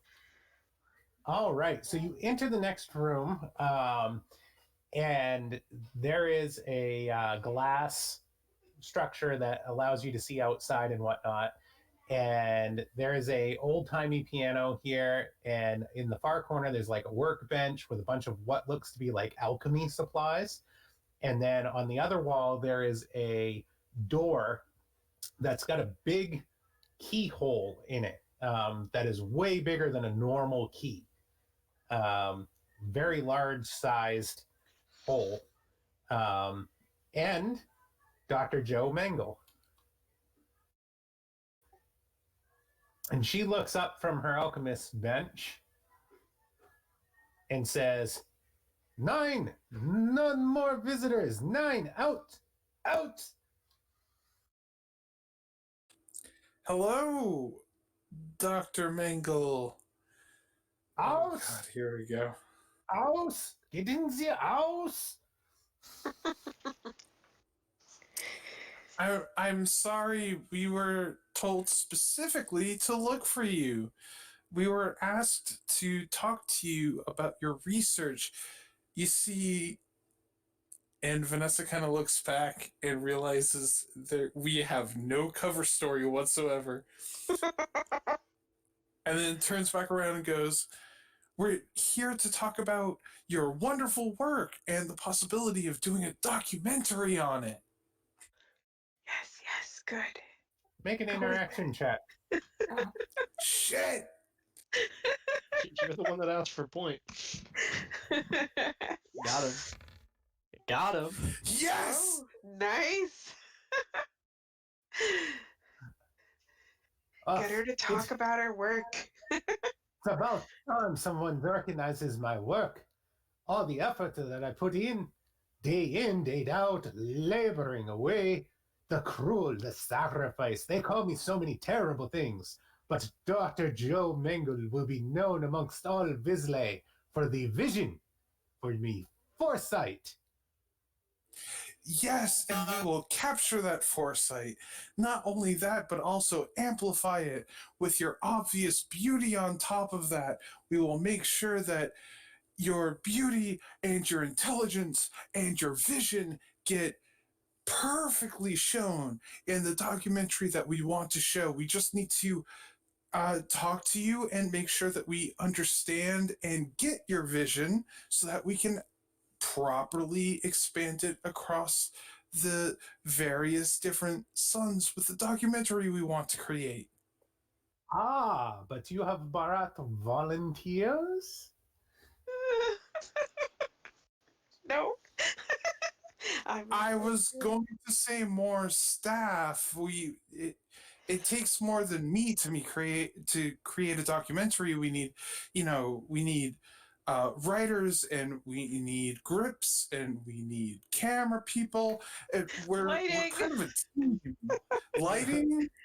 We're not volunteers. I mean, if you need volunteers for the documentary, when we create it, we could probably work out a deal. But this is more just sort of a feeling out and seeing how you feel about having a documentary created about you. Popping his head out around Vanessa. I can volunteer. No, yeah, with Skull, I can create a body. Oh, God. Wunderbar! Ein schmaler one. Yes, indeed. Drink. And she produces a vial from her belt and hands it to you and pops the cork off, and a purple aroma like smoke comes out of it, and it smells like blackberries. Oh, Oh, blackberries no. were my favorite fruit back in the shadow. I haven't even seen them since I've been here. Thank you. And he'll grab the potion, look it over, give it a.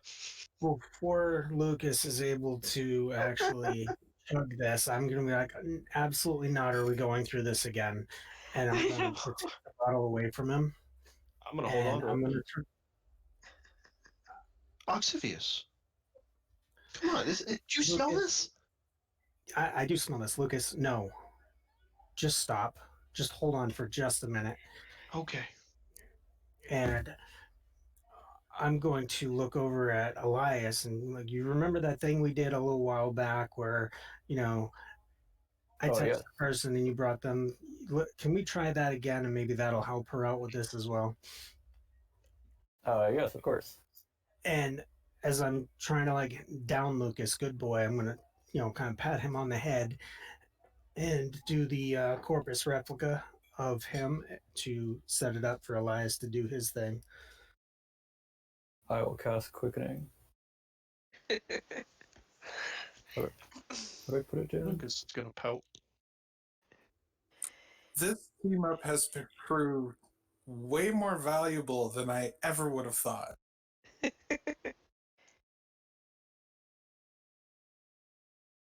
All right. You've made a body double of who were you touching? Was that Lucas you made a body double of? Yes, Yep. he offered himself up as a volunteer, so we're gonna body double him. So he's holding true to what he agreed to, and we're going to give the double to Dr. Death and let her do her thing. All right. Um, so she pours the vial down the throat of the doppelganger, and the doppelganger's throat, like smoke starts coming out of its mouth, and the front of its chest liquefies into an acidic mess as organs start spilling out onto the floor, and the corpse's body collapses backwards over on itself because its spine turns to a pliable jellyfish like substance, and the crumpled, half broken Lucas kind of flops on the floor like a dead fish as all of the flesh and tissue melt away into a puddle of goo on the floor, leaving behind a calcified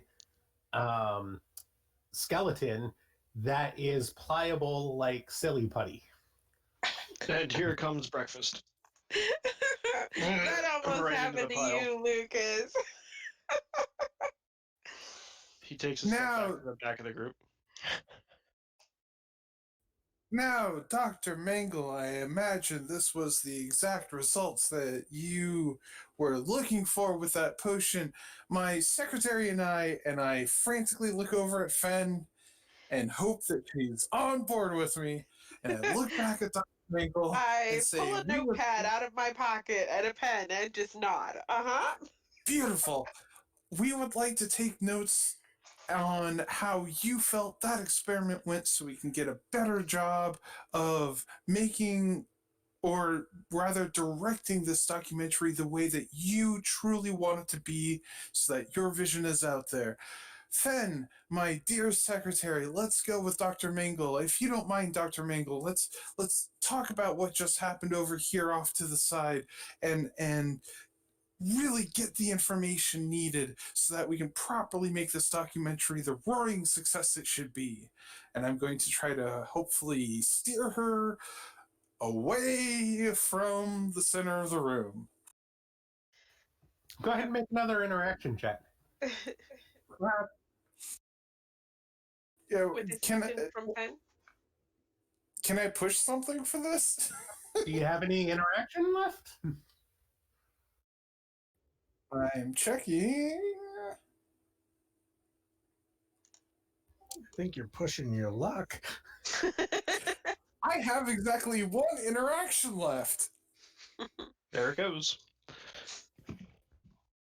Yeah. Yeah, he should also get a bonus for Fen helping. Yeah. Please. All right, I'm pushing one interaction for this, so we got at least a +1. I will give you the bonus for Fen helping. So 1d10 plus 2? I would also argue that the willingness of us to sacrifice one of our own in the cause of finding out what her experiments do should also give him a bonus in showing that he's or she is serious. Fair enough. I'll give you another one. Make that plus 2. So a total of +3 with your Bene. All right, here we go. Plus 3. Here's hoping. Do it. 8. 8. An 8 is enough. And Yeah. he's like, ah, terrible. Strikes and it's too schnell, too schnell. You need it to be more slow. It too quick. It's got to be slower, more pain-inducing. You've got to savor the moment. I'm just gonna be looking down into my pad, nodding like as I'm just writing like, oh my god, oh my god, oh my god. So what's everybody else doing? I'll be gently moving Dr. Mingle off to the side of the room as we listen to her rant, hopefully.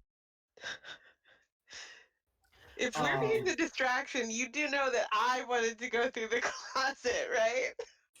Yeah, I'm realizing that now. Oops. I'm gonna kind of like, I'm gonna guess she has like a desk here, kind of like maybe off the side. Maybe it's a little like kind of dirty, but I'm sure she was expecting guests, as she stated. I'm gonna kind of look for a key that will fit the door there. A key that would fit that door would be way too big and stick out like a sore thumb on the desk. What about? Oh, can I take a perception check to see if I could spot it in the room? Go for it. 4.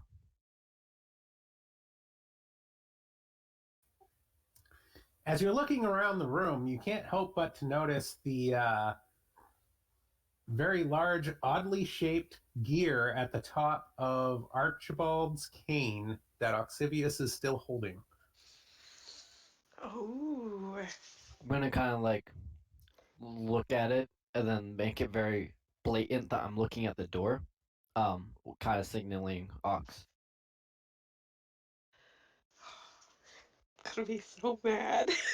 Go ahead and make a interaction check, Zogi, to infer to Ox what you mean with your facial motions.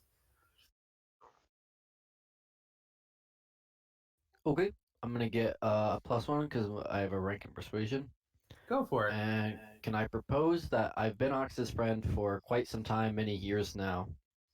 So maybe just adding a +1 because we've naturally had this bond. You know, we've developed different relationships in the group, and we've done different things together that'd be monumental. So he's used to you making faces at him. Yeah. I'll give it to you. Let's go. 8. 8 is certainly enough for Oxivius to understand what you're saying to him without having to say it aloud.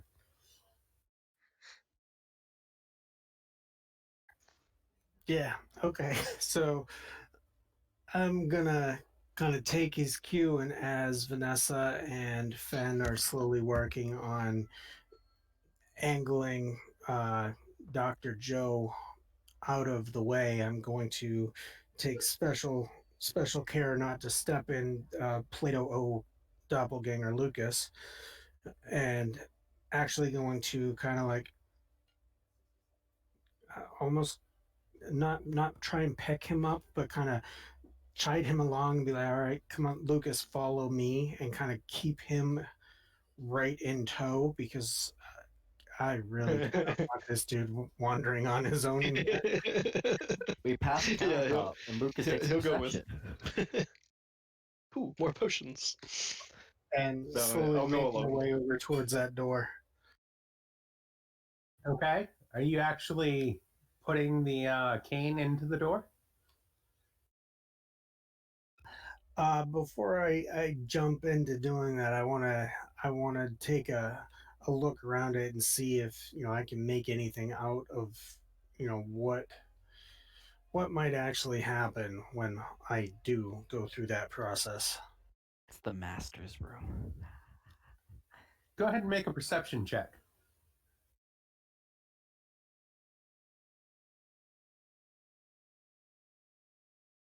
Yep, so I'm definitely throwing a bean into that one.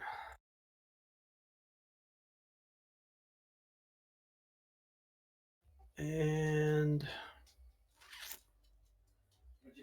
yeah, I don't see anything else that's going to be useful skill wise. So we're going to go one die and +1.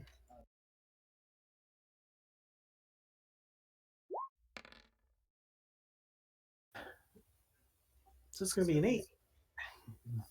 As you look and inspect the door, you realize there are no hinges.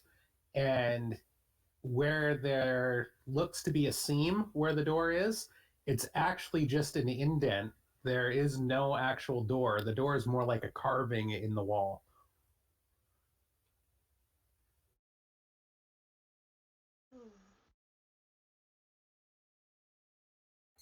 And there's no other signs or anything of what it could be or lead to, huh? None whatsoever. All right. Well,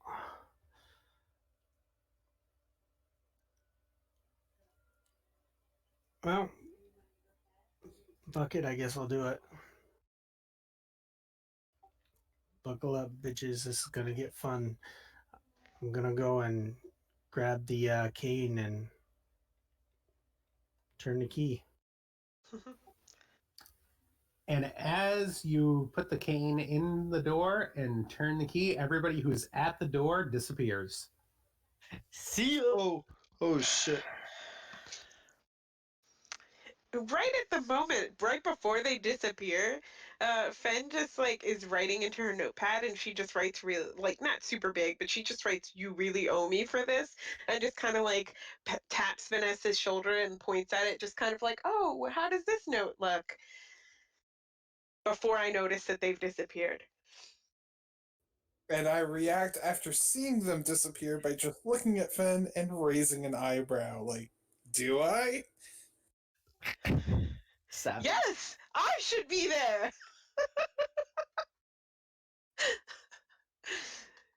You don't realize now we're stuck together in the lab with the woman who likes causing pain to people. I'm Now just the putting group. that out there.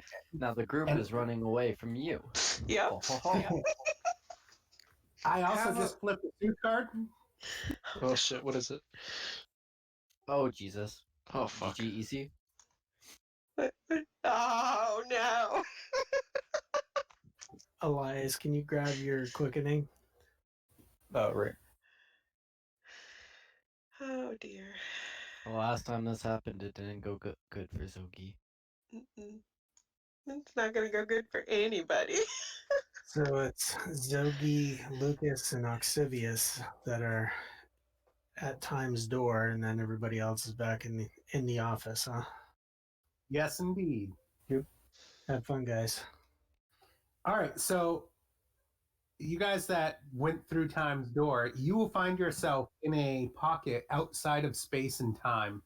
Um, and there is a giant clock with 13 hours on it, frozen in place, as well as a portal in the background where time is counting backwards. Um, and it is the most surreal thing that you have ever seen. Unfortunately, you are greeted by a young old face. That's a sentence I never thought I'd hear. Who? Oh! Oh, damn it. And now it's alright. Hi there, mister. Oh dear. And you recognize the face of Archibald Crane. Except this Archibald is still in a shiny, glimmering silver metal casing. Yeah, he looks so looks- different. He looks way, way younger.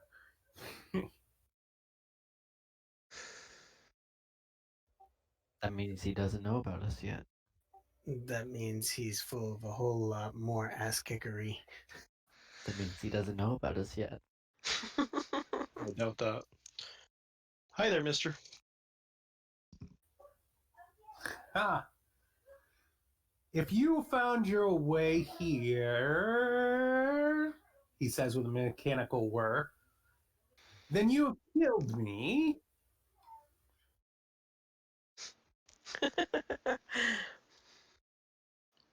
I didn't. Lucas raises his hand. He looks to Oxivius, who you are holding a clone of the cane, the staff cane that he has in his hand.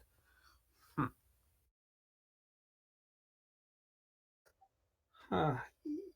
Yeah. Picked this thing up in a room back there. I was really curious. It looked really, really fancy and really nice. And I was just trying to find, its owner. It was really, really bizarre. Indeed, he says with another whir. And then he looks at Zogi and sees this in the Archangel's blade and says, I suppose you found that in the basement. I suppose you'd be correct.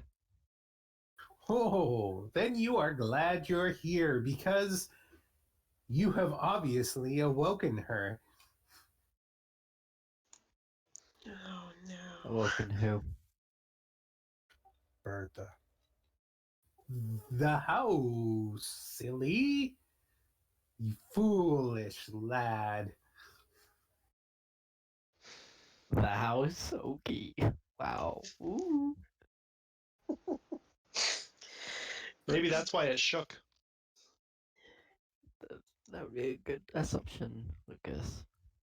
You will remember back to when you used the see truth and you saw the room that looked like you were on the interior of a fleshy beast. Mm-hmm. I do remember that. Okay. Is she a friend of yours? Oh no. She's a friend of nobody. But soon everybody will know. No, what? I have to know. About her. She's been dormant for so long.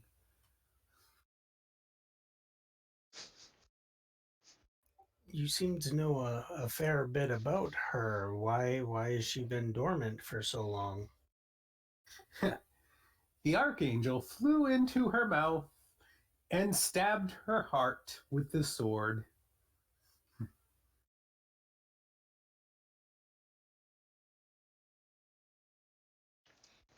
Poor thing.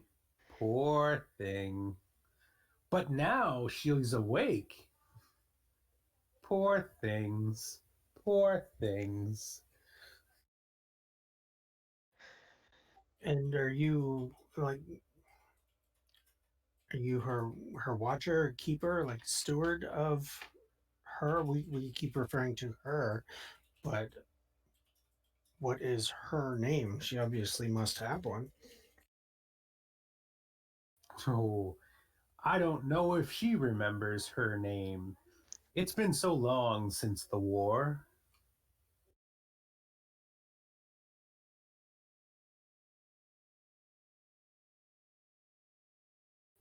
I say, you'll probably want to be leaving through the clock over there, unless you intend to go back into the beast's innards.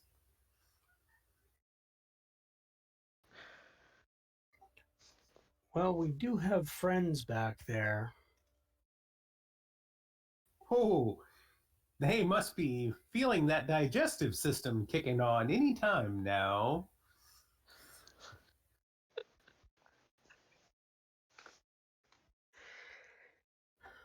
Well, some of them do have a tendency to not catch on to things, and they might actually be missing feet at this point, which would be somewhat humorous. So maybe a little while longer. You have navigated the Chateau of Time. You have freed the beast, and you have obviously killed future me. I do think you deserve a little something for your trouble, so I will let you leave. This time, but now that I know that you are out there to kill the future me, we will meet again. I'm gonna look at Zogi and just kind of like nod back towards the door and continue doing the moving Lucas. Lucas isn't actually next to you anymore. Lucas is inspecting the clock, Son of a bitch. and he's kind of walking around it with like drumming his thumb on his finger. He's like, "Ooh, that's pretty neat." Looking at all the details and stuff. He'd like to make a perception check on the clock. Go Maybe for open up. Give me an 8. it. It is a really big magical clock with lots of moving parts, but no matter how much the parts inside move, the hands on the face do not.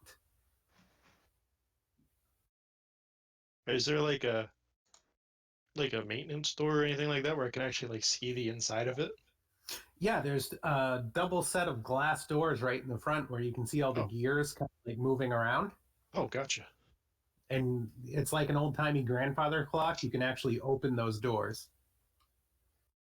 I'll open them just to poke my head in, just to see the stuff that's kind of hidden around the edges. I'm just curious about it. And then I'll, back out, shut the doors, and say, "Well, there, Mister. This sure is a fancy clock."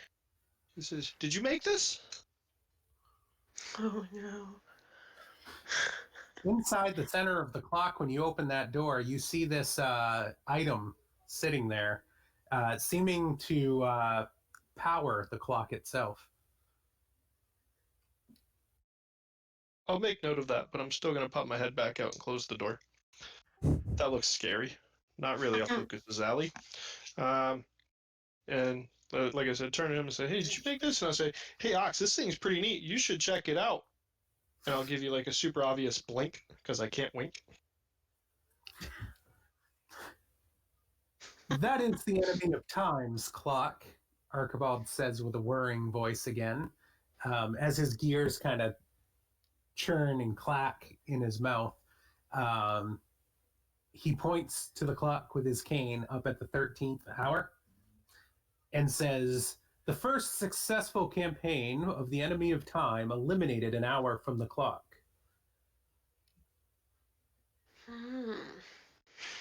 There was always 12, at least as long as I can remember. That's because the enemy of time won the first round. I will restore the hour. Yikes. That's huge. Is the next round already done? Did we win? Or did you win? Are you playing against him? What are we playing?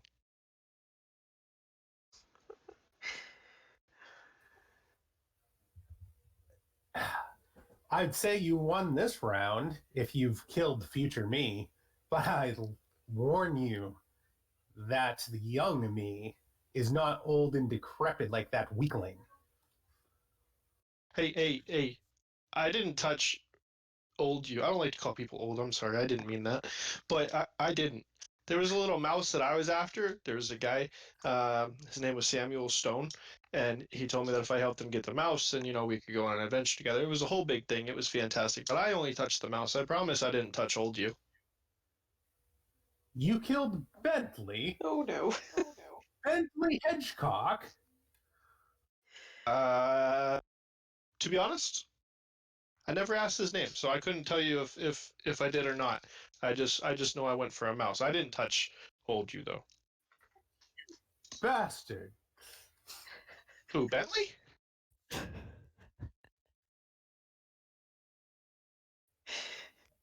He starts whirring angrily. Did he stop and- Lucas while he's ahead? He begins unbuttoning his coat. At this point, I assume Octavius has made his way over. Yeah, I'm like walking over to see what Lucas is winking so insanely at. and trying to very quickly get him to stop talking because he's getting us built into a mountain bigger than our boots can handle. Harry. Say, but I'm sure you can fix him, or I know somebody who could fix. What'd you say his name was Bentley? I still have a piece of him, and I'll pull one of the pieces of Bentley out, and I'll say, "Do you think we could rebuild him?" I mean, yeah, I was supposed to take care of him, but if we bring him back, then I guess both contracts are fulfilled. We bring him back, and on top of that, I did technically get him, so that's done. I could even tell you who put the hit on him.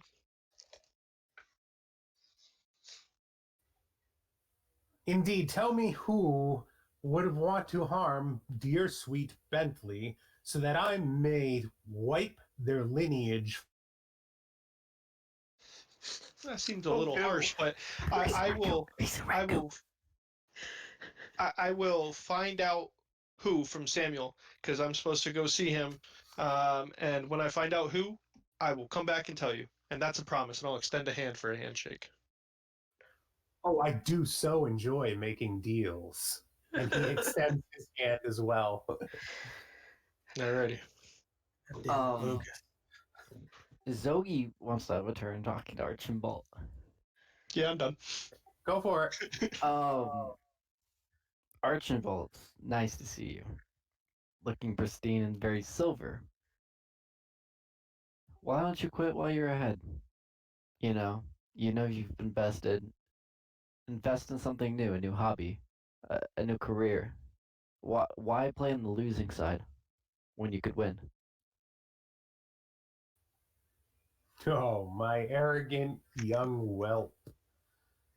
I will wipe out your children's children's children from the timeline. I You don't will plan on be having nothing but children. an.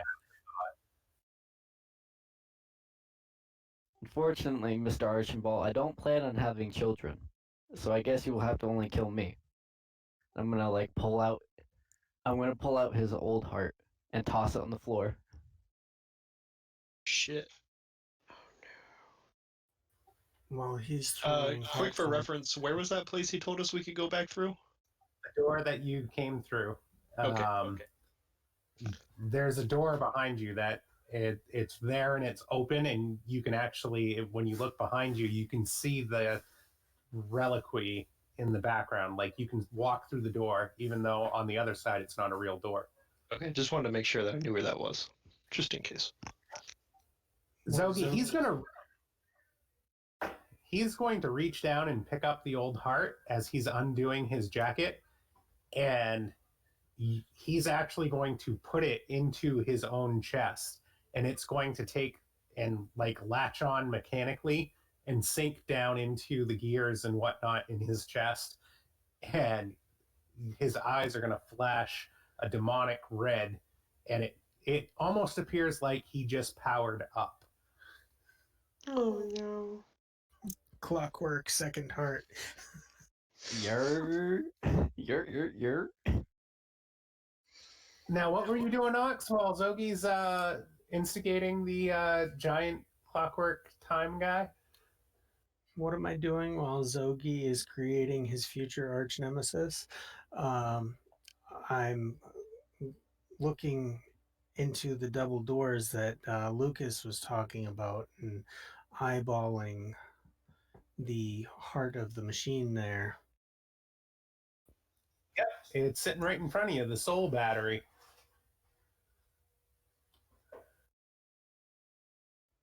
How interconnected is this thing? It's sitting on something. Something is drawing power out of it, but it looks like you could reach in and grab it and remove it without too much of an issue.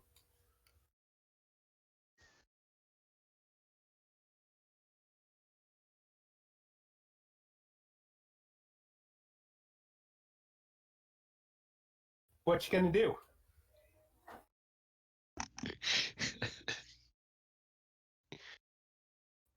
I'm looking.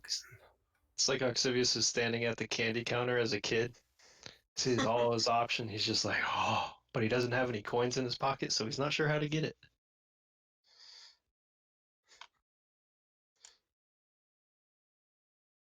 So what are you going to do?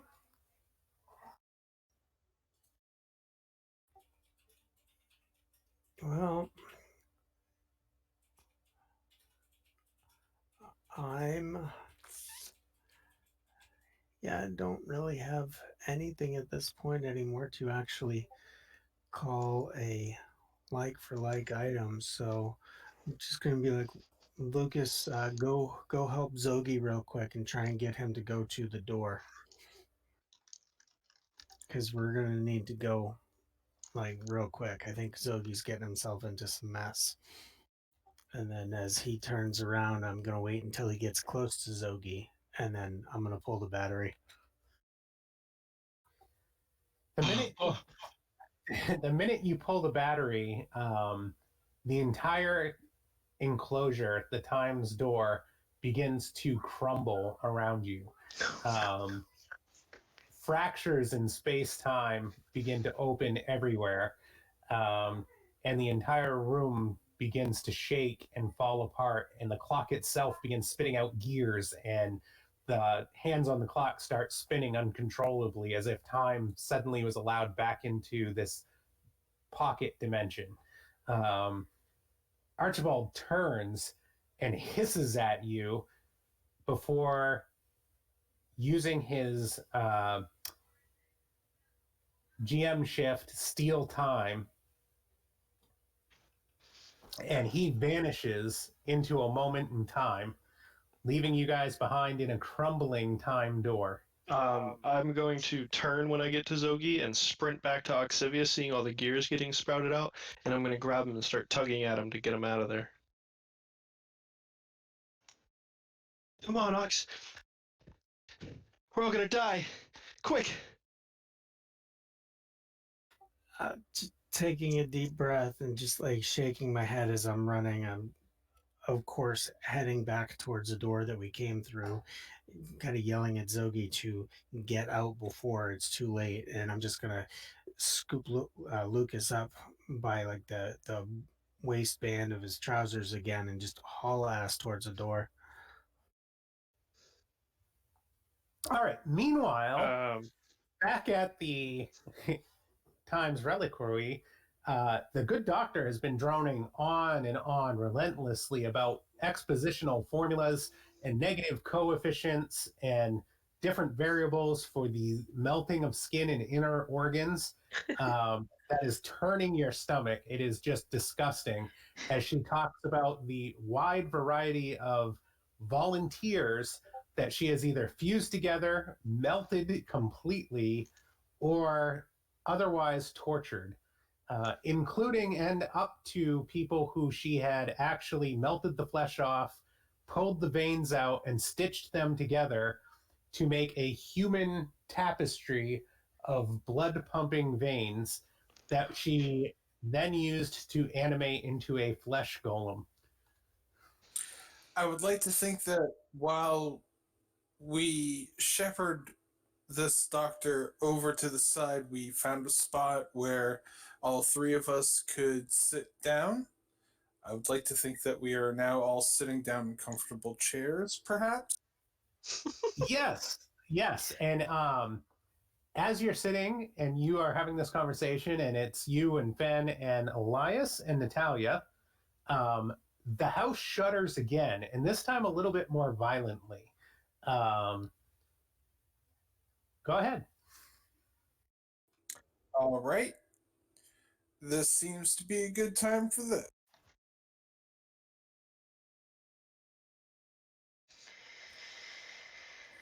I am going to try to restrain Dr. Joe in her chair with my crown of chains. Oh,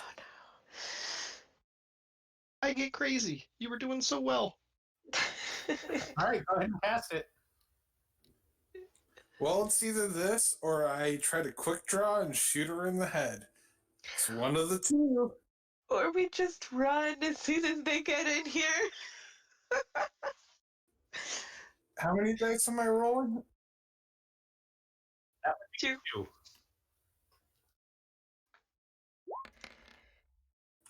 Son of a bitch. All right. Um, So Dr. Joe, her monocle kind of lights up as you begin to cast your spell. And would you please reveal your secret soul to everybody in the room? Oh, wow. Oh, That's what you yeah. get. That's really bad. I'll be honest with you. That's really bad.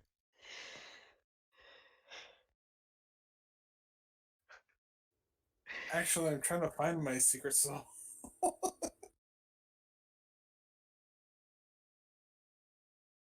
probably have it written somewhere special. Yep, you'll have to reveal it to everybody in the room. Nonetheless, she will know what it is, as will everybody else. Yeah. Okay. Oh, jeez. Oh, it's the child. Well, then, everybody knows that it is the child. Sounds about right. How is everybody else reacting? Because you guys have about 3 seconds before she reacts. Oh my god. All right, so the crown of chains like straight up failed. Yes, it did. Oh my god. You do realize I have no more sorcery.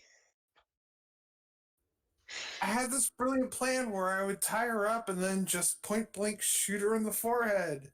No. It was gonna take her out immediately, and then we just bounce out. Oh dear. Just didn't work. Um Natalia, Elias, anything Yeah, you left? guys can go. I don't know what I want to do yet. Well, while everybody was talking and going about their excursions, I was going to look at the books in the room and see if there's any information on the forgetting. Okay, you can look through the medical journal she has there. Go ahead and make an intellect check. And you do know your pools were healed, so your vex should be gone, right? Because your pools were all refreshed thanks to that spell. Yes. I'm also going to use an intellect to boost my pool. Okay?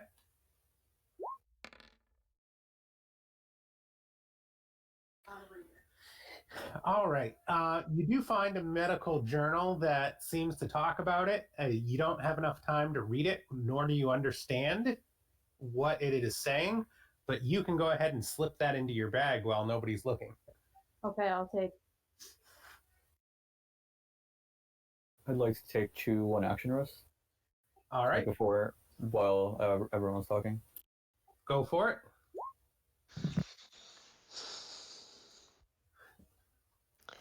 And then an arrow comes flying through the door in the back. And you recognize it as one of Lucas's as it zings through the room and thuds into a wall. Ben, did you have anything else? At that, I'll just be like, you know what? It looks like my director here is getting a little overwhelmed with all your detail. I think it's time for us to go. We will get back to you. And I grab Vanessa and try to bodily push her towards the exit. Dr. Joe is going to produce a vial from her belt, and she's going to look at Vanessa and say, "This one has your name on it," and she throws it at you. Please, if I dodge this successfully, let me have a reaction shot. All right. See if you can dodge it. All right, +1 to dodge. Here we go. I mean, that's pretty good. That's a 9. You also, well, you have a minus from the nemesis, though. That is correct. Okay, that's an 8. And so that is not going to be enough. And as the vial breaks on the floor around you, wisps of magic come up, and you can hear the 1,000 whispers whispering, "The child, the child, the child." And as that happens, you feel yourself shifting and changing, and you are affected by Transformation Curse. Target whose secret name I know is transformed into a harmless creature, and you are shapeshift into a small rabbit. Nice. Where's Ben's hat when you need it? I'm still gonna grab her. It's gonna be a perfect little pet for Lucas. Careful So saying that. angry, I was gonna throw something back at her, but I can't now because I'm not human.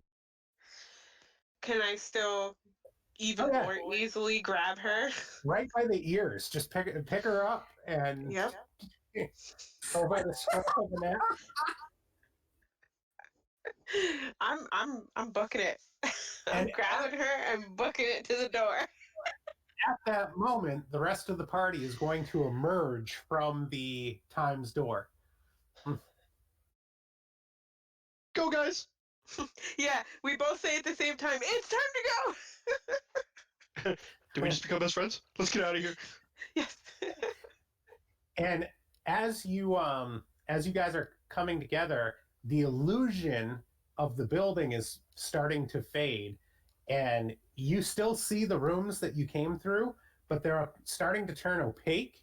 And as they turn opaque, you can see internal organs and muscle tissue and whatnot instead of walls. I think we need to go out the window. There is slime and like disgusting stuff on the ceiling that looks kind of like stomach acid, and you're realizing that you guys are standing in acid, in a digestible acid. There's like smoke coming up from your shoes. It's not good. Is there even a window? Like, there may not even be windows in here, actually. What do you want to do? I'm just running for the exit with my bunny rabbit. I'm gonna shoot the window with an arrow, and follow that suggestion of we need to leave out the window. So I'm gonna shoot out the window so that I don't have to break it, and try to plow through. All right, you smash out the second story reliquary window and leap out. Go ahead and make a movement roll for me, Lucas. Alrighty. As I'm doing it, I'm giving like a total mind dump to Fen. Like, oh my god, the building is a thing. It's not a building. It's a thing. It's gonna kill us all. Octavius destroyed time. It's been a wild ride. We need to go. Movement. I'm gonna push a Bene for that. But I have a -1 from the devil, so that's gonna just even it out. Or 6.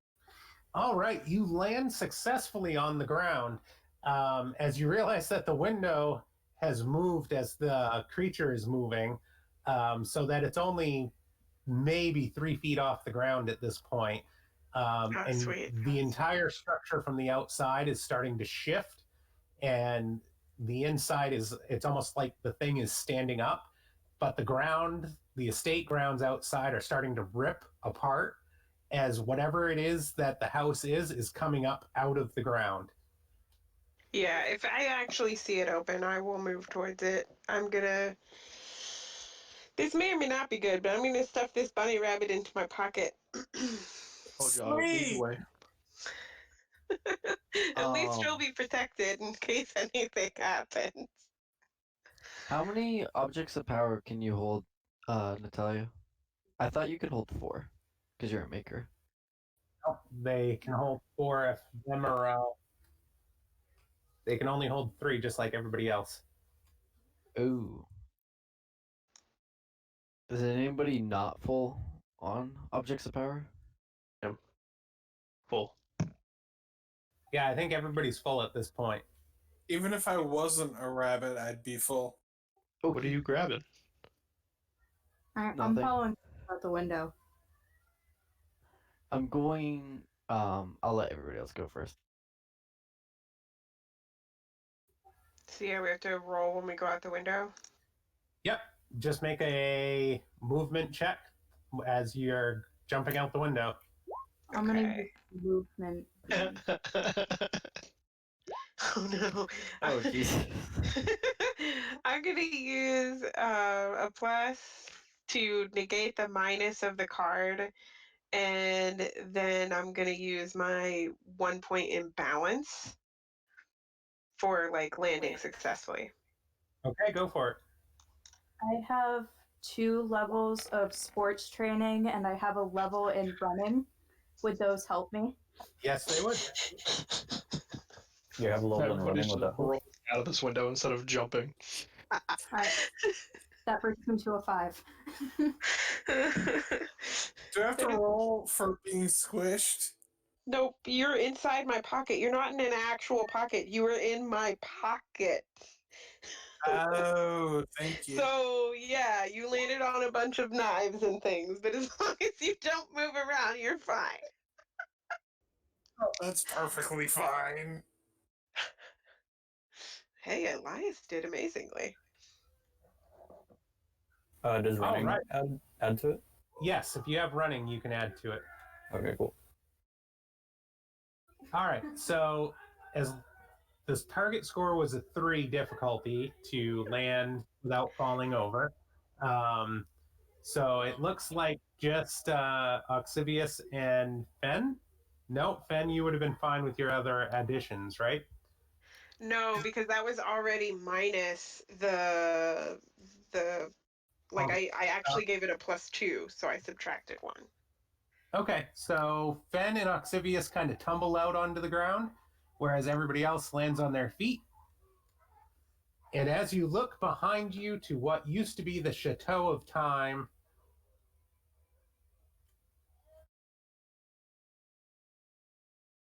you see a massive form of a siege worm rising from the ground. Jeez.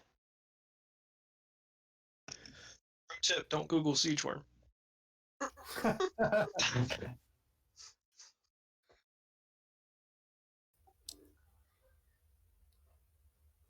And whereas run you're now? in our town, there is instantly alarms and chaos, and people are very distracted because these things are very bad.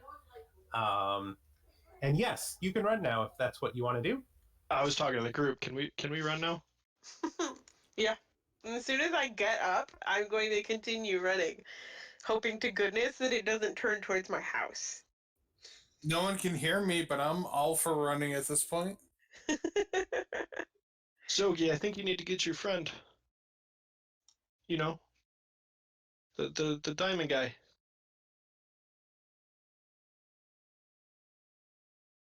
Zoe didn't roll to jump out the window. Oh, Zogi's still in there. Oh shit. Never mind.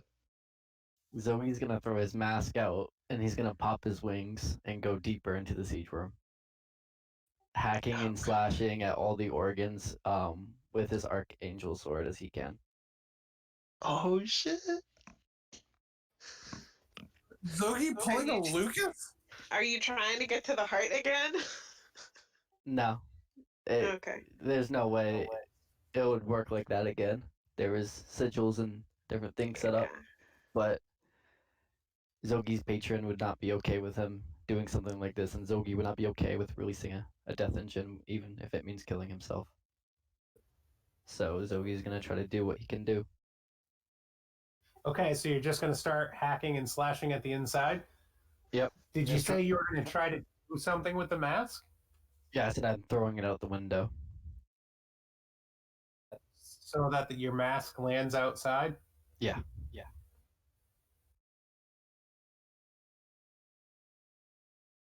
Okay. So all the rest of the group seizes the mask, and then you're going to be in there hacking and slashing at the inside of this thing. Yeah. All right, go ahead and make a attack against its insides.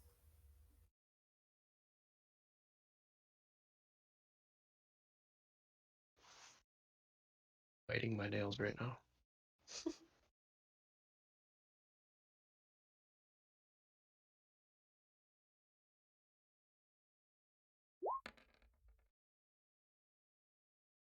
That's a 10 and a 6. All right, that's going to do no damage. Okay.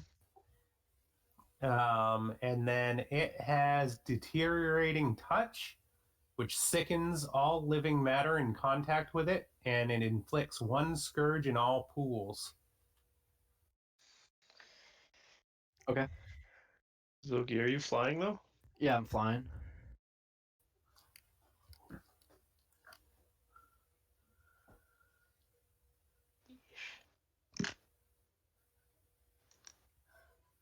Alrighty then, let me flip a card. Does anybody have a way to get me all of my sorcery back? I might be able to get in there and get back out again. I actually need extra sorcery, so maybe that wouldn't work.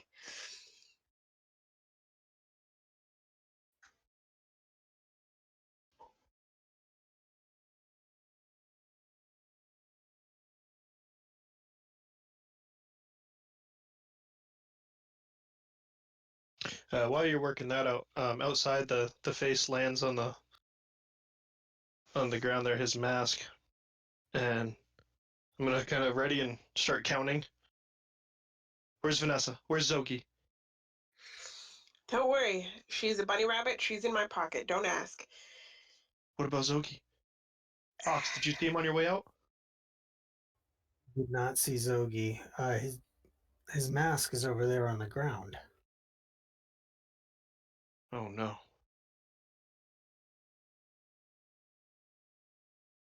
Oh my goodness. One of us should pick up the mask and use it so that the creature doesn't move. It Just wouldn't a work thought. like that. The creature would still move.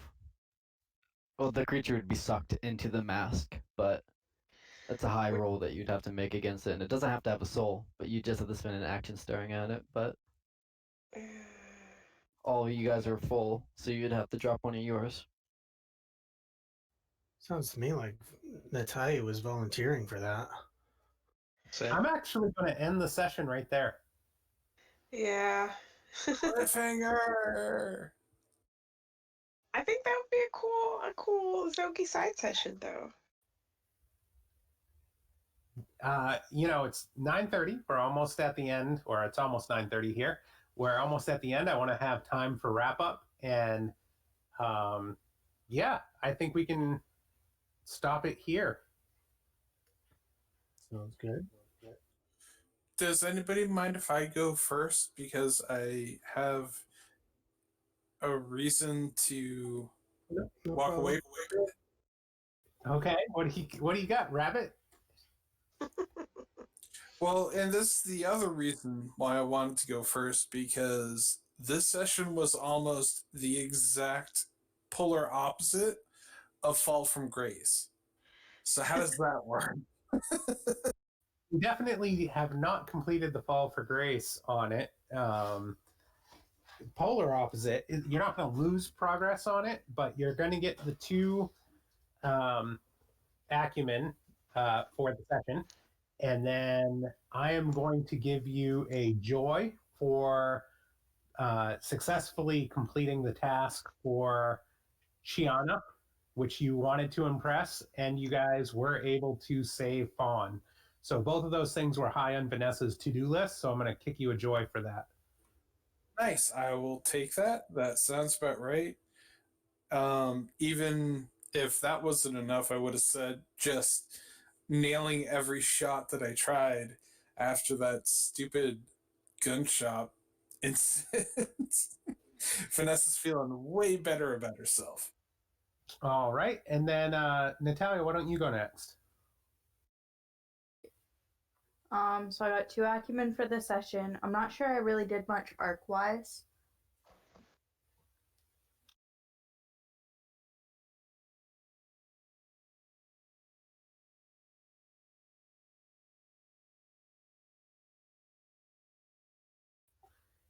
I don't think you did anything arc-wise looking at it, but I am going to toss you a despair because the fire kind of turned on you when you attacked Timon with it.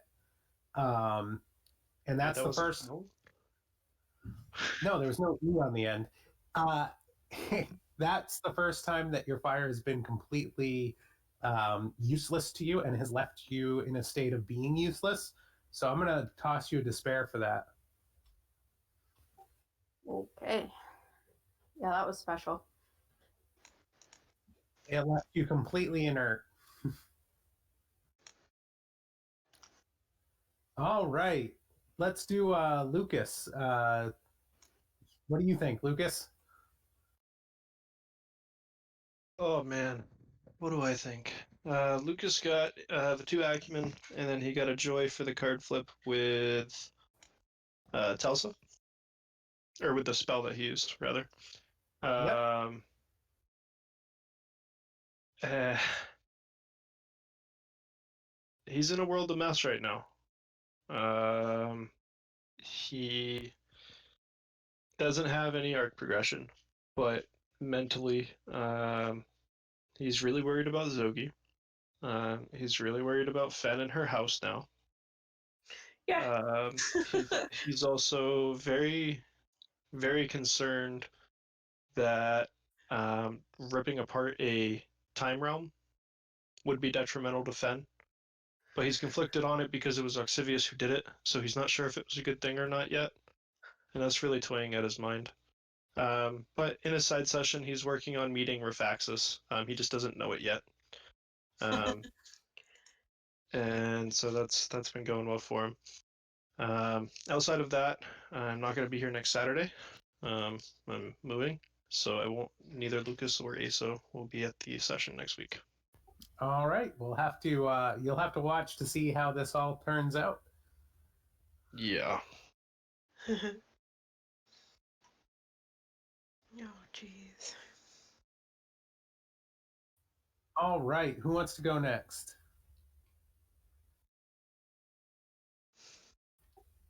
How about you, Fen? Okay. So I got the 2 acumen for this session. I believe you gave me a despair earlier. Yep. And I want to give you another one because you missed out on the opportunity to Yeah. go in Time Door, and that is going to be like a huge bummer for your character. So I want to Oh, give you yeah. another one. I was very upset about that. Yeah. So yeah, that's another despair. Um I don't necessarily know if this is a joy, but I feel joy in that I survived an encounter with the enemy of time. And I saved Fawn, which is what I set out to do. I don't think so because as much a joy as you're going to get from that, he knows you. He Oh saw yeah. you. He's right there. Like Yep. I think And he there's an knows equal that I amount live of next despair. door. Yeah, I think there's an equal amount of despair that's going to come with that. Yeah, this is true. This is absolutely true. Um, and yeah, even with the saving of Fawn, I'm still kind of pissed at Fawn because she broke my trust. So okay, yeah, not really any progress on any of my character arcs or anything like that. So just a whole bunch of despair. Told you Just we a shouldn't bad. have gone upstairs. All right, Elias. Elias is very confused. Doesn't know what's going on right now. Why did the house just suddenly try to eat us? And what's this giant worm? I don't know anything about this time thing. I'm just here for the ride. But hey, I got Mr. or Doctor Mr. Spangle to help me out, so that's great. And you still have the questing night buddy that you picked up and brought with you for a new toy. Yeah, And the and the doll. Oh right, yes. Yeah, you made a lot Yep. of new friends. Oh, so that was a last session. I'm going to you get the 2 acumen for the session. I'm going to kick you a joy for all of that because despite how horrifying that all was, you did make some new friends and you saved some toys from the inside of the giant demon monster. So that's got to feel good. And yeah, there wasn't as much character arc progression here because this was really about tying up Zogi's big character arc that he's been working on for a long time. Um, so, and Oxivius, I think we have you left to go. I don't want to miss you. Well, and then we got to finish up with Zogi. We didn't get all of his stuff yet. Yeah, I'm saving him for last. Yeah. Okay. All right. Um, so just to make sure, did we didn't do anything for last session because we were waiting for this session as a total cumulative wrap up, correct? Yeah, I just gave you guys 2 acumen for last session, and there was a couple of joy and despair awarded, but it wasn't. We didn't do a full wrap up. Okay. Um, so, well then, trying to think. Already did. Already finished up whatever character arcs I had tied to this because of our run in with um, Archibald, old Archibald. So I think all that stuff's done. I didn't have any new arcs to go along with this. I did pick up the uh, was it Draw the Cord? I believe that was. Yep. Uh, and then I ate my rotten apple after I beat it up against the walls and whatever. So I'm going to select another night side um, secret, and you said that was level 7 or below, correct? That is correct. Yeah, I haven't quite narrowed that down yet, so I will let you know what it is, and I'll spend the appropriate acumen for that as well. Yep. Picked up a joy and a despair. Despair for Telsa's demonic self, and then a joy for I don't remember what it was. Yeah, it was right at the beginning of the session. I don't remember exactly what it was either. It was a card flip.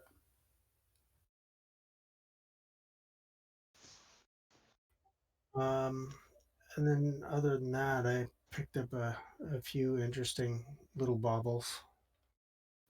Excellent. All right, and then Zogi. All right, so what you thinking there, Zogi? You Well, definitely the 2 acumen for the session. yep. And I gained a joy, and I had collected that last session for finally finishing off Archibald. This session went pretty well. I'd consider. Zogi really did a good job at what he thought was convincing the group that the legacy lays more than what they think, and the legacy is something to be worshipped in a sense. You know, Zogi spent a lot of session today showing the other members of the group that the legacy is something important and it shouldn't be kind of set aside, even those who do break the legacy. Um, and then the Archangel Sword was it started off positive.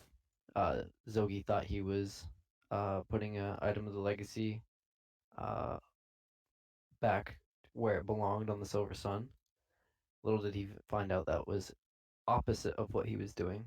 Um, he awoken something that is against his patron and something that is against what he believes. In this case, it's the siege worm, and he believes in creation, and the siege worm is a complete opposite. Archambault is still out there somewhere now. He's been released again, so that's very negative for Zogi, and now he's in the belly of the beast. So we'll see how that goes. Yeah, I'm curious to see how that plays out. I think that might be a fun one to do on a Thursday night session instead of just a side session. Um, I think that could be a fun one to continue to play out. I don't know. What do you think, Ox? I think that would be really cool to have him stuck in the gut of that thing and that be the session and how he handles that. And, does he die? Does he live through it? And how does either direction go? That would be really cool to see. All right, let's plan on that for this Thursday then. Sounds good to me. Can we, if you don't mind, if we started at maybe 7:20, 7:30, because I do have work till 7 on that day.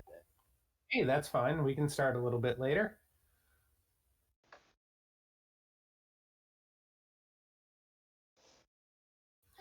All right. I think that wraps it all up. I hope you guys enjoyed the first mega dungeon, so to speak, that we've played in Invisible Sun. Tried to pull it together. Hope it was fun. Ox, do you have anything to add before we wrap up for the night? I don't think so. That was a lot of fun. I kind of liked the doctor. She had some pretty interesting things going on there. And I swear to God, Lucas, man, you're killing me, dude. Well, it's all part of the character development. You're supposed to be my teacher. I'm under your wing. Yeah, I'm gonna put a shot collar on you. I feel it coming. No, I mean, looking forward to the Thursday night thing. Lucas, ASO, whichever one you would be going by, you will be messed on Saturday session. Um, so I guess that well, I'm gonna have to circle back and figure out exactly where we all left off the last time I was running something. But other than that, X, thanks for a fun session. Folks, thanks for playing along, and viewers, thanks for watching. It was definitely fun. I enjoyed it. All right, let's call it a night. All right, all you guys have a good night. Good night. Good night. Good night, guys. Oh, you cool cats and kittens. I think Sogi just likes to